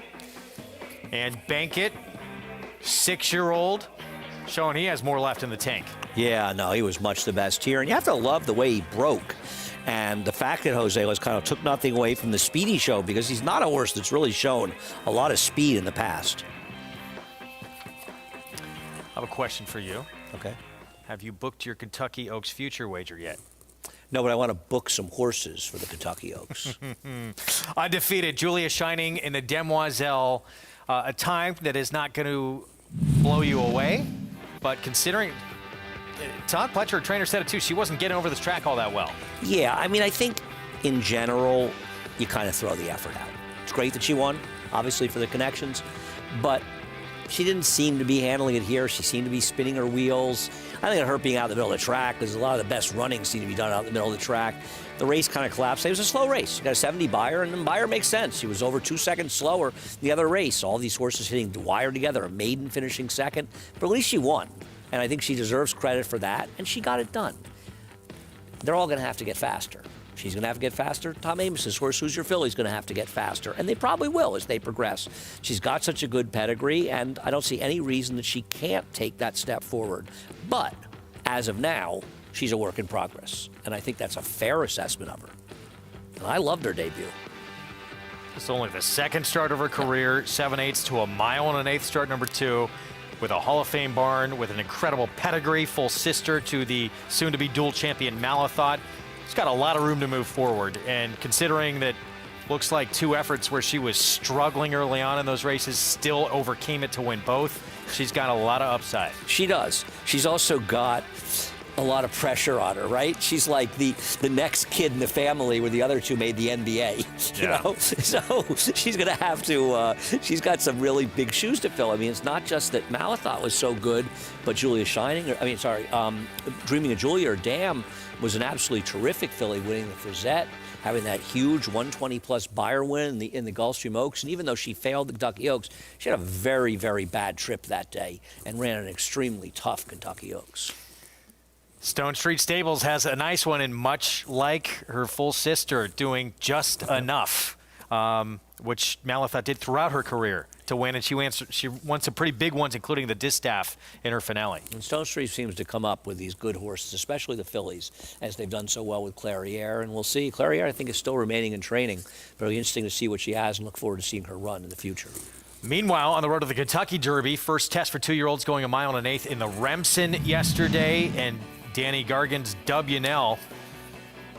Back-to-back wins, looking very good over sloppy racetracks. And while Stone Street is only part owner of this horse and not a homebred like Julia Shine, this is a big win for this one. And he really ran very well. This race over 2 seconds faster. Stone Street bred the horse. Oh, I see. Okay. And they must have bought back in after it was sold as a yearling, I would presume. Interesting. Thanks, Greg. That was a very good effort by both of these horses. New York bred Arctic Arrogance ran extremely well and very game. And I thought Jose Ortiz made a real difference here, being aggressive with this horse, putting him in the game. And congrats to Danny Gargan as well. It's got a 90 Beyer fig, and these horses ran well. Once again, you want to see them do it again on a dry track. Arctic Arrogance pointing to our Jerome. The first step as a 3-year-old, the Triple Crown. And Danny Gargan has said with this horse, he's going to go down to South Florida, but may come back for the Withers, and he certainly wants to target the Wood Memorial. Well, we wish him the best of luck, and I don't know why you wouldn't want to do it, having won a big race on this track. And he's obviously took a huge step forward from his maiden win for that race. And these are promising horses, and that was a legitimately fast race, over 2 seconds faster than the fillies went. So W&L, your Grade 2 Remsen winner, Derby points, 10 of them, to get on that starting gate on that first Saturday in May next year. We'll see how these 2-year-olds progress going forward as we get set to turn the page to 2023. Meanwhile, Go for Wand. And this was a big one for Dr. B, for Butch Reed, certainly for Irad Ortiz Jr., the record-breaking win. He tied Garrett Gomez single season stakes wins in a year. This was to stand alone, number 77. This was a tremendous performance, and I love the ride Irad gave her, letting her do what she does best and making the others play her game, and they can't play it as well as she does, airing it out in a fast pace. And she ran a faster race in the Cigar Mile just a half an hour later. And much like last year with Lady Rocket, Rocket ran that huge race to win the Go for Wand and got a 107 Beyer, faster than the figure the Cigar Mile got. Same thing, 103 Beyer, and well-deserved. This filly for Butch Reed, Greg, she has really come around. And Butch Reed didn't even realize this. He had actually given Irad Ortiz Jr. a leg up on the record-tying stakes win Mahoning Valley, and number 76 before this. Oh, that's cool. Well, they got it done here, and it was really, I mean, I think it also showed Irad. I think there were times when one of the criticisms of Irad was he wasn't as aggressive early. He's an aggressive rider, but he didn't like to send him in front. I think that's one of the things you've seen change in the last couple of years with Irad. See him really not be afraid to be strong, sending him strong. And it's funny because the horse that really, I wouldn't say maybe put him on the map, but the horse that showed that he could make that turn from successful apprentice, successful journeyman was Questing. We rode for Kieran McLaughlin, and Kieran left him on. He had just lost the bug, and that horse, she felt he just ran away from the fields in both the coaching club and the Alabama. And that was really big for Irad, because I remember that was a really big moment for him, turning it around, seemingly not that long ago. And Greg, I mean, he should get 100% of the Eclipse Award. He should. If he doesn't, it's a crime. You shouldn't have a vote if you don't vote for him for it. He will win his 4th Eclipse Award as Outstanding Rider this year, and emotional as he should be, setting a new record. He didn't even realize till late in the game, and his agent alerted him to it, that he had a chance to break this record for stakes wins in a single season. Number 77, he stands alone. He's going to have quite a few opportunities to add on to that record as well. He's thinking about winning $10,000 claiming races as much as he's thinking about winning stakes. I mean, make no mistake, Irad doesn't take a race off. He competes, and something that you saw from Javier Castellano especially too, riding the lower level races like they're the Derby. Those are all your winners from a fantastic Saturday of action here in New York. We're going to head downstairs to Maggie for who impressed you most, Maggie, on that Saturday card. Well, Dr. B, she was sensational, as you guys were just talking about that go for wand handicap. But the progression that I have witnessed from our Remsen winner, Grade 2 Remsen, is WNL. He's just really transformed himself physically and mentally, as he, I think, was still figuring things out in that off-the-turf mile race back on October 2nd. And the fact that he broke so well, was able to lay as close as he did, stretching out to the mile and an eighth in only his third start, I think really speaks to the fact that he is a horse that's really on an upward trajectory. Now, the question is, can he keep it going? As Arctic Arrogance, he was very good too. I wonder, a horse so Arctic Arrogance, does he want a little less ground? Whereas I think WNL can keep growing and keep getting better and more proficient at these longer distances. So really excited to see what the future holds for this horse, who has already earned those 10 points to next year's Kentucky Derby, Greg. Could be fun as we get set to, turn the page and see it. Obviously, Forte, your winner of the Breeders' Cup Juvenile. I'm not sure. No one's riding off Cave Rock, I think, at this point. Baffert has got a lot of really good talented 2-year-olds out there. Who's going to progress and move forward the first couple of months of the year? Oh, it's always fun to start looking. I mean, you really turn the page after the Breeders' Cup. It's a bit of a lull this time of the year, obviously, these big races, but it very quickly starts to heat up. And it's always fun to see the 3-year-old colts as they progress towards Triple Crown races in the summer.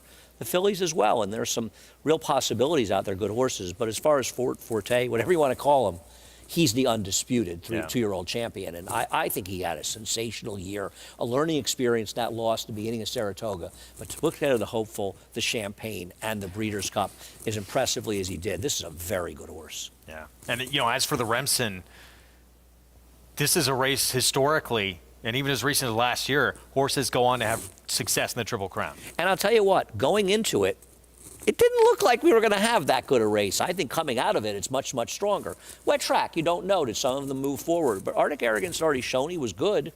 And WNL, he really improved a lot in his next start, as these young horses can. Both potentially exciting prospects. And I love that one is a New York bred, too, for Chester Broman. We still have the nightcap coming up on this Sunday card here in New York. 6 furlong sprint to close it out. $16,000 claiming race, so they're all up for sale for that price. Horses who have not won 2 lifetime, which means form usually in this condition is dicey. And the 5 right now, Goldquist, who Andy mentioned earlier in the program, the one he liked, has become the top choice on the board. George Weaver, Eric Cancel, blinkers will go on. This 3-year-old son of former Derby winner Nyquist. There he is. Second on the turf last time out, moving to dirt today. We'll be back.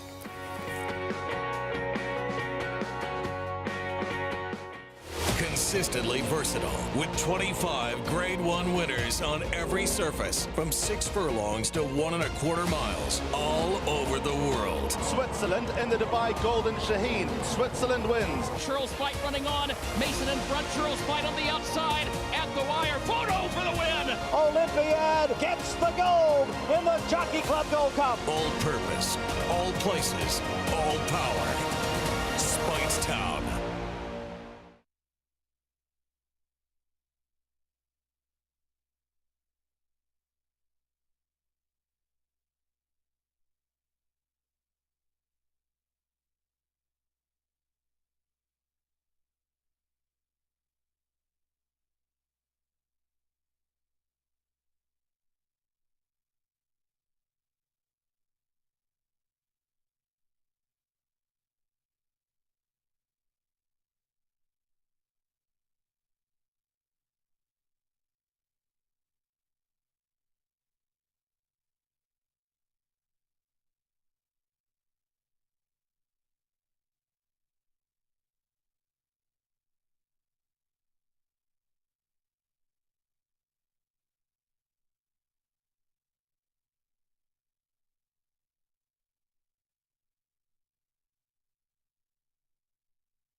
On June 6, 2019, a new chapter began at Alapa when Hillendale transferred its operations to the famed Kentucky Station and Thoroughbred Nursery in Paris, Kentucky, on a farm that traces its origins to 1827.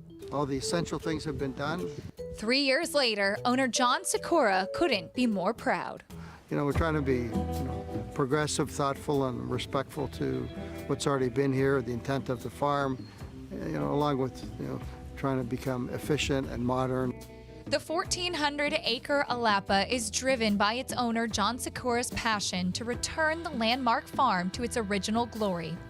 The extensive restoration includes building a brand new breeding shed out of stone and concrete, matching the training barn that's been converted to be a stallion barn and now houses a roster of world-class stallions.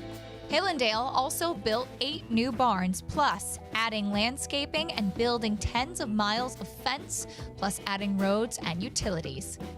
Sikora appreciates the daily inspiration the farm gives him. There's the ruins of an old dairy barn, which is it's like a beautiful relic. It's peaceful and quiet. There's waterfall ponds behind the house, behind the office. There's many unique, peaceful, great parts of the farm that create peace and a sense of understanding where you are and how unique the farm is. He also enjoys visiting the stallion barn in the evening when it's quiet and peaceful. The horses are looking outside their stall, looking outside the windows. There's like 4,600 windows in the stallion barn. They can look outside, and it's very, very, very natural, peaceful to them. And when I look at this barn too, I feel all the history and the great horses that were here. Great champions. We're all raised and broke and trained here. Sikora is now focused on making new history at Alapa. When you think of all that living history, it makes you respectful of the barn and who's been housed there, and then also a responsibility of trying to keep that same standard and try to move it forward and be historic in what we do, so that when someone would look back 50 years from now, they have a feeling of obligation for them to do the same here.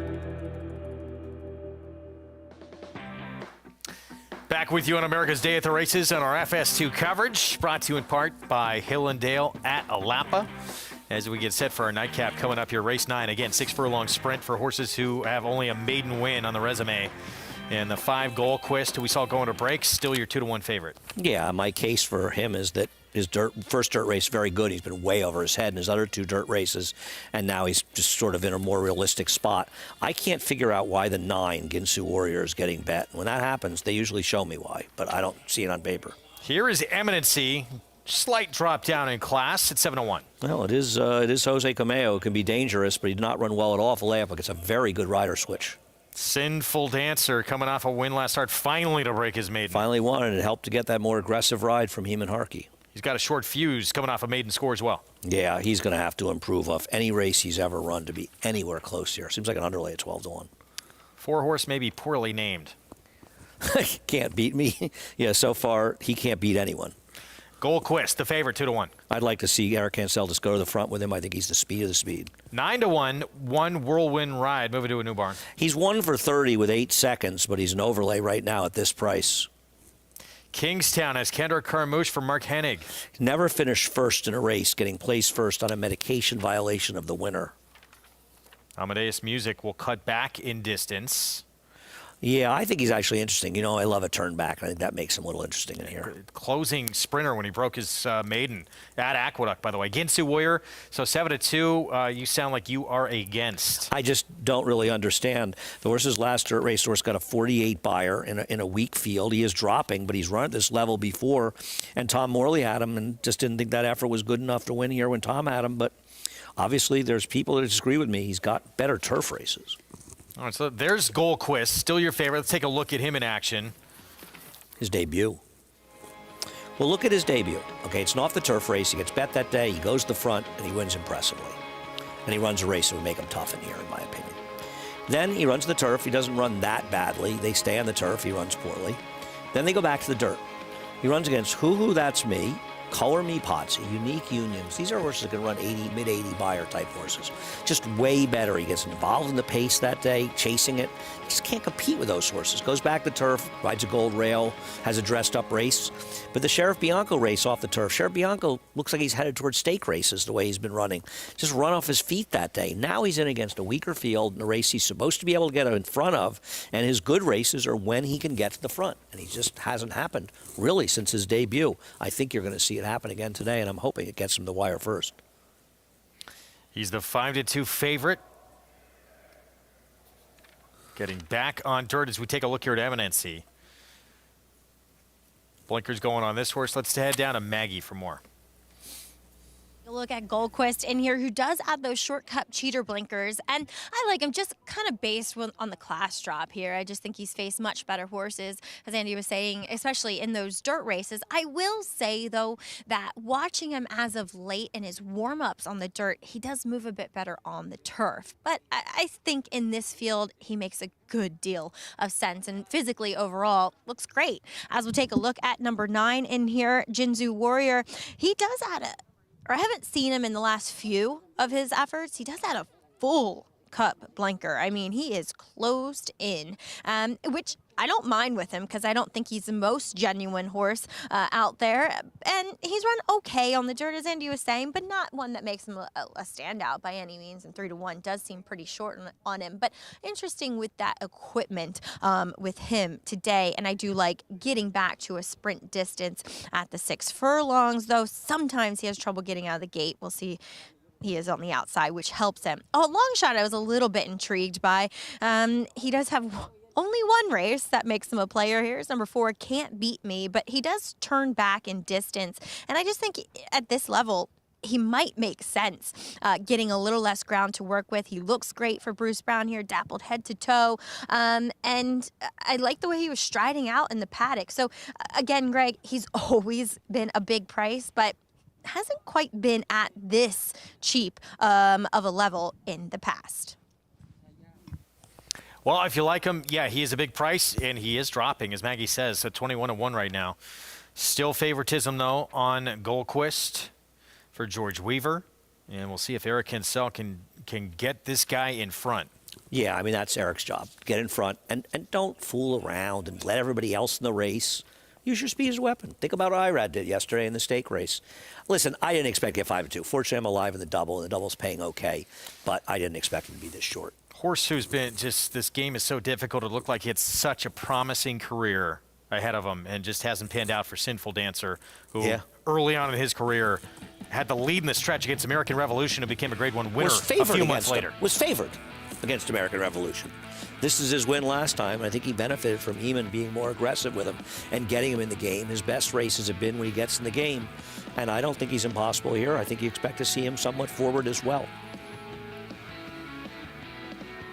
But he did win this race because the rider of the horse who finished second in the middle, probably not of the caliber of some of the riders here. Did get back to some of his best figures, though. Good sign. Shouldn't Eric really want to win with the 5 and beat the number 2 Sinful Dancer? Horse that he had ridden so many of his career starts. Vengeance. Chance for a little redemption here. Absolutely. All right, down to 2-1 on Goldquist. Both Maggie and Andy going with the 5. Nightcap on our Sunday card. Coming up here in the 6 furlong sprint. Let's go upstairs. John Imbrial, the call.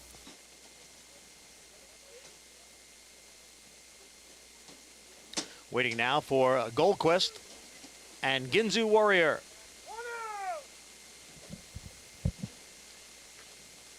They're all in.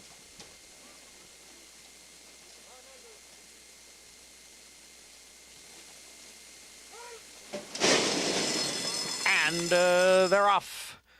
And it is Goldquist going out for the early lead. And right there on the outside is Sinful Dancer, moved past there by One Whirlwind Ride. So it is Goldquist and One Whirlwind Ride. They are heads apart for the lead.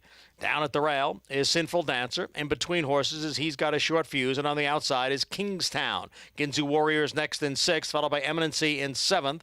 Amadeus Music races in 8th, and Can't Beat Me trails the field in 9th through a quarter in 22 and 2. Goldquist at the rail. Our Whirlwind Ride on the outside. The two of them are right together. Just in behind is Kingstown, and down at the rail is Sinful Dancer. He's got a short fuse. Is next. Far outside, Ginzu Warrior.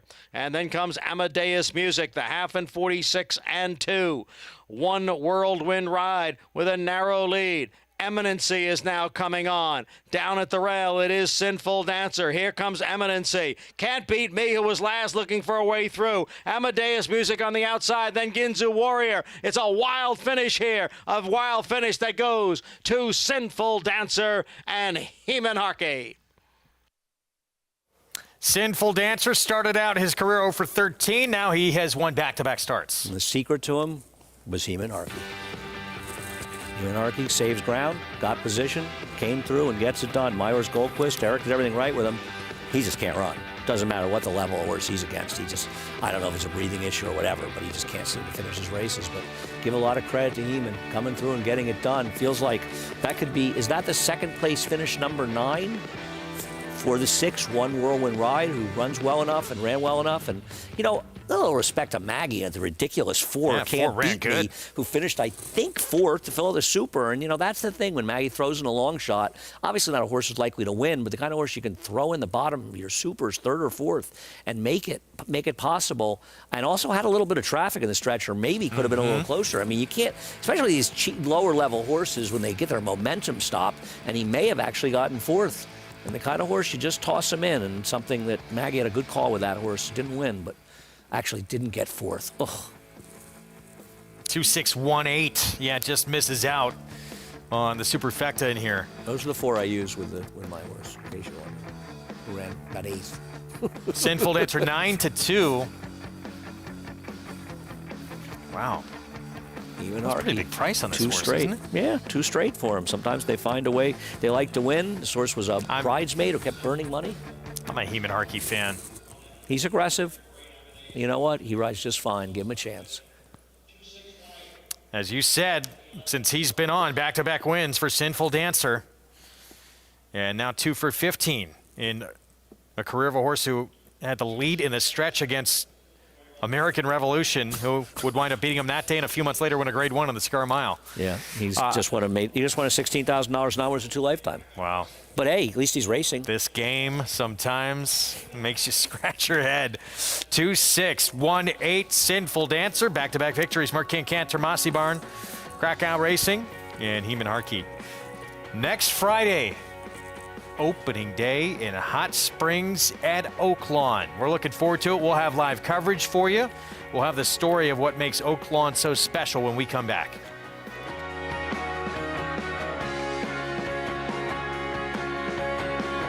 War Dancer. The momentum continues with recent stakes winners on turf and dirt. Dancing Buck going wire to wire in the Grade 3 Belmont Turf. Dancing Buck has opened up on the field. It is Dancing Buck by a half dozen lengths. And 2-year-old filly War Saichi with a wire-to-wire win in the Ladyfinger Stakes. War Saichi asserted her authority immediately out of the starting gate, and she has not relinquished the lead. War Dancer, the #1 third crop turf sire in North America. Proud to stand in New York. This season at Oaklawn, we've got more of everything.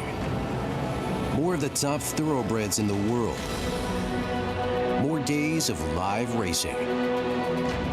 And the largest purses in our history. All at a completely reimagined Oaklawn. Come be a part of this historic season at Arkansas's only casino resort. Eclipse champion Run Happy, the #1 second crop dirt sire of last year, is back and showing a new dimension with winners on turf, dirt, and all weather. A record-breaking sprint champion, Run Happy is also siring winners at all distances, from 7 furlongs to 1.25 miles. A sire whose runners can carry his speed over all distances and all surfaces. Run Happy, price for value, and standing strong at Claiborne Farm. Giddy up. Game of Silks is coming this December. Racetrack Television Network brings you every race, from every track, on every screen, every day. With monthly packages starting as low as $5, RTN gives you great value and access to more live HD streaming and race replays than anyone. Visit RTN.tv today to sign up and watch on almost any device, including Roku and Amazon Fire. RTN has packages that start at $5 per month.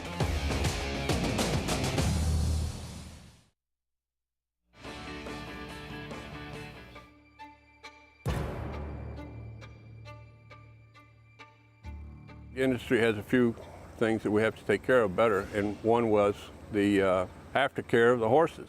If we did nothing, these horses would end up in very bad places. Go back to where we were years and years and decades ago when it was just considered de rigueur that you could just send these horses to slaughter. It's different than any other program that was put into place. I remember that meeting at Belmont Park. It was a dream. It is a first line of defense for those who are concerned about what happens to the equine athlete after he's done racing. Without the TAA to provide that oversight, there would be a big void in terms of making sure that we have this ongoing safe environment for our off-the-track racehorses. We started with some 21 organizations across the country, and now we're up to over 82 facilities throughout the country and giving away almost just under $25 million. It's the one shining accomplishment that we have that we can point to say we really do love our horses. Just the word aftercare has become part of the discussion, has been part of the vernacular in a way that it was not when I started this position around the start of 2013. It's a daunting task that the TAA and its accredited organizations have taken on. And that's why the industry itself has got to fund it. Every time I turn around across the country, you know, the TAA staff is there, and they're shaking hands and they're kissing babies, and they're doing the blocking and tackling right that needs to be done. We have a social responsibility to make sure that thoroughbred aftercare is also #1 on the list.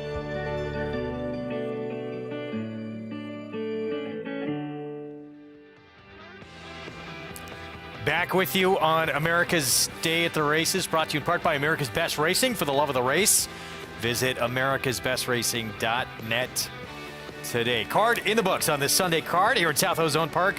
Sinful Dancer. Career looks so promising early on. Dropped into State Bred Maiden, claiming career start number 14, broke his maiden, and now he wins finally off that maiden win, first in against winners again, right back. And he puts his earnings in 2022 to over $100,000. So incredible to them. And Cantermachi Barn, I think that's was that America's Pastime, the owners. In Krakow Racing, yes. Yes, in Krakow Racing. So nice to see them get it done. And Heman Harkey fitting this horse like a glove, coming through inside. Master of the universe. $11.80 for the win. 9-2 off that effort last start. 9-2 is pretty generous. I agree. One Whirlwind Ride Eminency, second and third. Pick 5 comes back $443. If you were able to put this combination together, the reveal, you profit that $443. What was the toughest one for you to have? I guess Lafitte's Fleet I didn't really like, to be honest with you. The other ones were either my top or one of the choices I liked. I didn't like Lafitte's Fleet. So sort of lucky to win. Back at it now, it looks so easy. What did it pay for? After What was the parlay? fact. About $30, about $75, about $250 times 6, $1,500. It paid a little more than the parlay. Okay. Not a lot more though. That would be about $1,800 for $2. We are back with a program show on Friday, which also means opening day out in Hot Springs. Paul LaDuca will be live on site. Always love to have Oaklawn Racing on the program. And they'll be back with us. Some key dates we're looking forward to. New Year's Day, Smarty Jones Stakes on that road to the Triple Crown, Southwest Rebel, Arkansas Derby, all part of that sequence. And one of the big races all year long in that Distaff division, the Apple Blossom on April 15th. Well, part of what makes Oaklawn an unforgettable experience is that it is a family operation, and you can feel that family pride in what they bring to each and every race day. For the Sella family, racing is not only their motto, racing first, not only their motto, it truly is in their blood.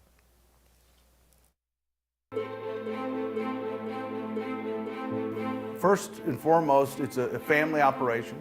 It's fun to be a fourth generation president of Oaklawn and to see how we've grown. We've been in the same location. We haven't had to move across the street. That's kind of neat. It is about racing at Oaklawn. We tell everyone, especially our new employees, it's racing first. My great-grandfather, Louis Sella, built it in 1904. Charles Sella took over after him. John Sella took over after him, and then we had another Charles Sella. My father take it over, and now we have Louis Sella. We like keeping the same names in the family. It helps with monogramming. I would sit in on meetings even at a young age. My father would take me and say, be quiet and sit in the corner, and I'd do and just listen. And throughout my life, I've been involved with racing, and it's always been really a part of me until finally when it was time to move in and commit. You can look at our media guide, which is published online as well, and look at that history. It's remarkable. We've beaten Prohibition, and we've gone through a couple of world wars and Vietnam and depressions, recessions. Truly the reason we're successful is for the reasons I just said, that we've been able to evolve, we've been able to change with the times. Beyond that, it's racing first, and really the oldest family in racetrack management in the United States. And we're very proud of that, and we're proud of that legacy.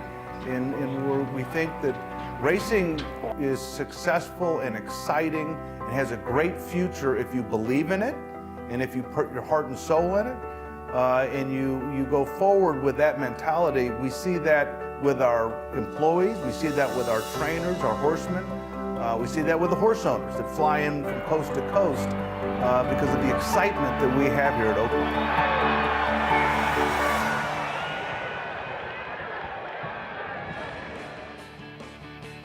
So opening day coverage of their 57-day meet. It begins live on our program next Friday, December 9th. We hope you join us, and we're looking forward to it. We had a lot of really fun storylines at the meet last year. One of them, the kind of resurgence of John Court. Yeah. Yeah, he seemed to have a very good winner. I don't think Joel Rosario is going to be riding there full time. I thought he might have mentioned he was going to Florida. We'll see. But always looking forward to some of their racing. They race Friday, Saturday, and Sunday. We'll be covering about half of their action each day.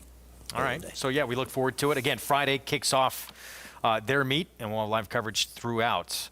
Last Grade 1 of the year took place yesterday, Cigar Mile, which good time to reflect on some of the big winners we've seen on the New York circuit this year. Oh, that's kind of cool. Let's look at that. Flightline. He was pretty good, right? Malathon, Olympiad. Olympiad had such a terrific season. Second, the Breeders' Cup. Goodnight Olive, who will be so you've got how many champions you got there?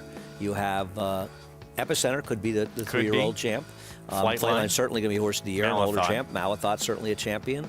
Goodnight Olive, certainly a champion. Italia, likely champion. The filly and mare Turf. 5.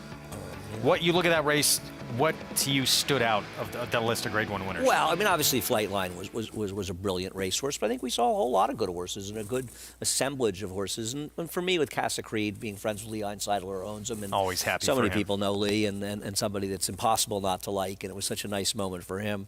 Though it did get a little annoying watching people constantly congratulating him on the win. I kind of had enough. He's a great guy, and it was really that was a really nice moment. Always root for friends. Lee. Yeah, to see good people win big races. What's the story with Goodnight Olive going forward? I don't know. It's a good question. I mean, I don't see any reason she wouldn't come back. It's not like she's done a lot of racing. It's probably more of a physical thing maybe with her. She had some issues, but she really was very sound this year and running well. But I have no idea if she's coming back or not, but I hope she does. Final Grade 1, of course, was yesterday. Hopefully you caught it and tuned into our program. It was one of the great stories that we've been able to bring you this year. If there was a fourth Vox Populi nominee, this would probably be it. Yeah. Final start of Mind Control's career, going out a Grade 1 winner as a 6-year-old. No, he's really just had a terrific career, and Todd Pletcher did such a good job sort of helping his resurgence to come alive and to win a Grade 1 in his final start. Such a game horse, able to stalk and get it done, and he's a tough horse to get into a tussle with.